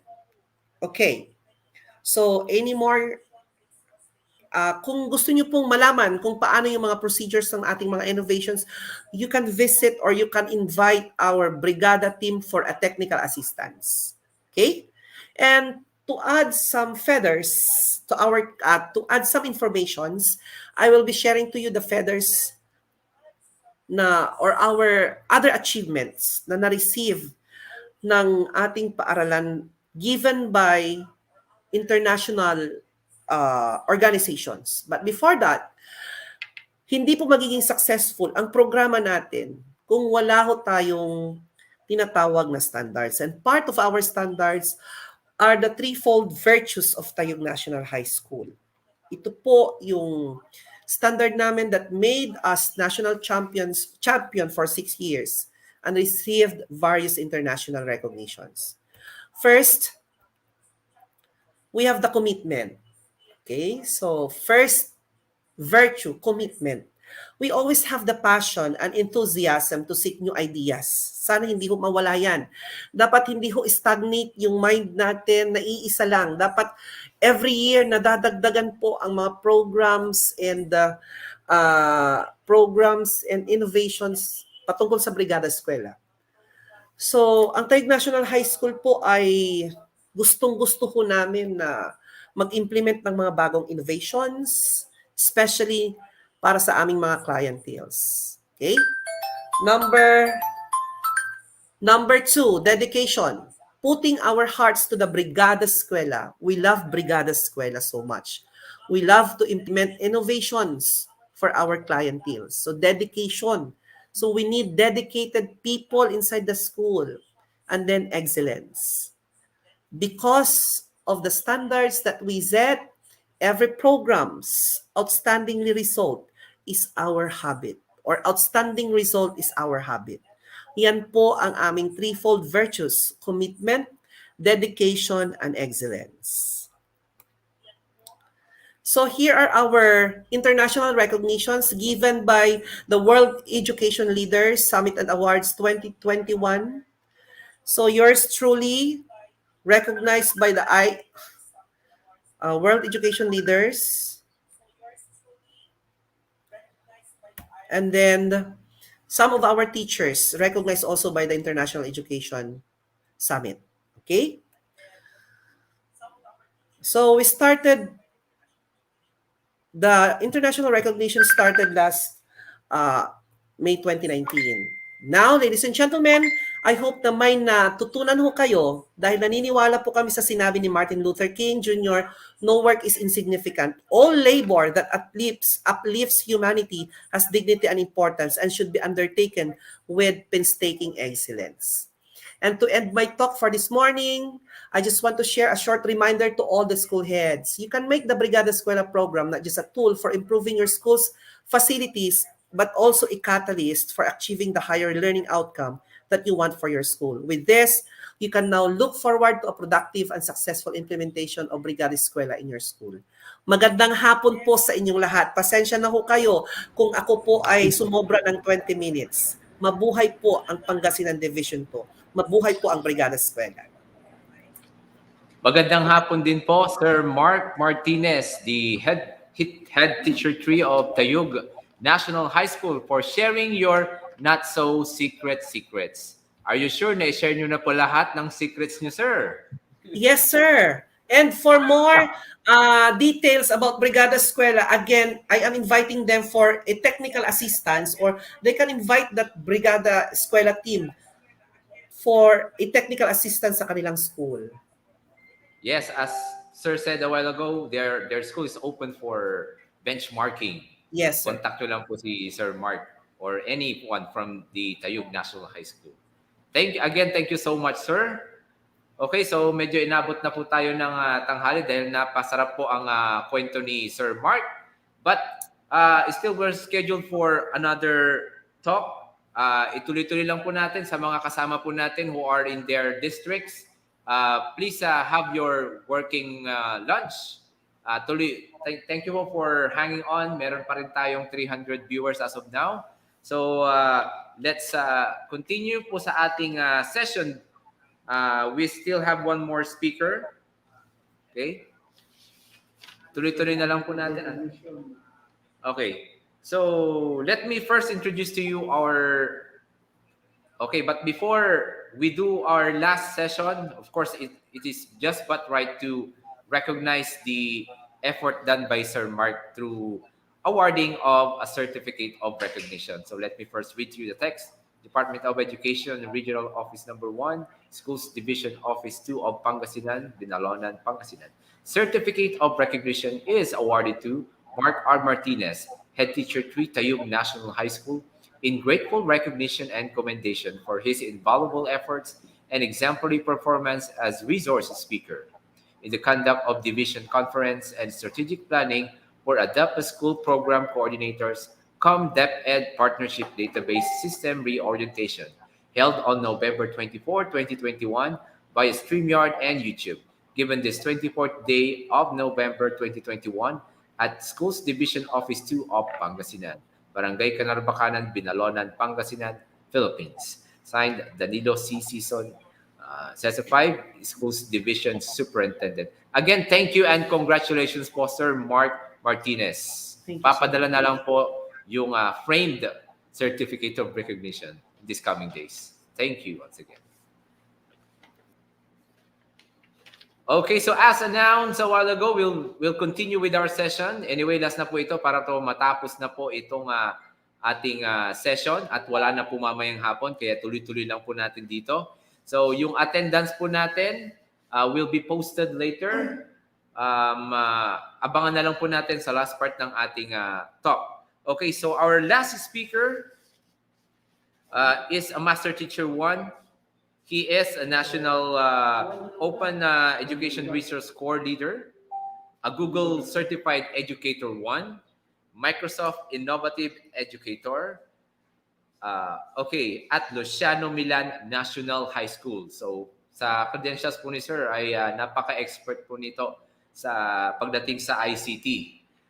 Ladies and gentlemen, to discuss on a very important topic na kailangan po ng ating mga DEPED School Program Coordinators, DEPED Partnership Database System Utilization. Please welcome Master Teacher 1, Rodolfo L. Aquino. Sir, nakakadugo ba ng ilong yung i-discuss mo ngayon o kayang-kaya ng anyone sa ating mga DEPED School Program Coordinators? Kayang-kaya sir, ano lang. Maganda lang yung interface niya, very simple yung interface ng DPDS natin. At saka hindi maninibago yung ating mga participants dito, yung ating mga coordinator kasi na-upgrade lang ng konti yung ating DPDS reporting system. Madali lang po sir. Okay, that will be Kaya, good news. So, yeah. opo. So, sige sir, you take down the spotlight. Thank you so much sir. Okay. So, ladies and gentlemen, allow me to share my screen po, no? So, bear with me na lang. So, i-extend na lang natin yung ating time. So, since I will be the last speaker, of course, mamaya may masasabihin pa si Sir Selga po sa atin.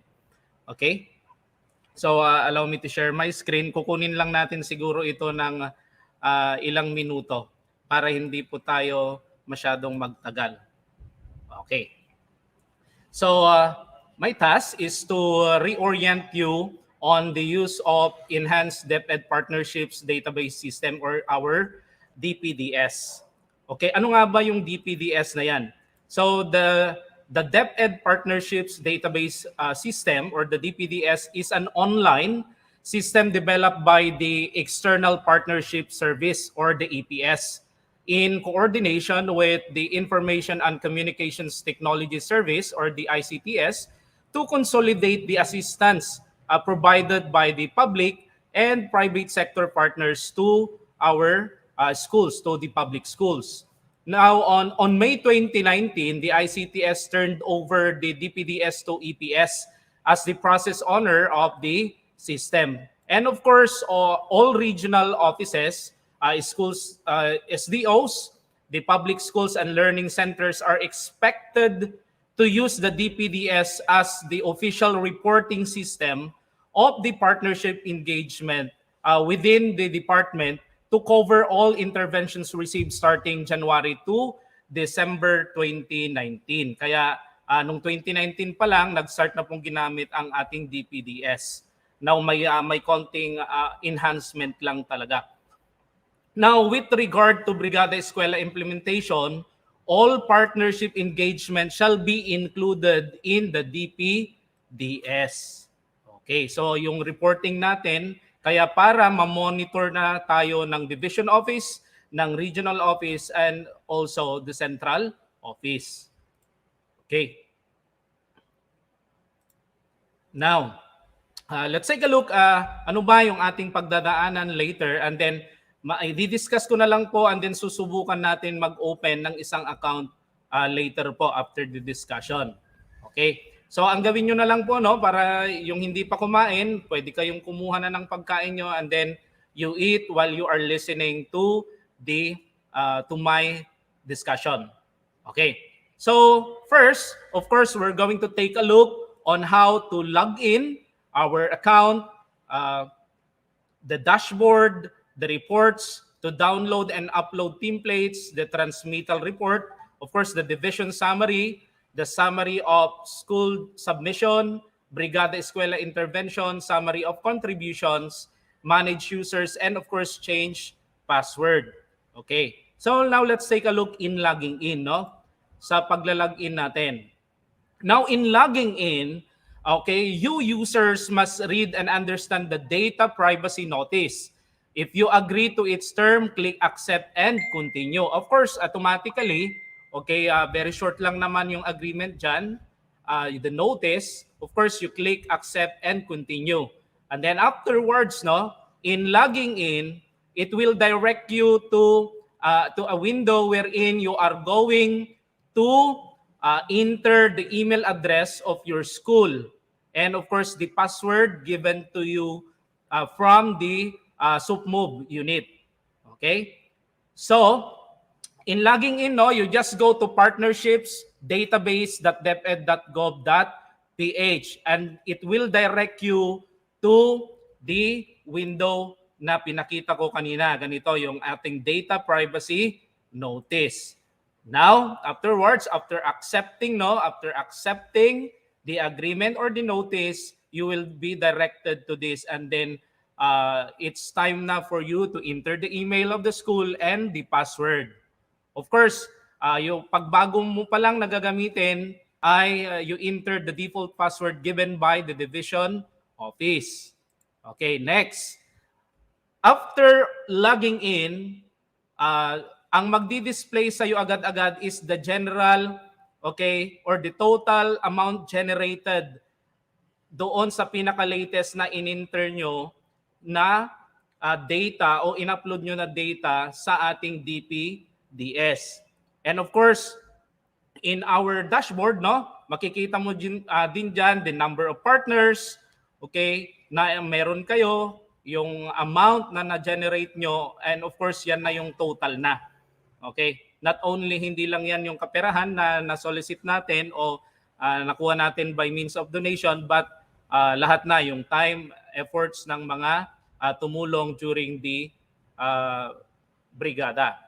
And of course, this is the school account dashboard. Doon naman po sa division account dashboard ay meron lang dagdag dyan. Ngayon, ang mangyayari in the division, no, makikita natin ngayon the total, the number of schools who submitted or uploaded the data needed. And then the total amount generated doon sa ating division, dito sa ating division. Okay, so kumbaga, ayan na, makukonsolidate na yan sa dashboard. And in the regional dashboard, no, mas marami na naman tayong makikita. So, andyan na yung number of partners, the entire region na yan. Then, of course, including how many divisions who complied, who submitted the report. Okay, at kaya yan, mamomonitor talaga tayo. No? Mamomonitor talaga tayo. Now, let's now come to the reports. Now, of course, in the reports, if you're going to click reports, we will see later. I'll demonstrate to you how to log in later and then how to search. No? This enables you, the user, to view, search, and download the reports in the system. Okay, lahat na yan. The summary report, madadownload mo yan. Lahat-lahat ng ating in-upload with regards to the data of our school during the brigada. Now, of course, users can search for reports based on the different parameters. You can search through year, quarter, the month, partner name, partner type, or contribution type. Any dyan na parameter ay pwede tayong mag-search or combination of those. Okay, pwede tayong mag-search for that. Okay? Now, in terms of downloading the template, no, may makikita tayo bandang left portion of the interface na download template. What you're going to do is you just click download template para ma-download yung blank na template. Together na naka-attach doon sa template na yan is the school ID. Okay, wala ka nang babaguhin dyan. Sa file name niya, ang babaguhin mo na lang is the data na i-enter doon. Actually, it's a blank. What you will do is to encode the details in the partnership data sheet.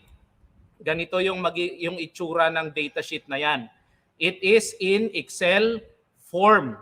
Now, in filling up the PDS or the partnerships data sheet, you need to fill out this manually. Meaning, do not copy and paste. Why?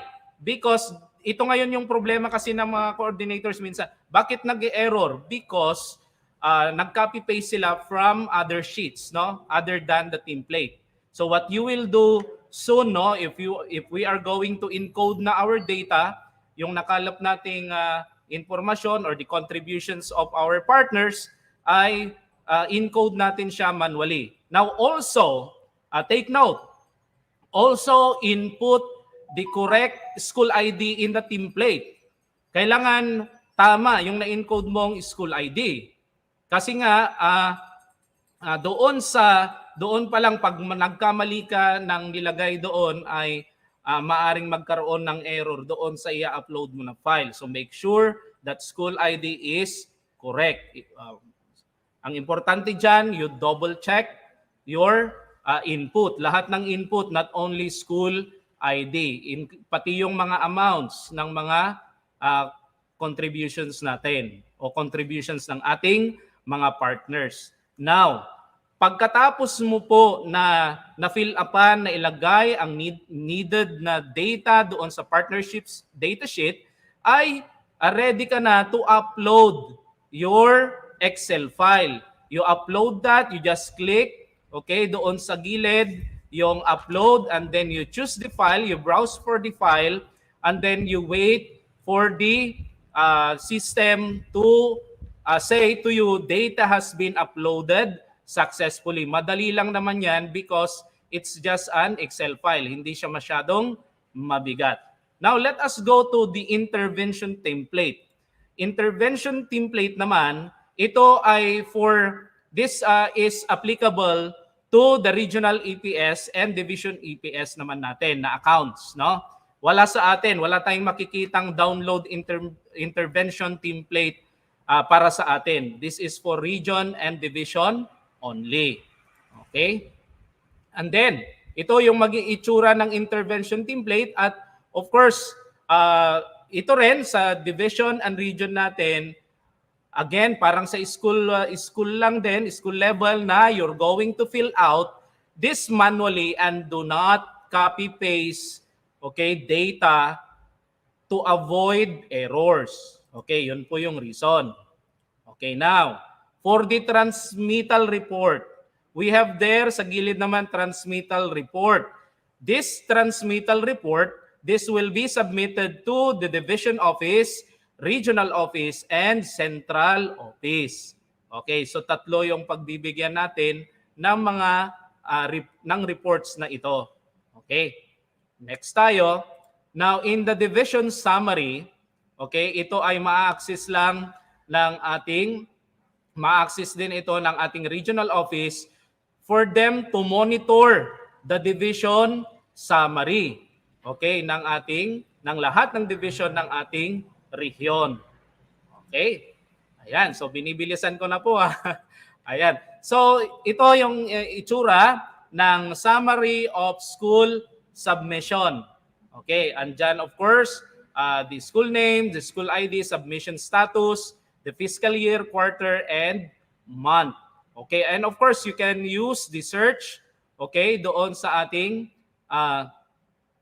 sa bandang itaas na bahagi. You can search by the school year or fiscal year, the quarter, the months, and of course, the submission status.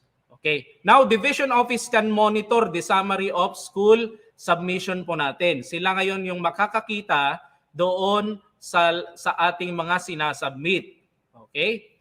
Now, doon sa Brigada Intervention naman, na sinabi ko kanina ay in the Brigada Escuela Intervention na na-access yan ng ating division, sila lang ang meron, you can monitor or they can monitor the attendance, volunteer hours, and resources generated. Diyan na nila makikita yung ating mga data base doon sa ating ina-upload na data. Kaya nga, make sure na correct o tama, precise yung mga data na ini-encode po natin. So, kaya nangasawan, before po natin na i-upload yung ating data in the system, ay kailangan make sure na ito ay tamang-tama before you submit.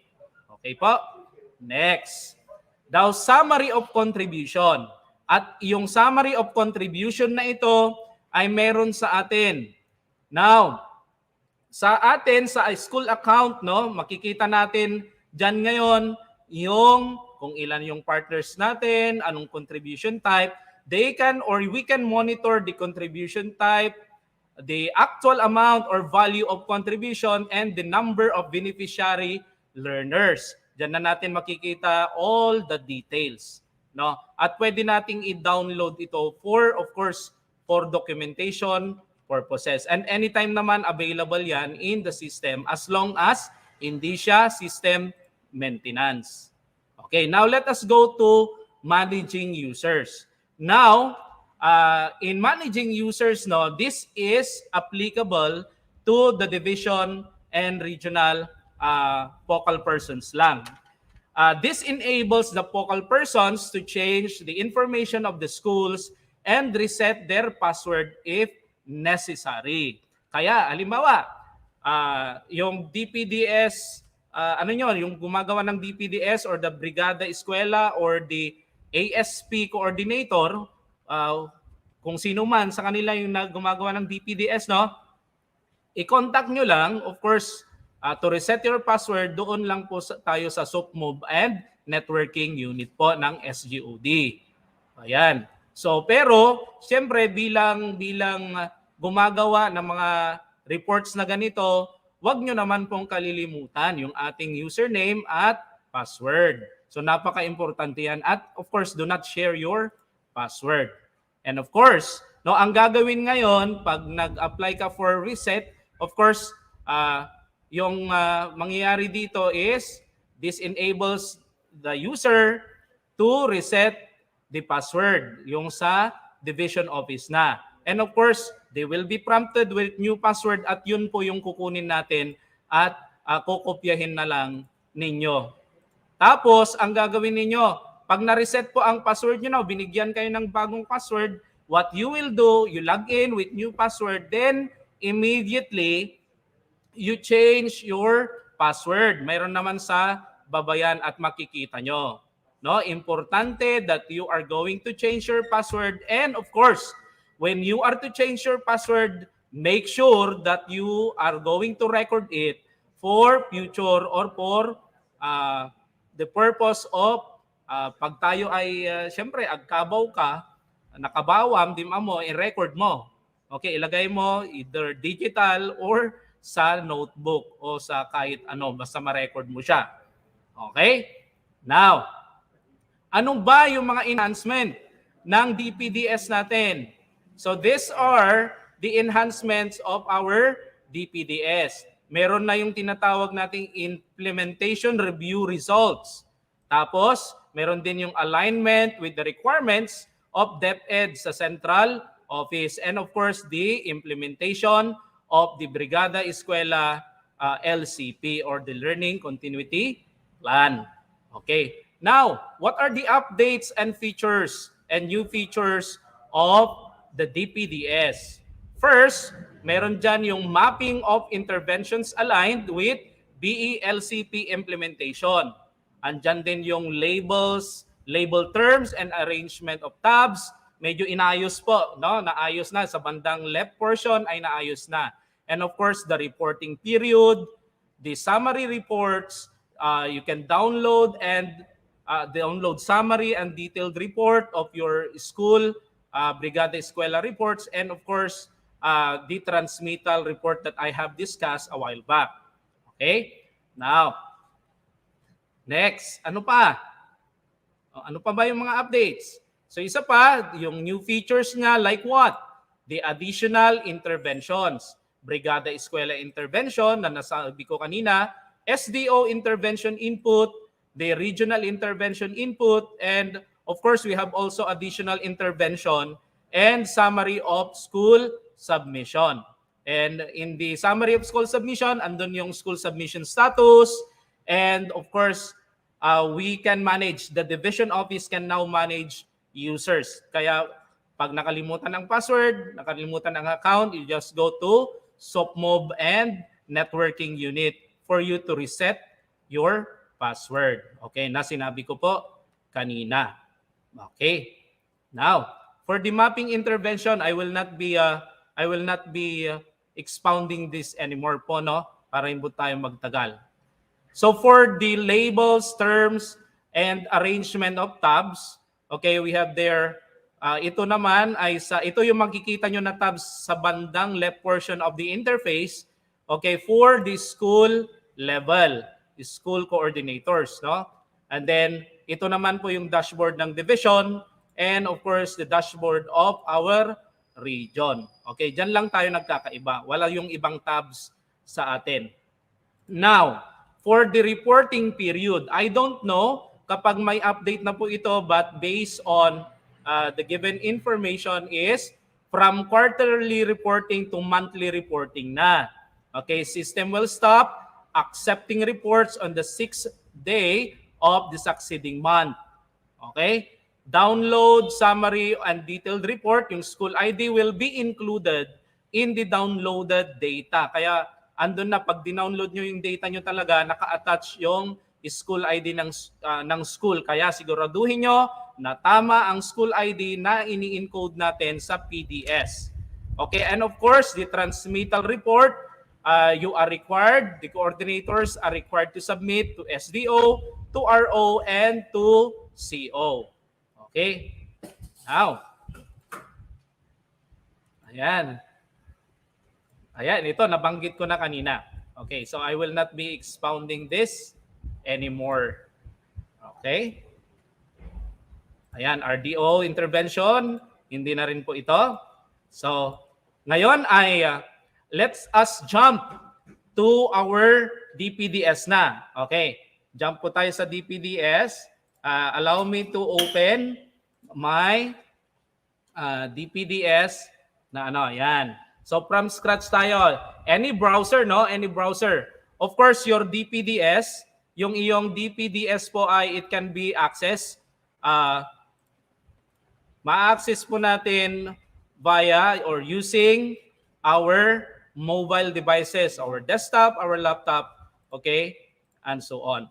Just go to partnerships database.deped.gov, okay, .ph. Okay, so intern na natin yan ha. Let us go to our browser.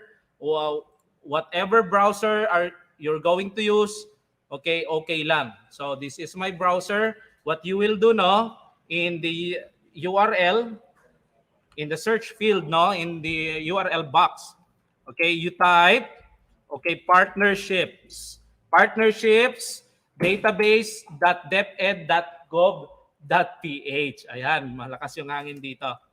Okay, so pagpunta mo dyan, you press enter. And then, as I have said a while back, that you are going to accept and continue the notice.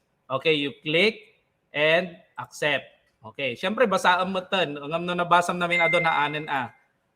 Okay, hamo basaan na. Okay, now nawala yung aking. Okay, here. Then it's now time to enter your email address. Ito yung email ad ng school nyo. So I'll be opening the email ad of our school. I'll be using it for my sign in, no? Okay. Then for password, of course, I have changed our password already na. Then you click login. Okay. Simple lang yung interface, as in hindi komplikado. Kayang-kaya kahit baguhan lang po tayo. Ayan.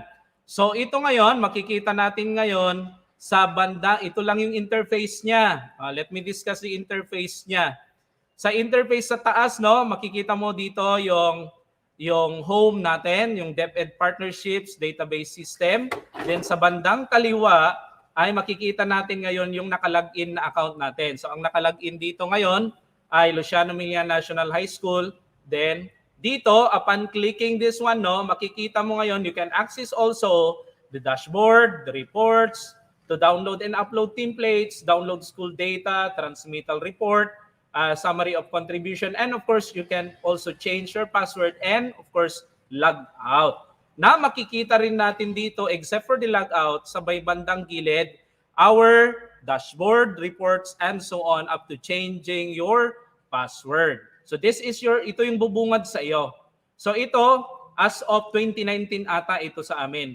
Yung 2020, 2021 ngayon ay hindi ata na-upload yung kasi yung hindi namin mabuksan dati yung aming account. Okay, now, of course, for the reports, you can click reports. Okay, you can click reports. Let's click report.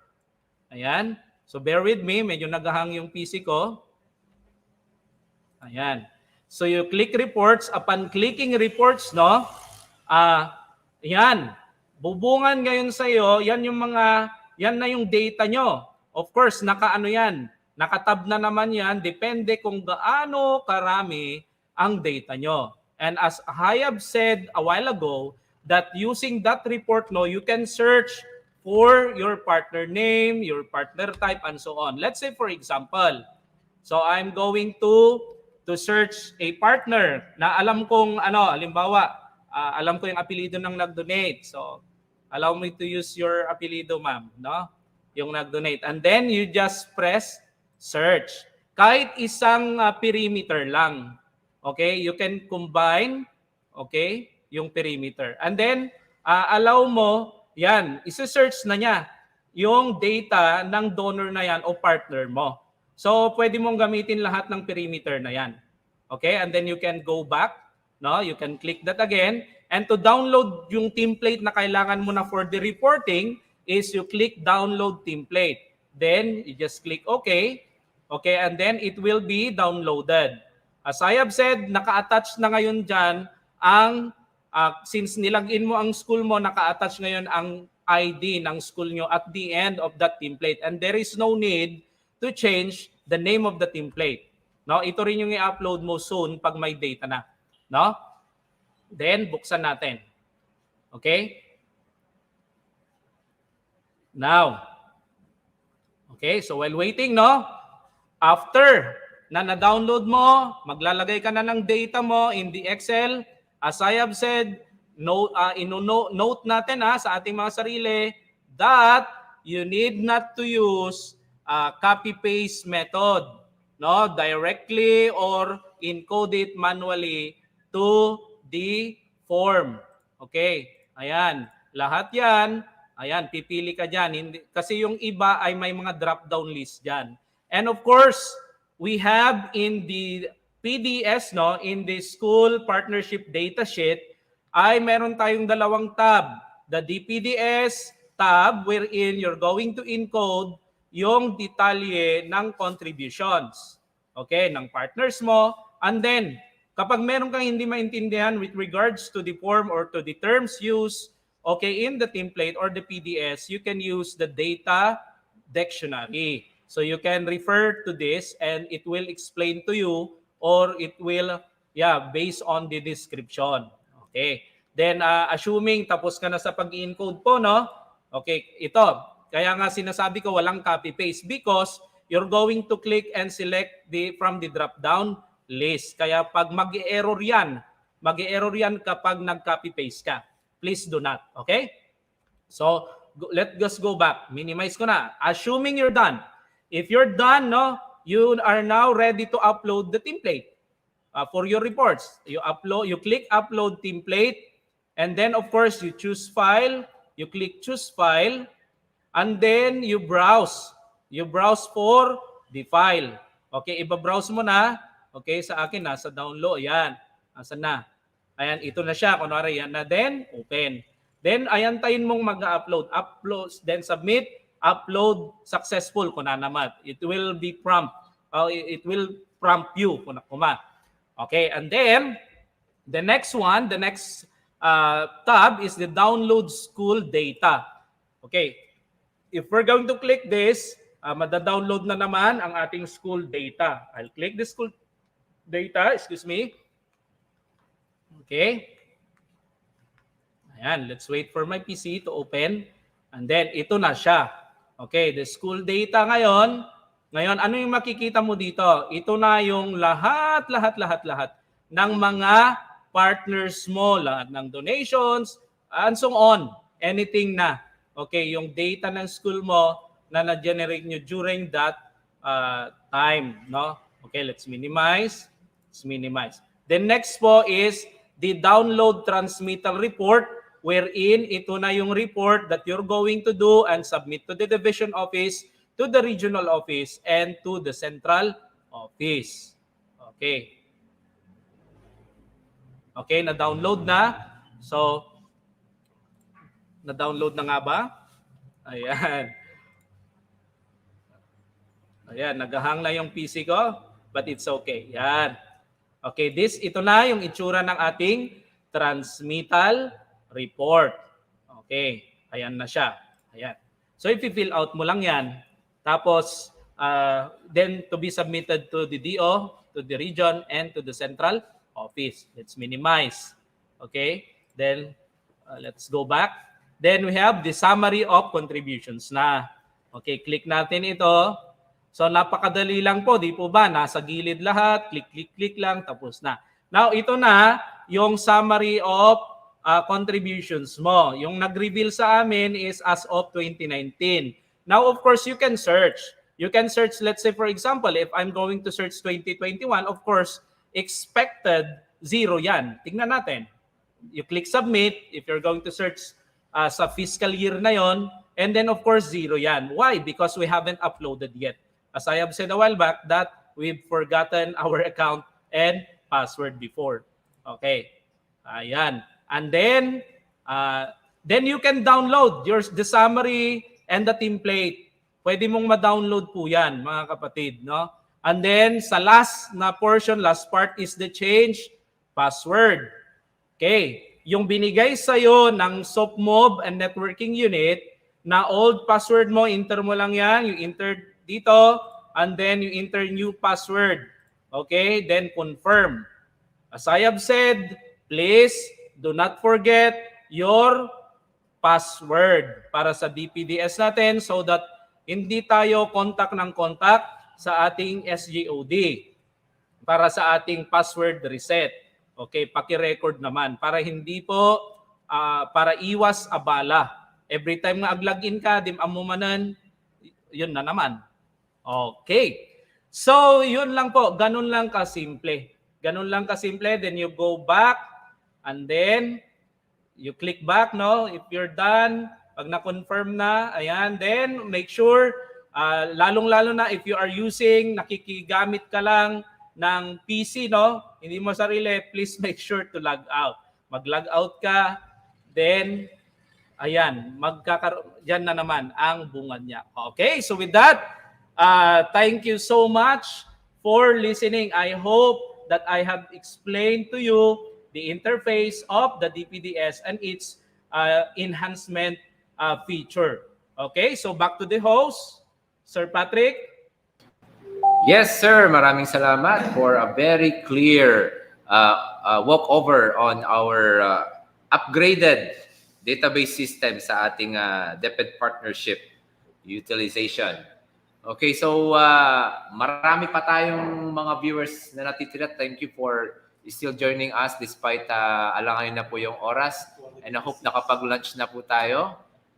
We still have 287 viewers as of now. So marami pa rin po tayong viewers as of now. May mga tanong ho ba tayo regarding the system? Tignan po natin yung ating mga comment section. Mukhang wala. Mukhang walang tanong kung nakikita dito. Ayan, wala sana. Para puro still watching. Or still watching. From. Yes, if you have any questions, shoot it now para ma-addressan po natin agad. Well, anyway, kung may mga na-miss tayong parts ng ating discussion regarding our database system, you can always replay ito pong video sa same link ng YouTube po, dun sa YouTube channel ni Sir. Pwede nyo pong balik-balikan para kung sakaling may na-miss kayong parts ay madali po ninyong maalala. Okay, so we have a question here, sir, from Ma'am Rodora Asuncion. Sir, we need po to pass transmittal sa DO po. Yes po, base po sa guidelines po, no, magpapas po kayo ng transmittal sa DO, sa region at saka sa central office. But siguro pag may mga changes naman po diyan, Sir Virgilio Silga will be informing you po. Okay. So kung may mga problema or any changes, open naman po palagi ang ating GC sa Brigada Escuela for information of everyone. Okay, so puro pa shoutout na po nakikita po natin dito. Mukhang katatapos din po din nila nag-lunch yung mga iba. Ano po? So I think that would be it. Sir Rod, again, thank you so much for sharing your knowledge and guiding our viewers, especially ang ating mga Adapt School Program Coordinators in properly utilizing our upgraded DEPED Partnership Database System utilization. Okay. So, thank you, sir. So, may attendance na pong naka-plus sa ating screen. Ayan po. You can copy. Sir, what do they need sa attendance? Do they need to upload pictures? Wala po yata sir eh. Pero hindi ko lang kasi naka-section kanina eh. Si Sir Joel po yata yung gumawa. Okay. Sige po, tingnan na lang po natin in case may requirement po that may picture po. Anyway, sigurado naman ako at sanay na po tayong every webinar meron tayong mga evidences, MOVs na may present. Okay, and to end our session today will be the Senior Education Program Specialist for Social Mobilization and Networking to give us updates on social media, social mobilization activities, naging social media tuloy. Okay, we welcome Sir Virgilio B. Selga. Sir, ayusin ko lang. I-present ko lang yung ano nyo.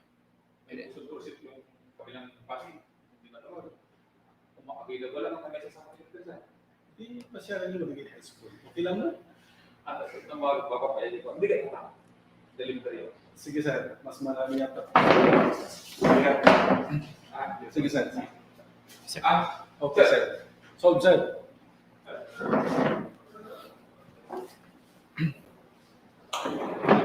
So good afternoon Sir Patrick. And good afternoon sa ating lahat. Allow me first to greet our bosses in the division office. Our schools division superintendent, Dr. Danilo Sison, our equally competent assistant schools division superintendent in charge of the school governance and operations division, Dr. Arlene Kasipit, ma'am. Our ESDS in charge of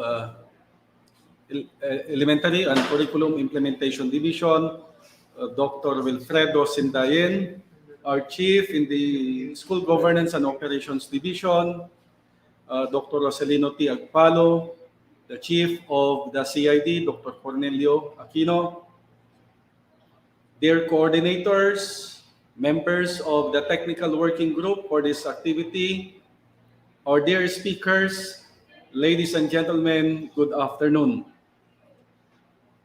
My task today is to give you an update with regards to our functions as coordinators or implementers of the Adapt by School program.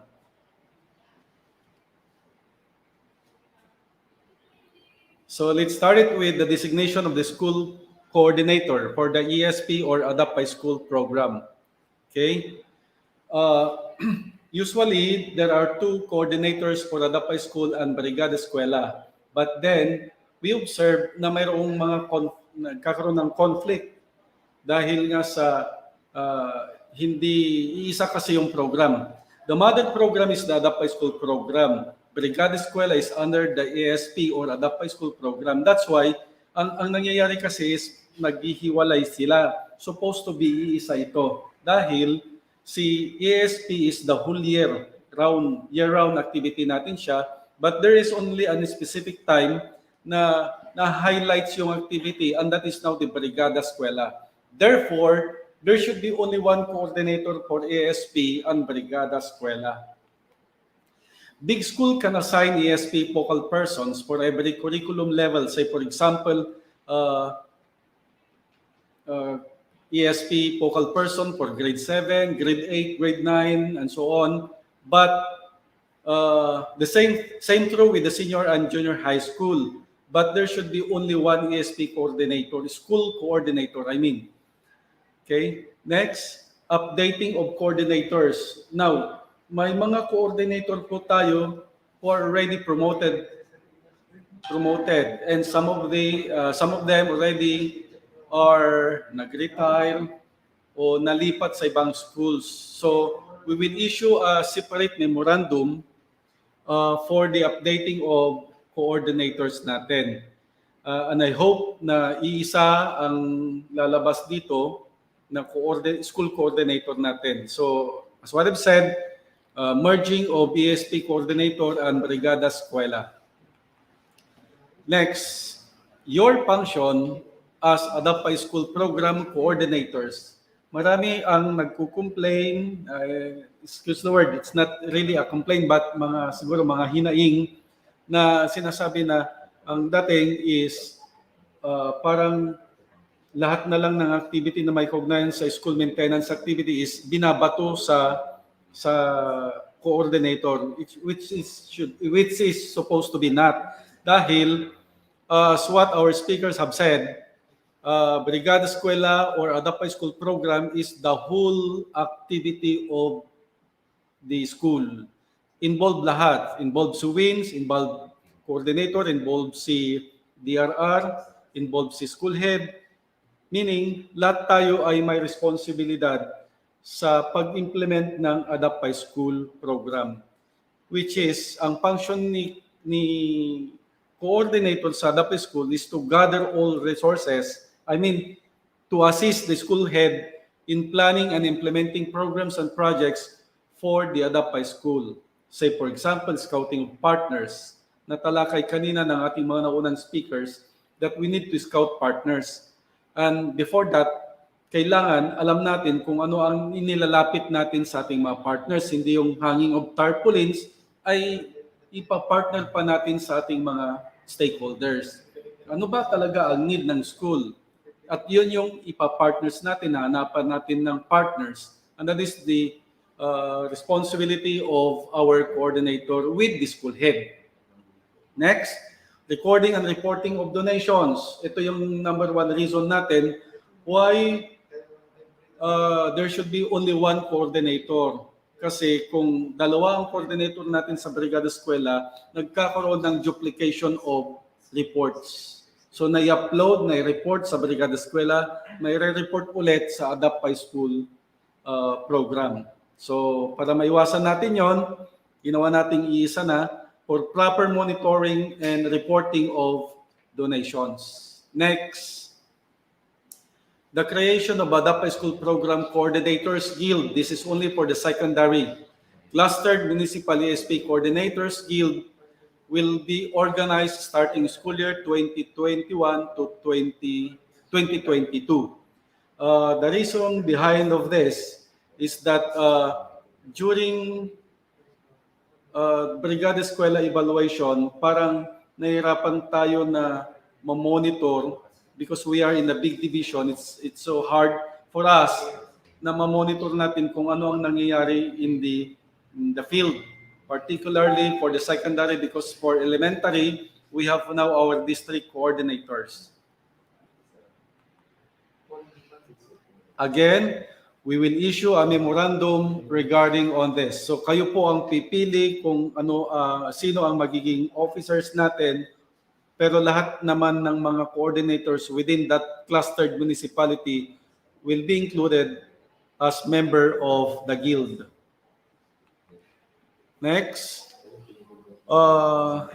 number one, partners pa rin natin for our DEPED programs and projects, which involves our students, is our parents, the PTA.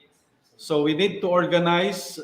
I do believe some of our schools already organized their school PTA. Now may changes po sa ating pangalan. Dati ang pangalan po ng ating nakalimutan ko na yung bagong pangalan niya. Ang pangalan po ng ating PTA is School Federated PTA. Pero meron silang term na bago ngayon sa central office. May dinagdag. Instead of federated, may term. We will issue a separate memorandum for that again para maging malinaw ang mga i-organize natin when it comes to our parents. Next, organization of the district federated PTA. After the school kasi, di ba, ang practice natin from the classroom, yung mga officers nito mag-i-elect ng ating school PTA. That is now the school federated PTA.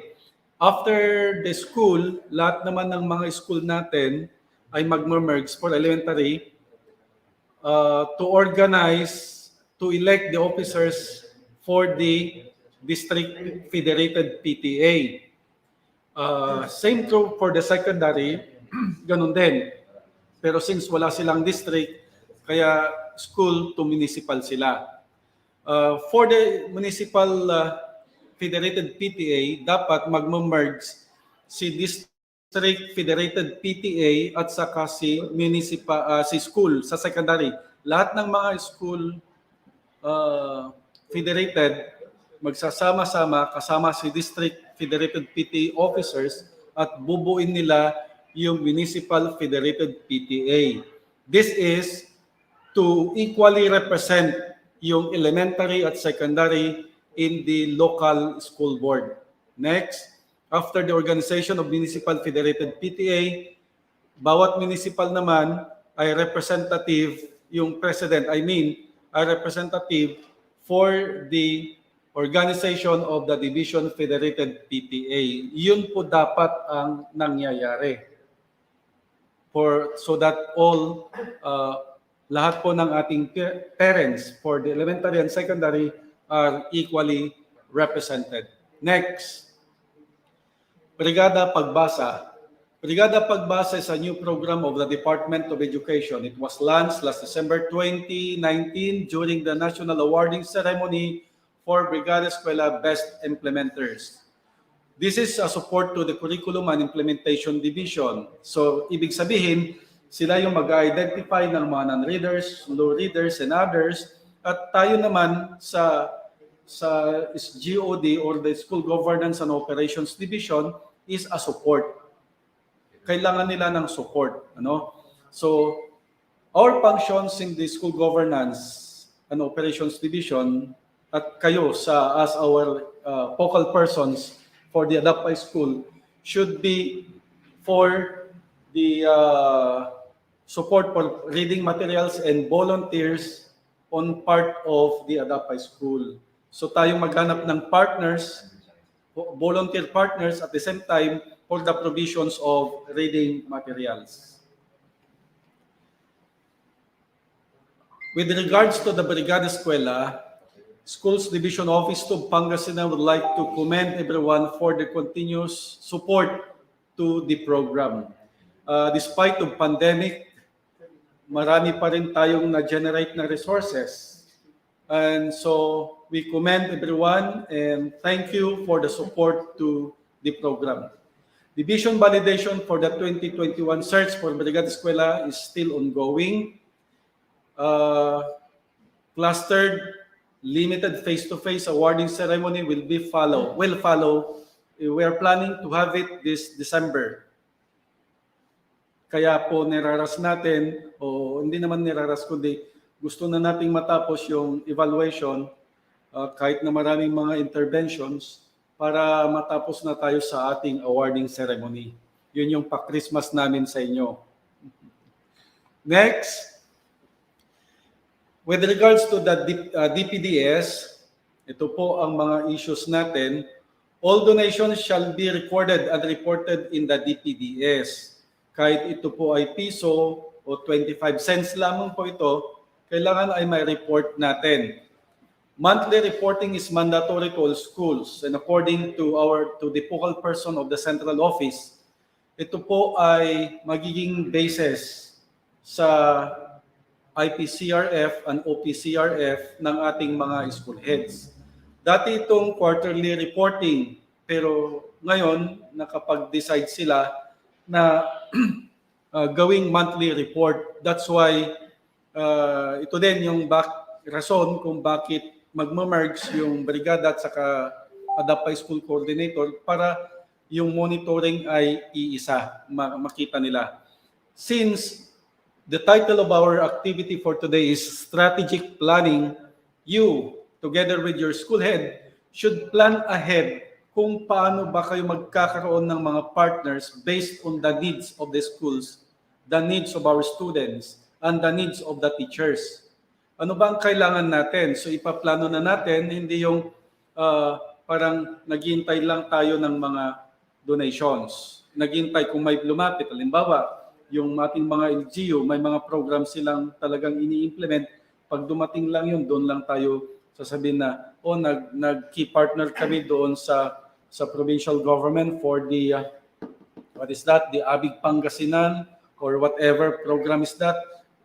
Hindi kayo direkta na nag-effort para sa needs ng school, kundi dumating yung donations.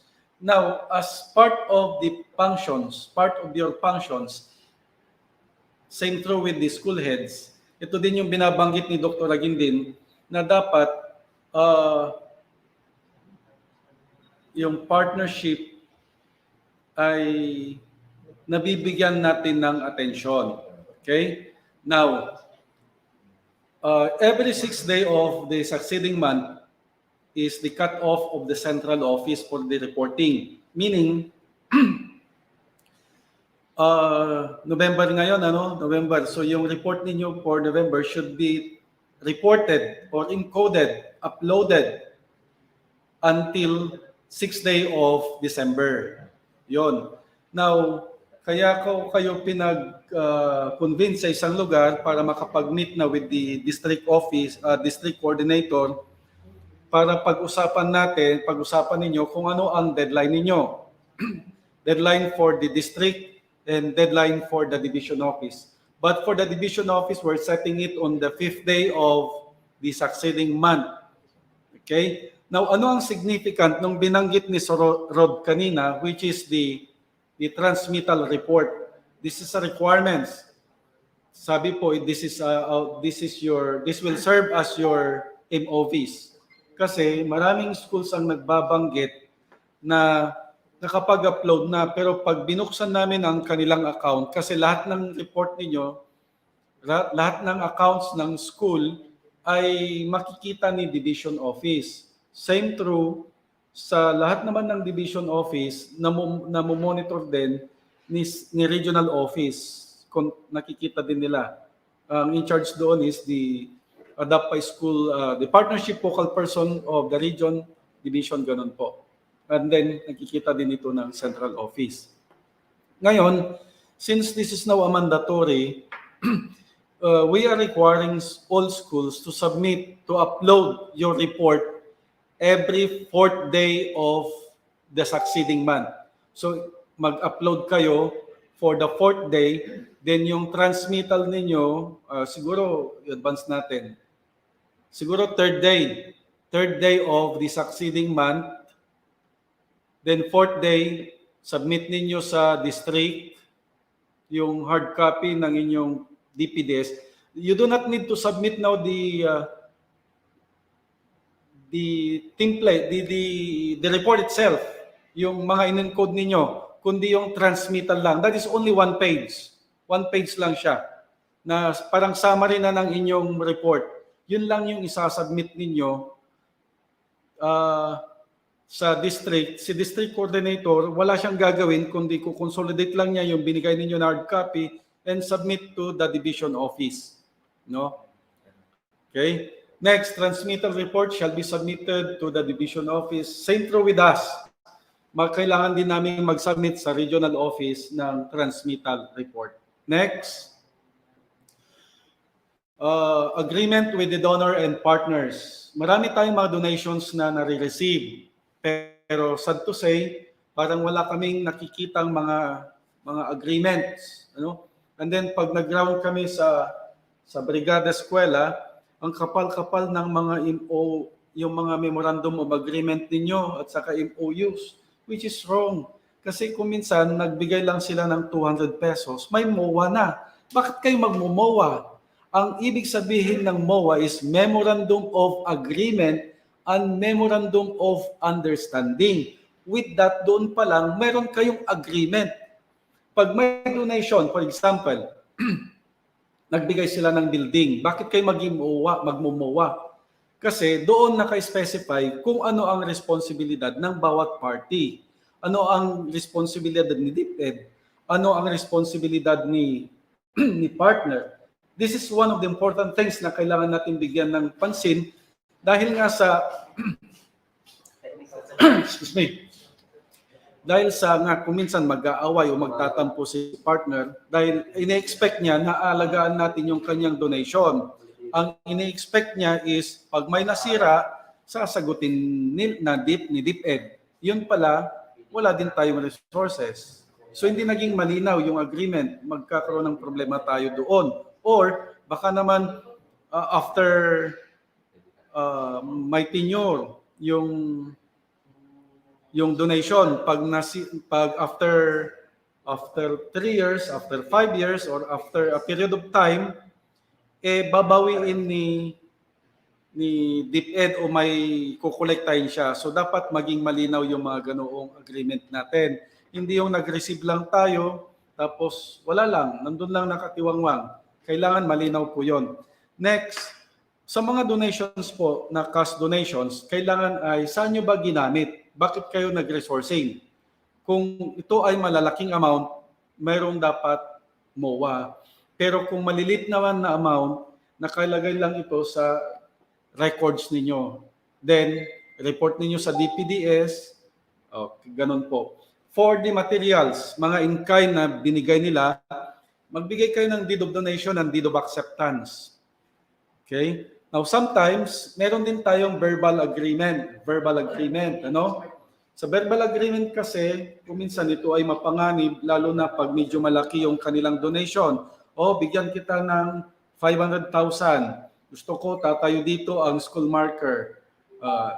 Malaking budget, tapos yung expectation, dahil kaibigan ninyo, yun pala, meron siyang ini-expect. Tapos nagtampo, nagdemandahan, hindi na maayos.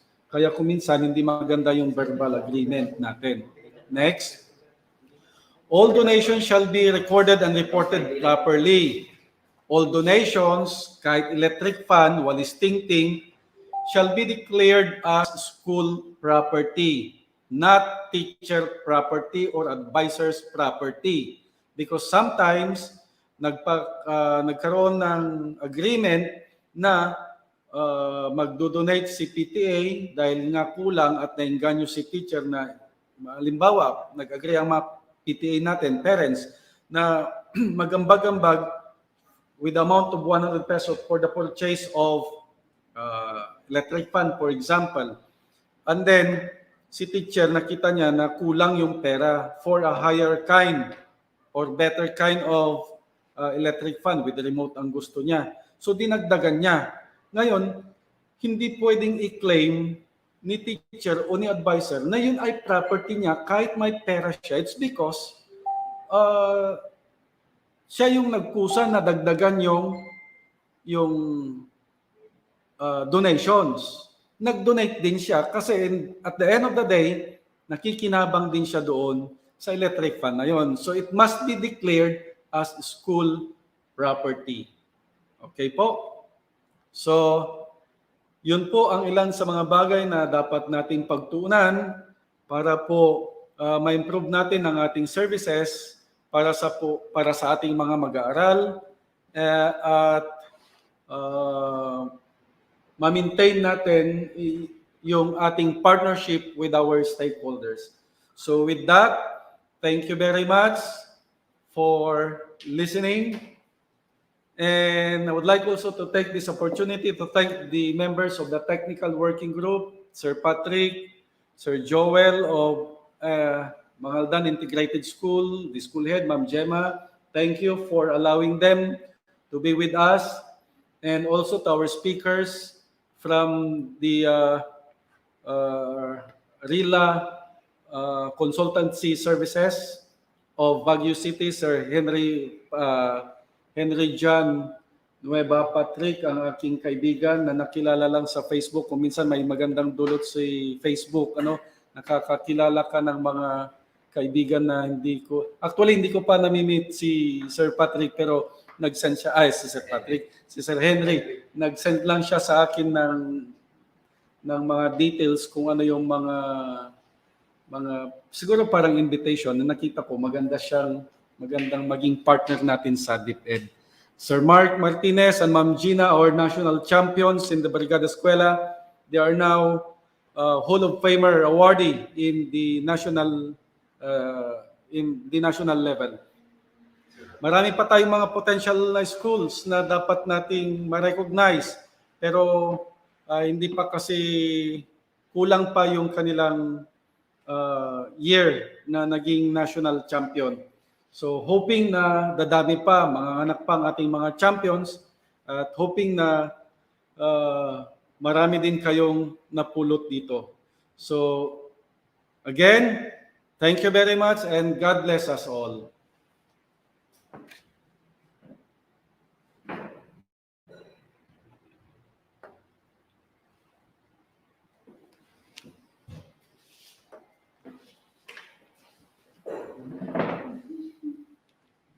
Okay, thank you so much also, Sir Virgilio B. Selga, for the updates and additional guidelines regarding our Adapt School program. Okay, so natapos din po. Okay, so may mga inquiries po tayo sa link.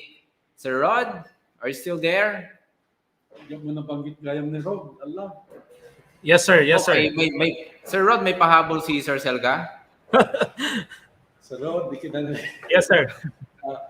Thank you, Sir Rod, for having with us. I know you're too busy, but you're nag-spare ka pa rin ng time para sa activity natin na ito. Yes, sir. Makasama No problem, pa namin sa training. God bless and thank you again. Yes, sir. Okay. Yes, sir.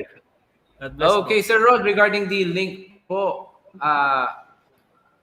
okay na po ba yung mga participants natin? Mukhang wala naman pong problema Yes, sir. sa ating link.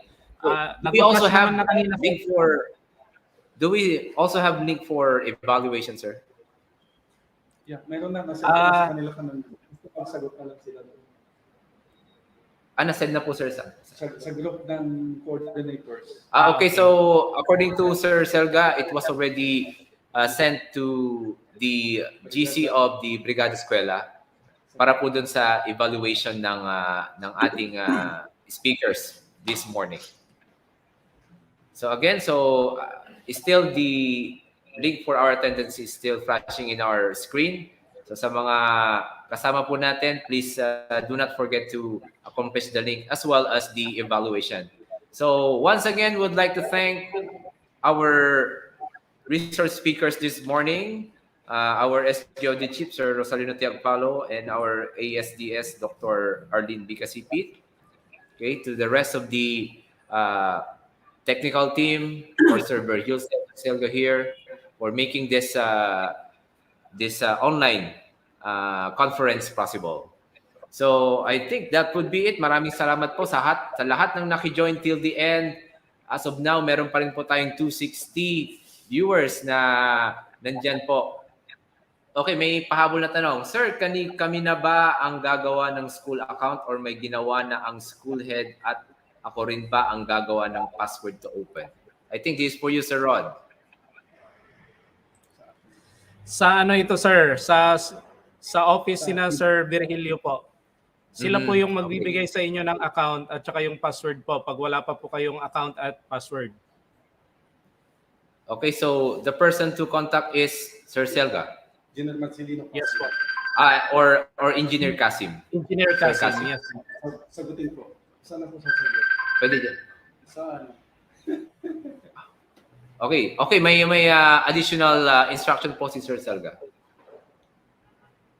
Kahit yung voice na lang siguro. Yung mic na lang. Okay lang, sir. Nailig kayo. Hello. Ayun siya. Naka-close yung mic. Okay lang, sir. Nailig kayo. Nakikinig na. Okay. So with regards to the school account of all schools, meron na pong ready-made na ginawa ang central office. That is now your school. Engineer, ano yung school account nila? Yung school ID nila, sir, at DEPED. Okay, your school account is your school ID number and at deped.gov.ph. So yung school account is the school ID plus at deped.gov.ph. Yung password, mayroon tayong training noon sa Puerto Paraiso at na-issue namin lahat yon sa mga schools. Ngayon kung nakalimutan nyo na, please contact Engineer Marcelino Kasim Jr. Number 0917 with contact number 0917 180 9986. Okay, text lang po or message yung school ID ninyo and then i-reset yung password. Then po-forward sa inyo yung password. New password.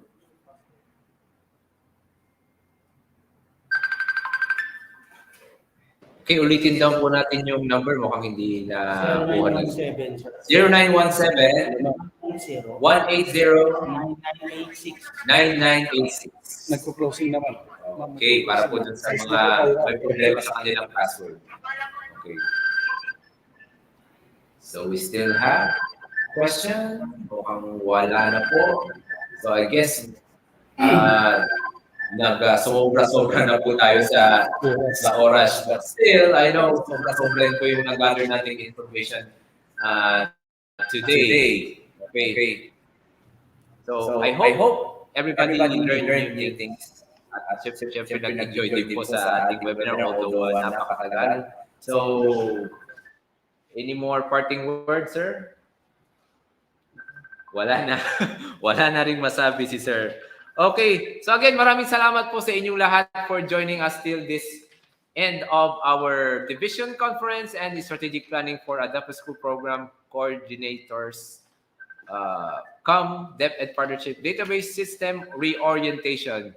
See you po till next activity ng ating DEPED School Program. Bye!